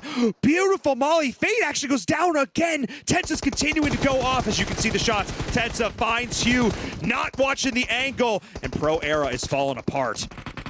Everybody is falling apart. Ghost Gaming falling apart. Pro Era falling apart. It is all out mayhem. Boring Protocol finally gets eliminated. You want to talk about the strongest defensive team? Well, you just put them in an 8v4 situation. They were sandwiched between 2 4-man teams. They're still alive. One team somehow got eliminated out, and Ghost Gaming have 3 up. Ghost Gaming. I mean, we talk about their defense, but I mean, we really gotta talk about their defense. 13 kills, Tensa picks up another one. Ghost Gaming swings this back in favor in a 3v2, and if Ghost Gaming wins this, like, it is Ghost Gaming. They talk about my defense. Well, that defense is impenetrable.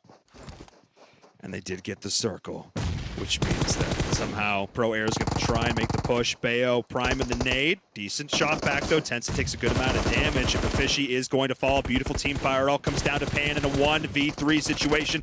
Pre-firing the angles. Bayo around the corner. Pan's able to take 1. Survives on 1 HP. Trying to get the kill point back as fast as they can. But this is likely going to be all she wrote. It is indeed. Ghost Gaming get the win. We asked, Zute. We asked if these teams that we expect to do well can step up here at the end. And the answer was absolutely yes, they can.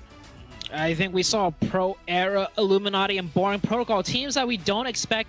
They didn't get first place, of course. I mean, you know, when Ghost Gaming plus Zone, they get the chicken dinner. But I do want to say, we've seen a lot of other teams get zone, but they don't close it out. Like in the very first game, we saw Lazarus get zone on Erangel at that compound.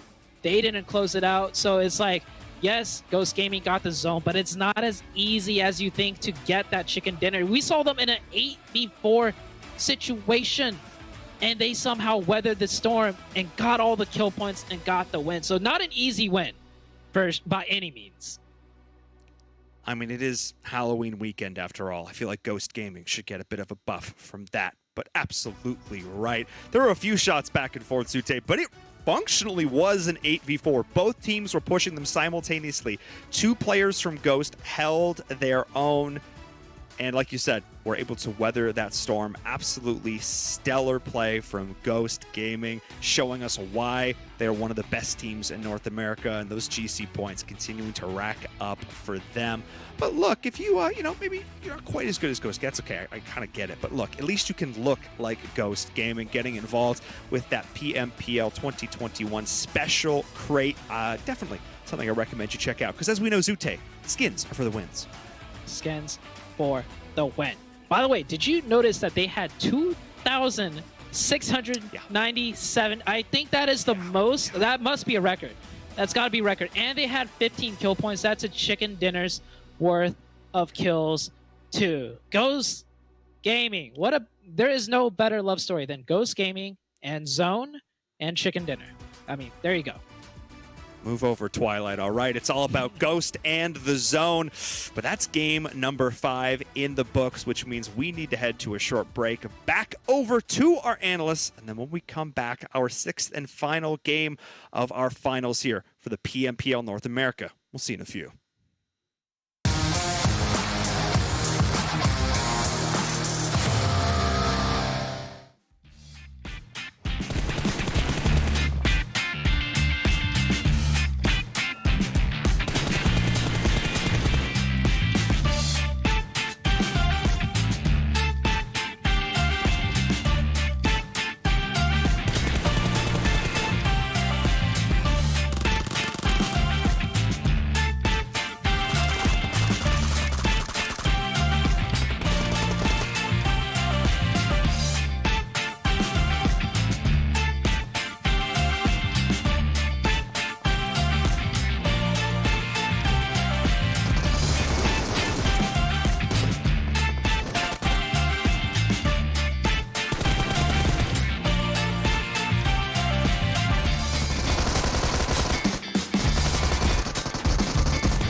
The OnePlus 9 Pro. The OnePlus 9 Pro. Oh my god, this phone feels incredible. The best processor, 120 hertz, 12 gigs of RAM, and a Hasselblad camera. What more could you want? The hyper touch on this bad boy is phenomenal. The best model of OnePlus phone I have used to date.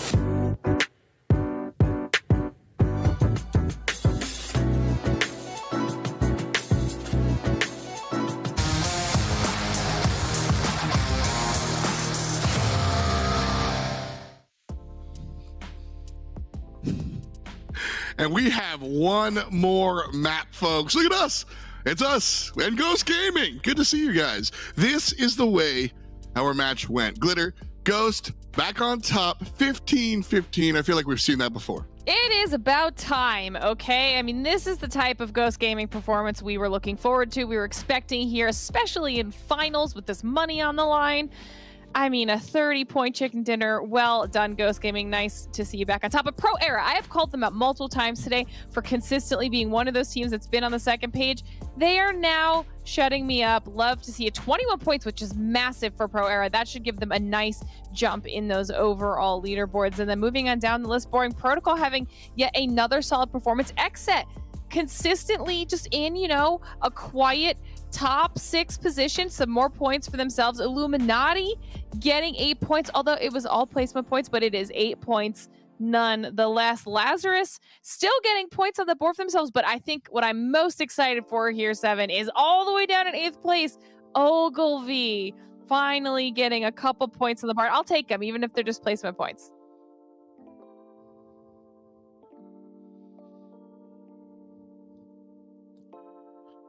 All right. I mean, looking at these, it's definitely really cool seeing all these teams. Mezexis here at number 9 with 4 points.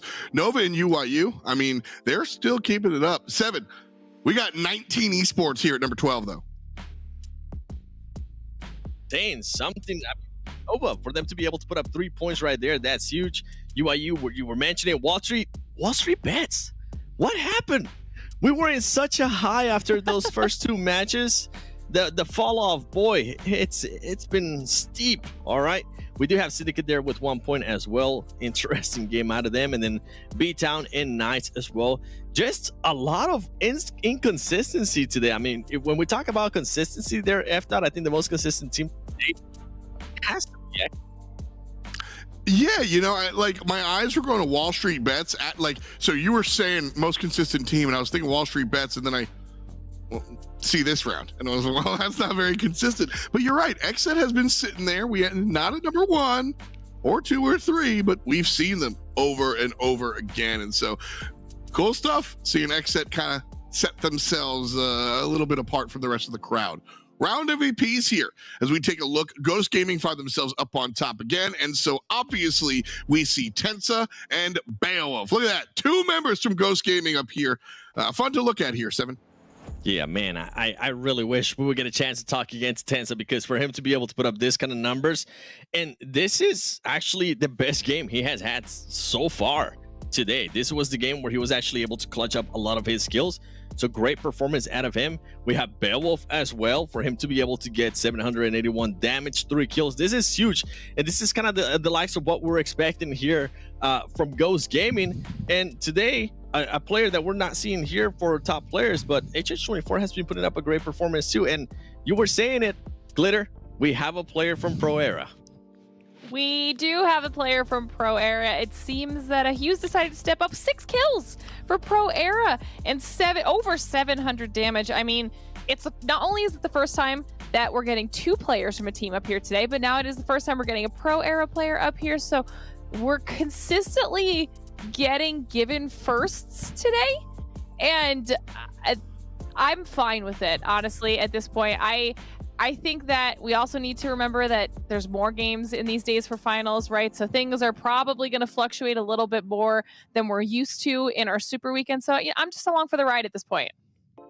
Along for the ride. Well, our top players there, 2 of them from Ghost, 1 of them from Pro Era, and 1 of them from OnePlus.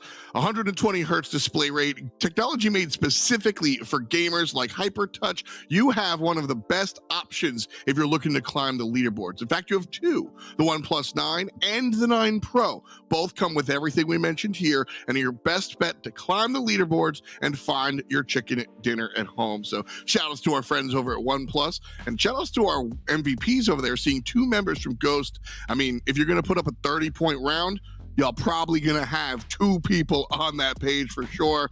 As we show you the total damage, I'm expecting to see Ghost Gaming on that one as well. Bam! Ooh. 2,700 damage here, 7. That's a big one. That's definitely a big one. I mean, for them to be able to convert that into 15 kills to Pro Era, we've been talking about it too. They were able to get 2,300 damage, 9 kills. I love to see it. And then a big one, a big surprise here Boring Protocol, once again, here at the top with 1,300 damage, 7 kills. The Panthers, the team that I was calling out in that last segment, saying we've been expecting them to do well. We know they can be consistent when they want to be. Glitter, this is not bad. 1,000 damage, 5 kills, looking good there for the Panthers. No, I mean, the Panthers are looking good, but I'm also looking at Lazarus.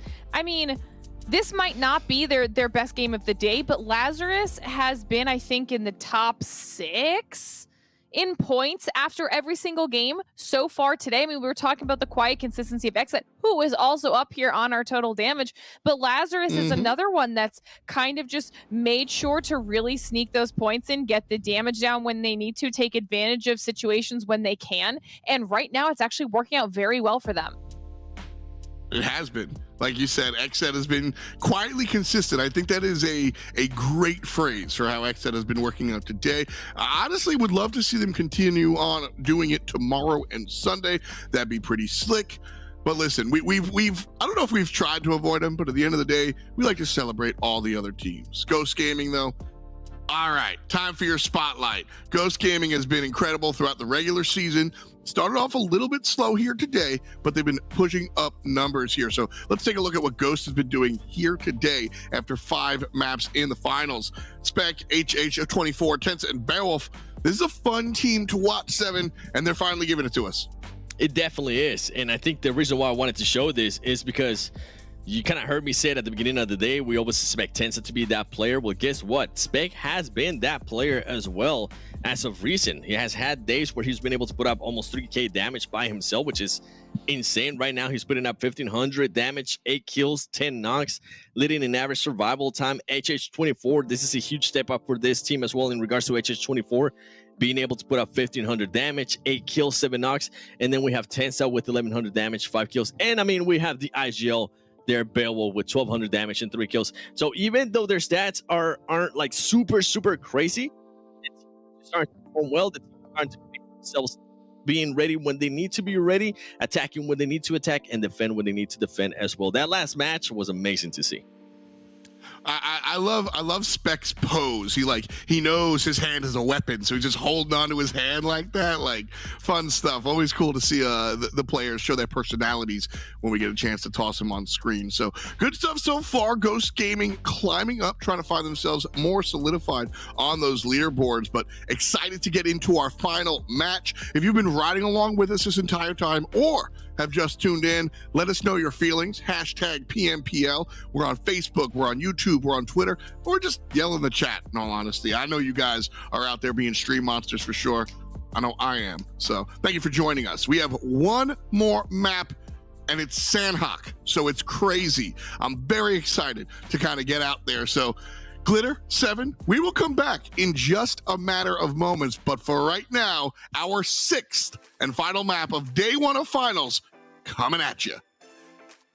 Thanks so much, F. Dot. Let's get into it. The 6th and final game here today. Zute, it comes down to Sanhok. Of all the maps, chaos is to be expected.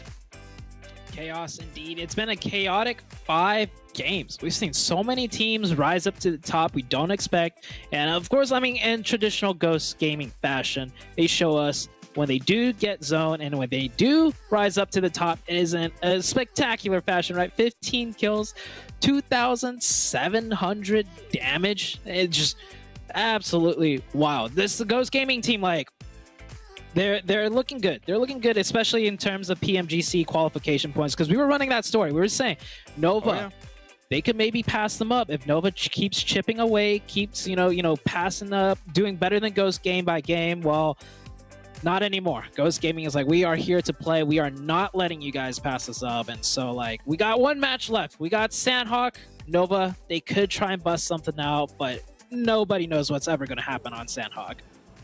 I mean, look, this is a battle royale at the end of the day. Every single time we drop from that plane, we're in for a surprise. We're in for something new. No 2 games will ever be the same.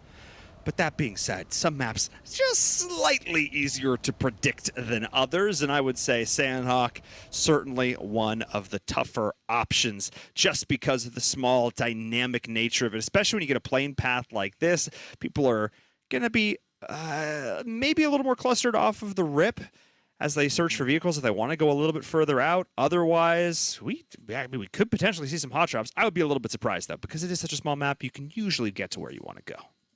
Usually. We'll see. We'll see. It was something I see. Fame Boys up in the top 5 leaderboard for kills. That is something I have not seen almost like ever. I was on a team with Fame Boys. Great player, but he's definitely not, one of those players that you put in the high fragging position. So Boring Protocol, like they're up there right now, 7th place overall. They had a really good game.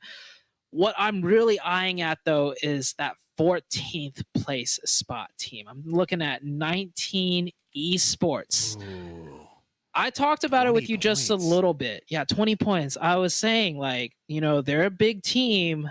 And if they don't close out the day strong here today, they could be painting a target on their backs. And at what point do you think will teams start picking up on that and taking advantage of 19 Esports?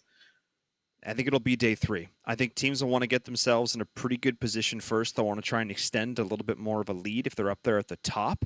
And then I think they may start to look. That is an average of 4 PPG, only 4 points per game, and I'll put a pin in that. This is what I was worried about with this plane path, the potential. This is also a battle royale. Drop, get a gun, see what you can do with it. As Trey is able to find an M4.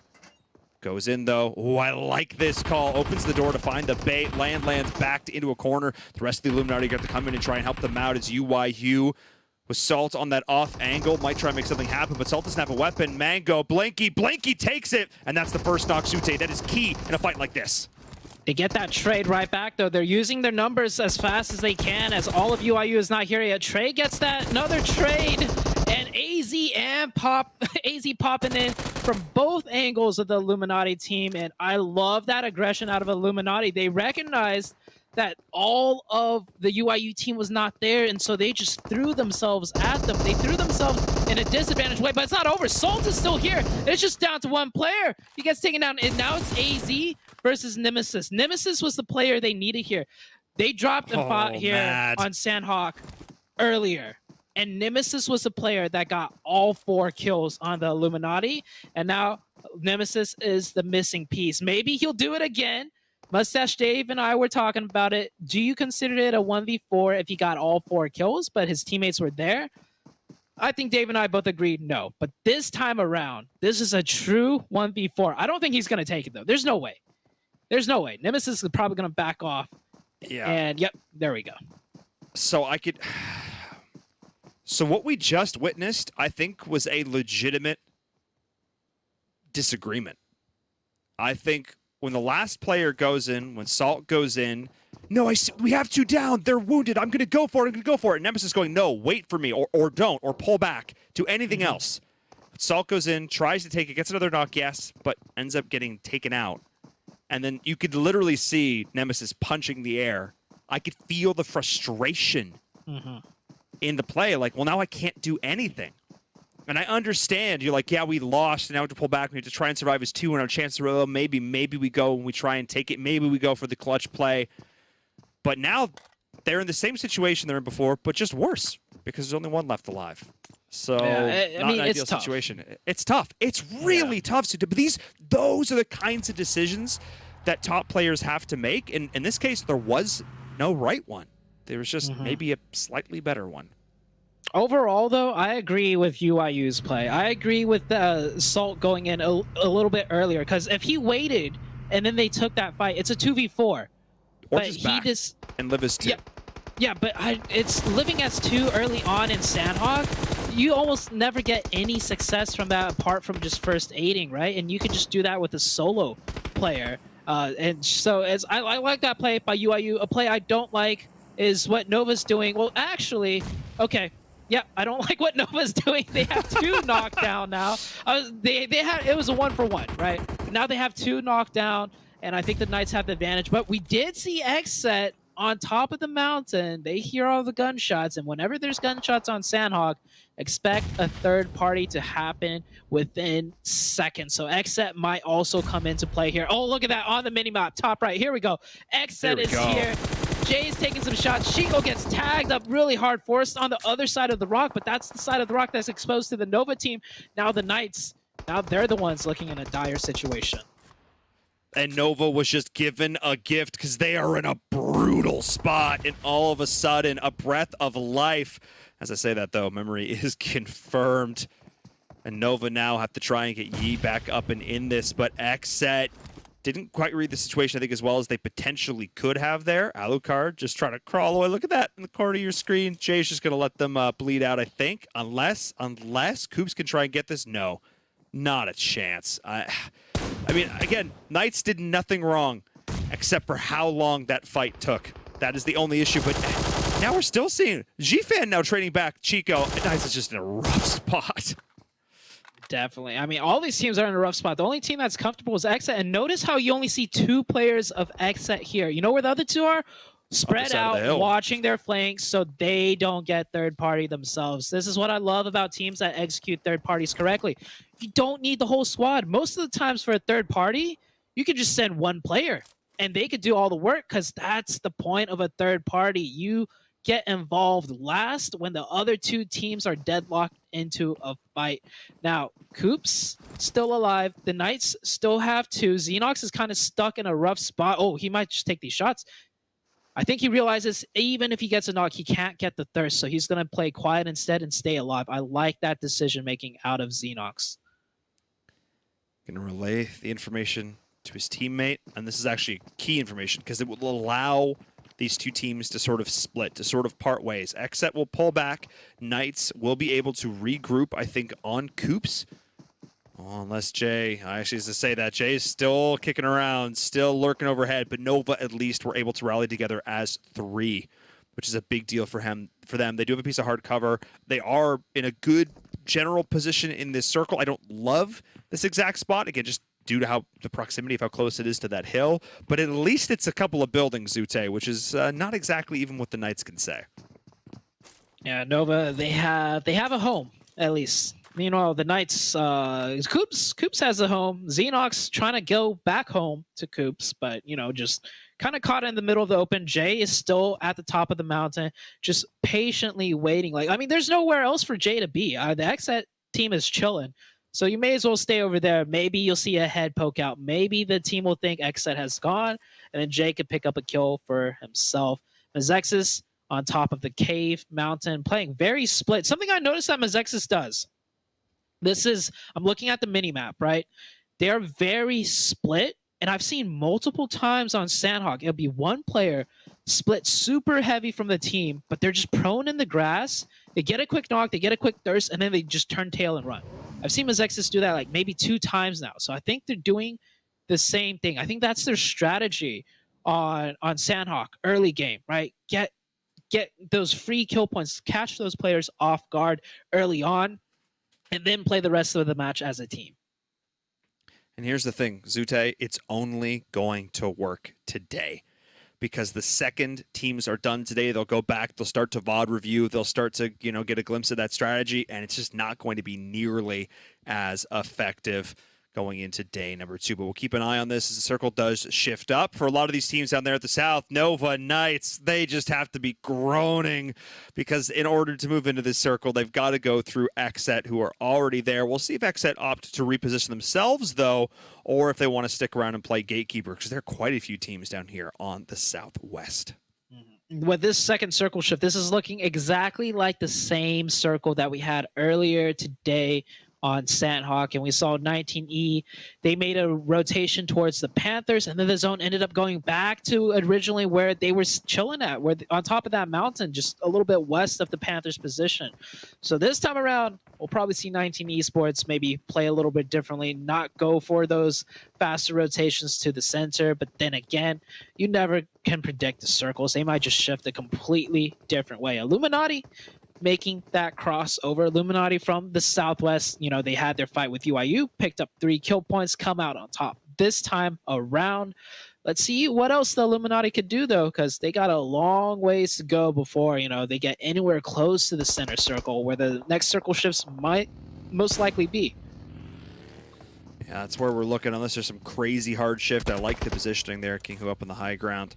able to do some scouting, make sure they weren't being camped on the edge of that bridge. They will continue to move in slow and steady into Mezexis and UYU. The Knights looking to try and rotate out around, find their way into the next circle. XSET did give up that Overwatch position, but as we jump on up board to the northern side of the circle, Syndicate, who I have to say, Zute, they've had a heck of a day. They're looking at a pretty good spot. There are not a lot of teams up here to the north.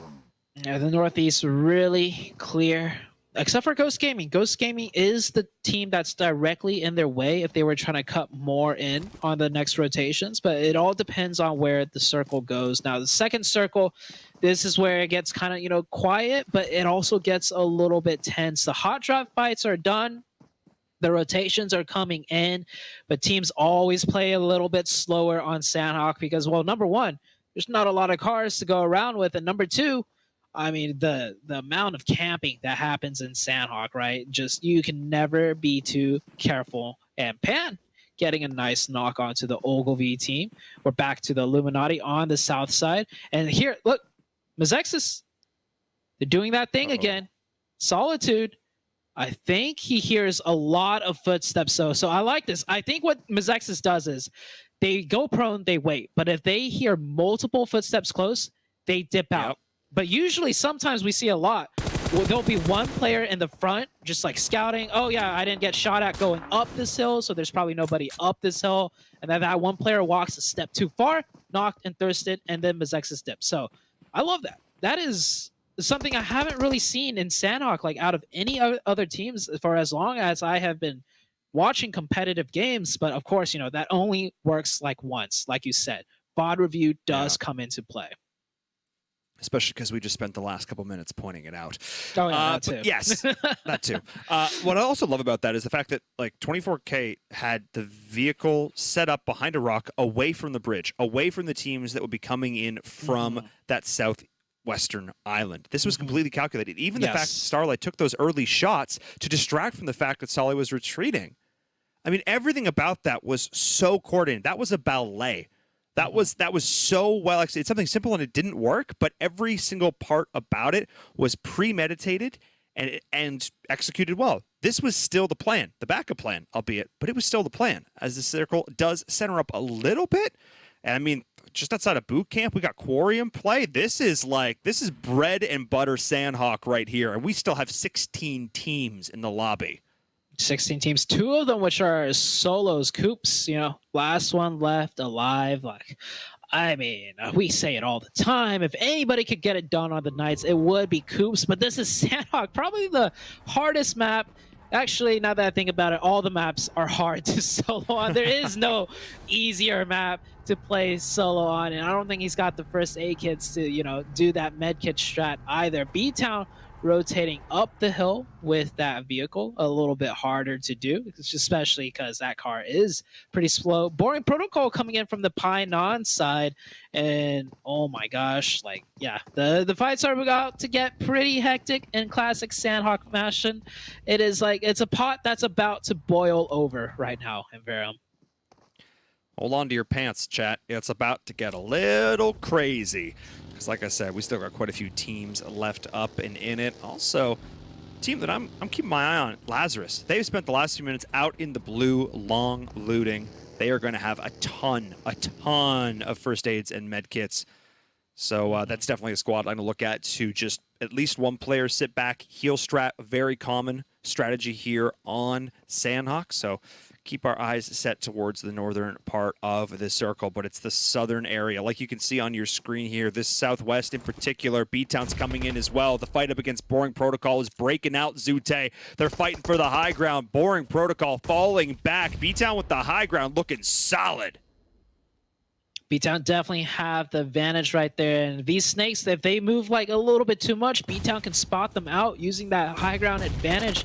You see right here, Kissik's trying to fire back, but eats a lot of bullets in return, and his position is compromised. The grenades are coming through. Fate gets knocked by a grenade. Kissik's go down to Molotov, and just like that, Boring Protocol, Valak is all that left. And look, he is long gone. He knows there was no chance they would win that fight, so he didn't even stay to try and support his teammates. But that is 100% the correct call. 9 times out of 10, you die there, so he's going to leave while he can.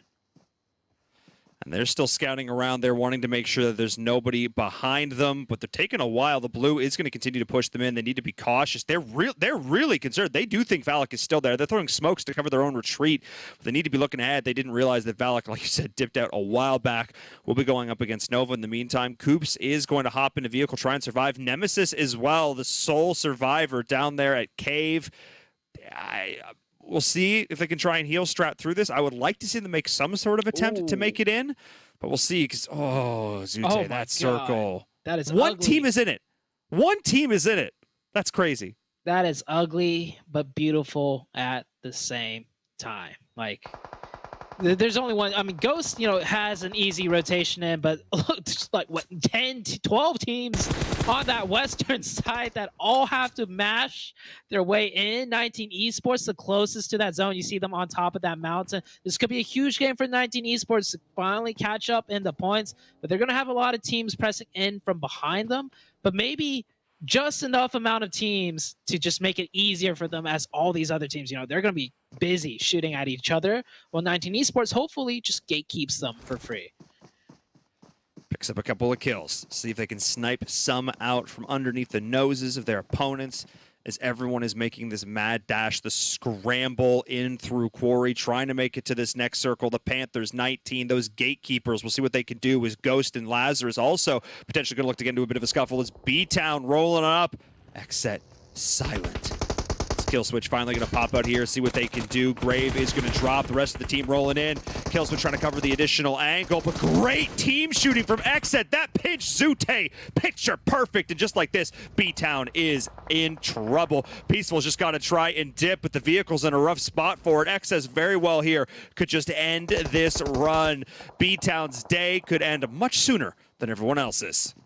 XSET is swarming on this right now. It's like BTOWN just poked a freaking like wasp nest. A bear. At XSET. Bear, wasp nest, whatever you call it, but BTOWN are done. They are out. Oh, actually, XSET is still alive. 33 first aid kits, by the way. Oh my goodness. Luckily caught that right before the camera shifted over to Ghost Gaming. Ghost Gaming, I was looking at the minimap this whole time. What happened here was, well, Ghost Gaming and Lazarus both crashed into this compound at the same time almost, and Lazarus got the better end of the stick. Lazarus taking out Ghost Gaming. Talk about, we saw what Lazarus could do just like 2 games ago. They're keeping it up. They are, and they played to heel straight. Now they're going to have so many meds, as well as a circle. I should also mention that Isajat just got a vehicle explosion from the blue, reduced XSET down to a single player. Through all this, no joke. It's just Jay. And now Jay's got to sit here and stare out the end of the circle, but Isajat, like you said, has dozens and dozens of first aids. That is not a fight Jay is going to win. Isajat's just got to sit there and smile and wait it out. As these teams out on the outside, the heel strats, Valak, Jat, Jay, Nemesis, they're just straight chilling. Yeah, talk about spoiling. Absolutely spoiled the almost entire team of XSET. 19 Esports here. Now, they made it that we're into zone. They're looking okay, so they weathered the storm of all the players coming in. But Acer is knocked. Mezexis driving right on by right there, right in front of the Panthers, too, getting shot at by everyone. This is Sanhok at its finest right now. Chaos 360 around. The Panthers, 2 kills. They have the back of the circle to them clear, so they don't have to worry about too many third parties from behind. But look at them just looking all over. Gunshots just everywhere ringing out on the map.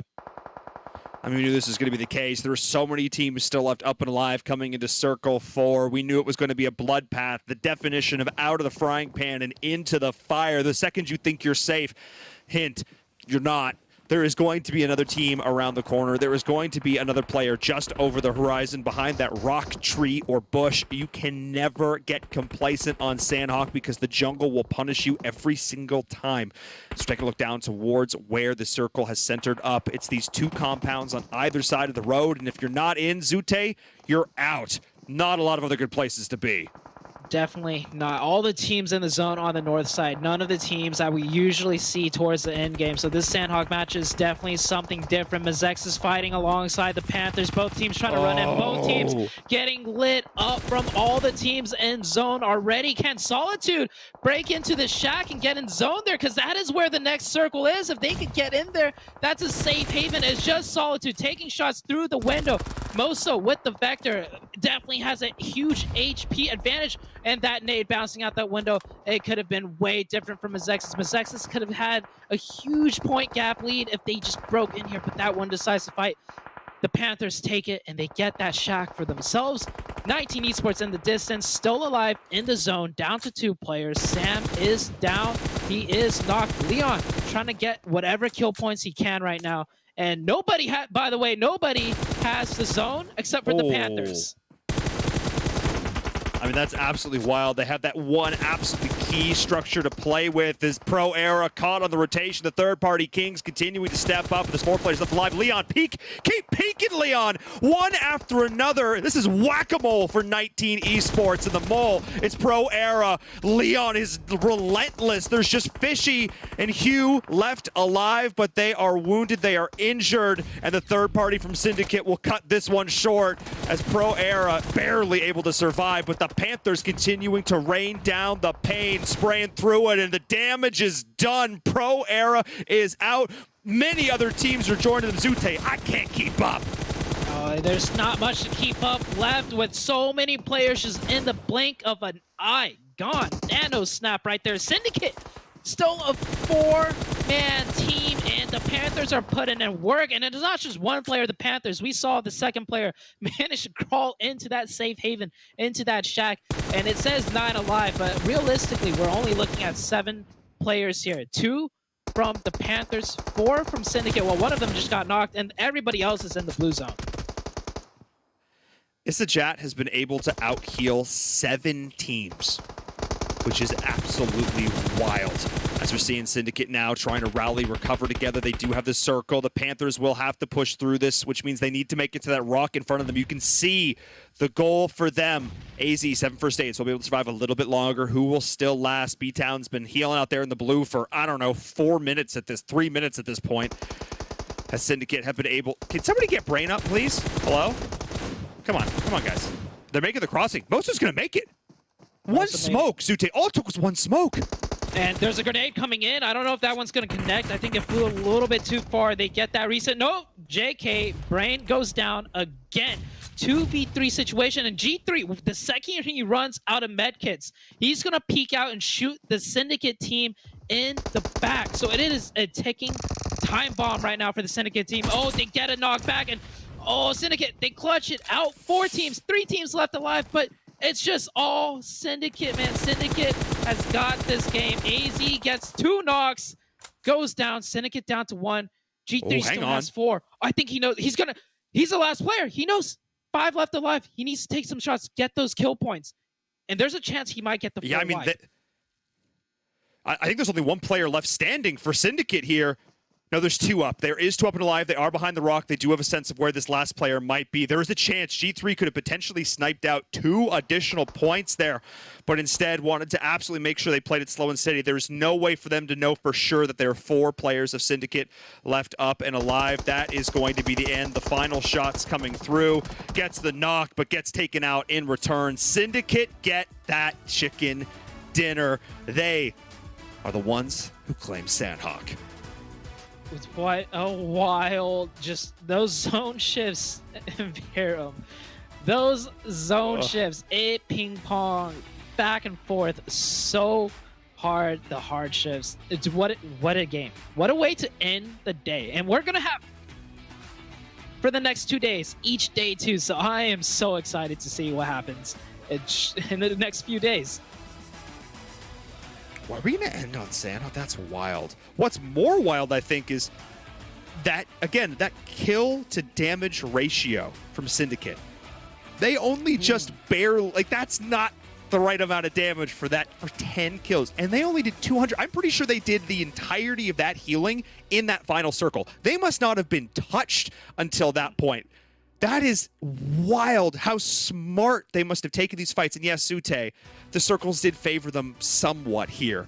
But I have to give so many props to Syndicate for, being dealt a hand, but just crushing with it.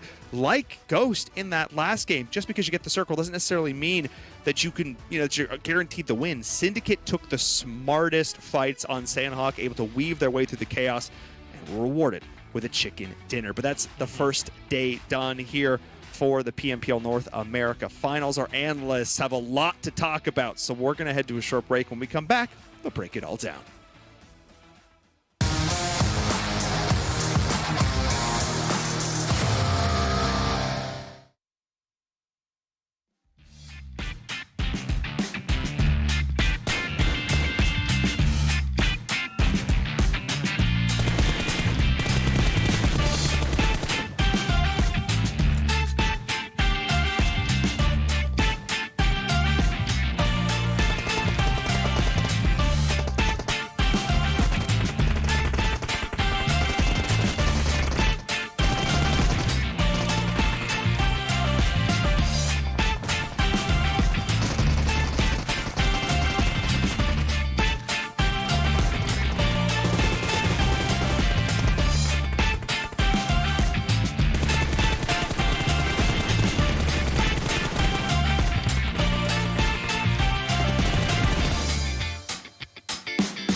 The OnePlus 9 Pro. The OnePlus 9 Pro. Oh my god, this phone feels incredible. The best processor, 120 hertz, 12 gigs of RAM, and a Hasselblad camera. What more could you want? The hyper touch on this bad boy is phenomenal. The best model of OnePlus phone I have used to date.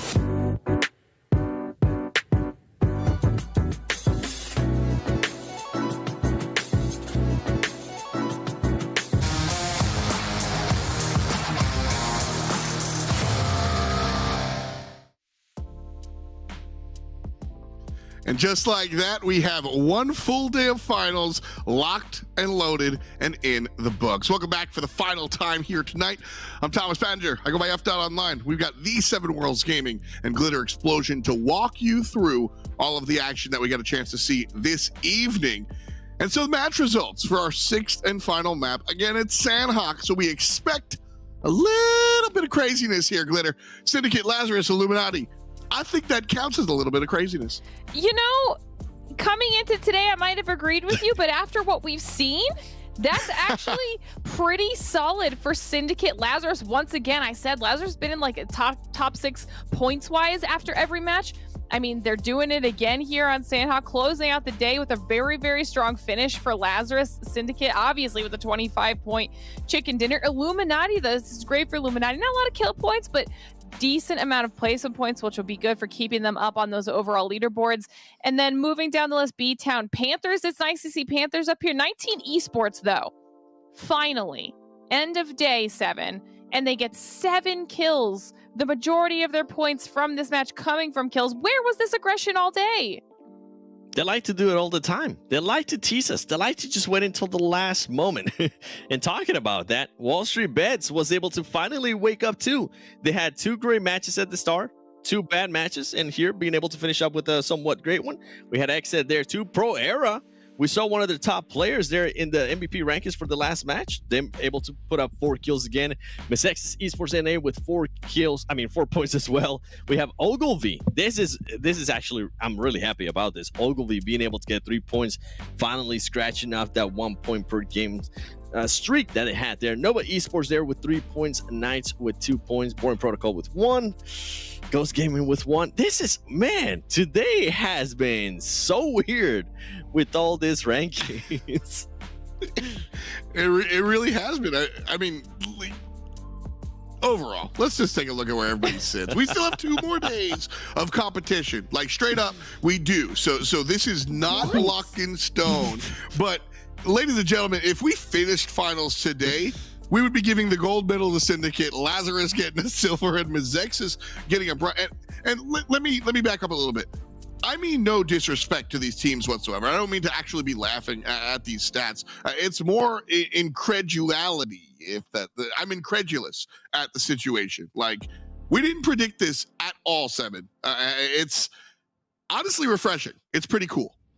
Yeah, to be completely honest, I don't know how I feel about this, NA. I might be a little bit toxic by saying this, but we kind of seen this happen before with NA. We didn't really end up sending our best consistent teams to certain tournaments, and they That's fair. really didn't do that well. So I'm hoping if these teams are gonna end up in this kind of positions, right? I do hope they end up being consistent. That's pretty much what I'm looking for with you, After and with Glitter. We're just looking for teams that are gonna be consistent, teams that are gonna be representing NA, because at the end of the day, top 5 teams are gonna be representing NA against other teams in Americas. But I mean, this is a huge surprise. Syndicate, I mean, this was a team that was only performing well in Miramar. Today they were able to put up 73 points. Lazarus there with 71, Mezexis with 66, and then Ghost Gaming was able to step it up in a big way with 51 points. XSET as well. So I mean, we do have some teams here, and WallStreetBets with 50 points as well. And then as we get a little bit towards 7 and 8, now we have some of the teams that we kind of expecting them here to be at least within the first page, and they are putting themselves now within striking distance of those top 5 places too, in Knights and Nova and Glitter. Right here we have the second page, and I can tell you, the one that scares me the most is 19 Esports in 13th place. Yeah, 19 Esports is definitely not in the best position right now. At 20, they're tied at 28 points with Panthers. But I mean, you can notice here on the second page, obviously nobody here on the second page has any chicken dinners. What is impressive for me, though, is that back on that first page, Lazarus and XSET, the 2 teams that we've been talking about now that were quietly consistent all day, are the only 2 teams on the first page that don't have chicken dinners. So their consistency, we're asking for it. At least those 2 teams, consistency-wise, are giving us what we're asking for because they're able to be in a solid position without those chicken dinners. But then down here, like you're saying, I mean, we'd all picked 19 Esports to be in a top position. Right now, they're not there. I mean, we saw a couple moments from a lot of these teams. We saw at least one strong performance out of Pro Era, one strong performance out of the Illuminati, but just not enough to put them in a position where they're in a top spot. So I think going into tomorrow, a lot of these teams maybe need to do a little bit of a reset, reassess where they're at. I mean, we've got 2 more days of games, which means they have 12 more matches to try and pick things up. Specifically, honestly, even looking at Knights and Ghost and Nova, I mean, all of them are lower than we would have thought that they were going to be in our overall. So I'm excited to see what changes tomorrow. We've seen a lot of teams kind of step up and make their mark here today. A lot of different players on our round MVPs as well. And so this is where we come to daily MVP. And I want to ask my analysts before we show. I want to see if you guys can guess. And this might be the hardest time that I've made you guys do this because, like I said, a lot of players stood up tall here. I'm going to make 7 go first. I have an option. Oh, man. I was going to pick somebody from Mezexis, but they kind of me too. Threw it right there at the end. And XSET did perform pretty well. I'm going to say Polo. I think we saw Polo a couple times there at the top today. That's my pick. It was either between 24K or Polo. I'm picking Polo. How about you? I was going to go with 24K. Yeah. That's a great pick, too. Yeah, I think both players played fantastically. At the end of the day, We got horsepower. All this polo on. There he is. Congratulations to our main man. And this is cool because we talked. Glitter was the one that brought this up originally here. The idea that XSET quietly consistent, just consistently putting together their stuff. And polo is a big part of that. Dang. Okay. I mean, I'm not mad about this. I don't know how he does it, because even on days when XSET's performances are low, he's another one of those players that makes sure that he's in the top. That's why he's one of those people that clearly MVP overall for today, for the day, but is someone that is in the overall MVP running, even when we take into consideration some of those performances that XSET had where they didn't do so well, specifically like last Super Weekend. He's still in a top player spot. So the fact that Polo manages it yet again here for XSET on this day, I mean, hopefully that's at least a good omen for XSET for the rest of the weekend. I mean, we kind of always talked about when Polo does good, XSET does good. Yeah. So yeah, I'm with you on that. Probably a good omen. And then Coops, I mean, we're gonna see that race just be even closer between Coops and Polo. That's true. That is going to be a lot of fun. We've got a lot of storylines to cover, watching teams play, but the individuals also pushing forward. 2 more days of finals coming at you. Before we go, we want to thank our friends over at OnePlus for continuing to put out excellence. 120 hertz display rate and gamer technology, HyperTouch, made specifically with you in mind. The OnePlus 9 and the 9 Pro are your best shot to climb that leaderboard. That does it for our broadcast here today at the PMPL studios. We thank you so much for tuning in. Tomorrow and the next day, finals. You don't want to miss it. Thank you for watching, and we'll see you there.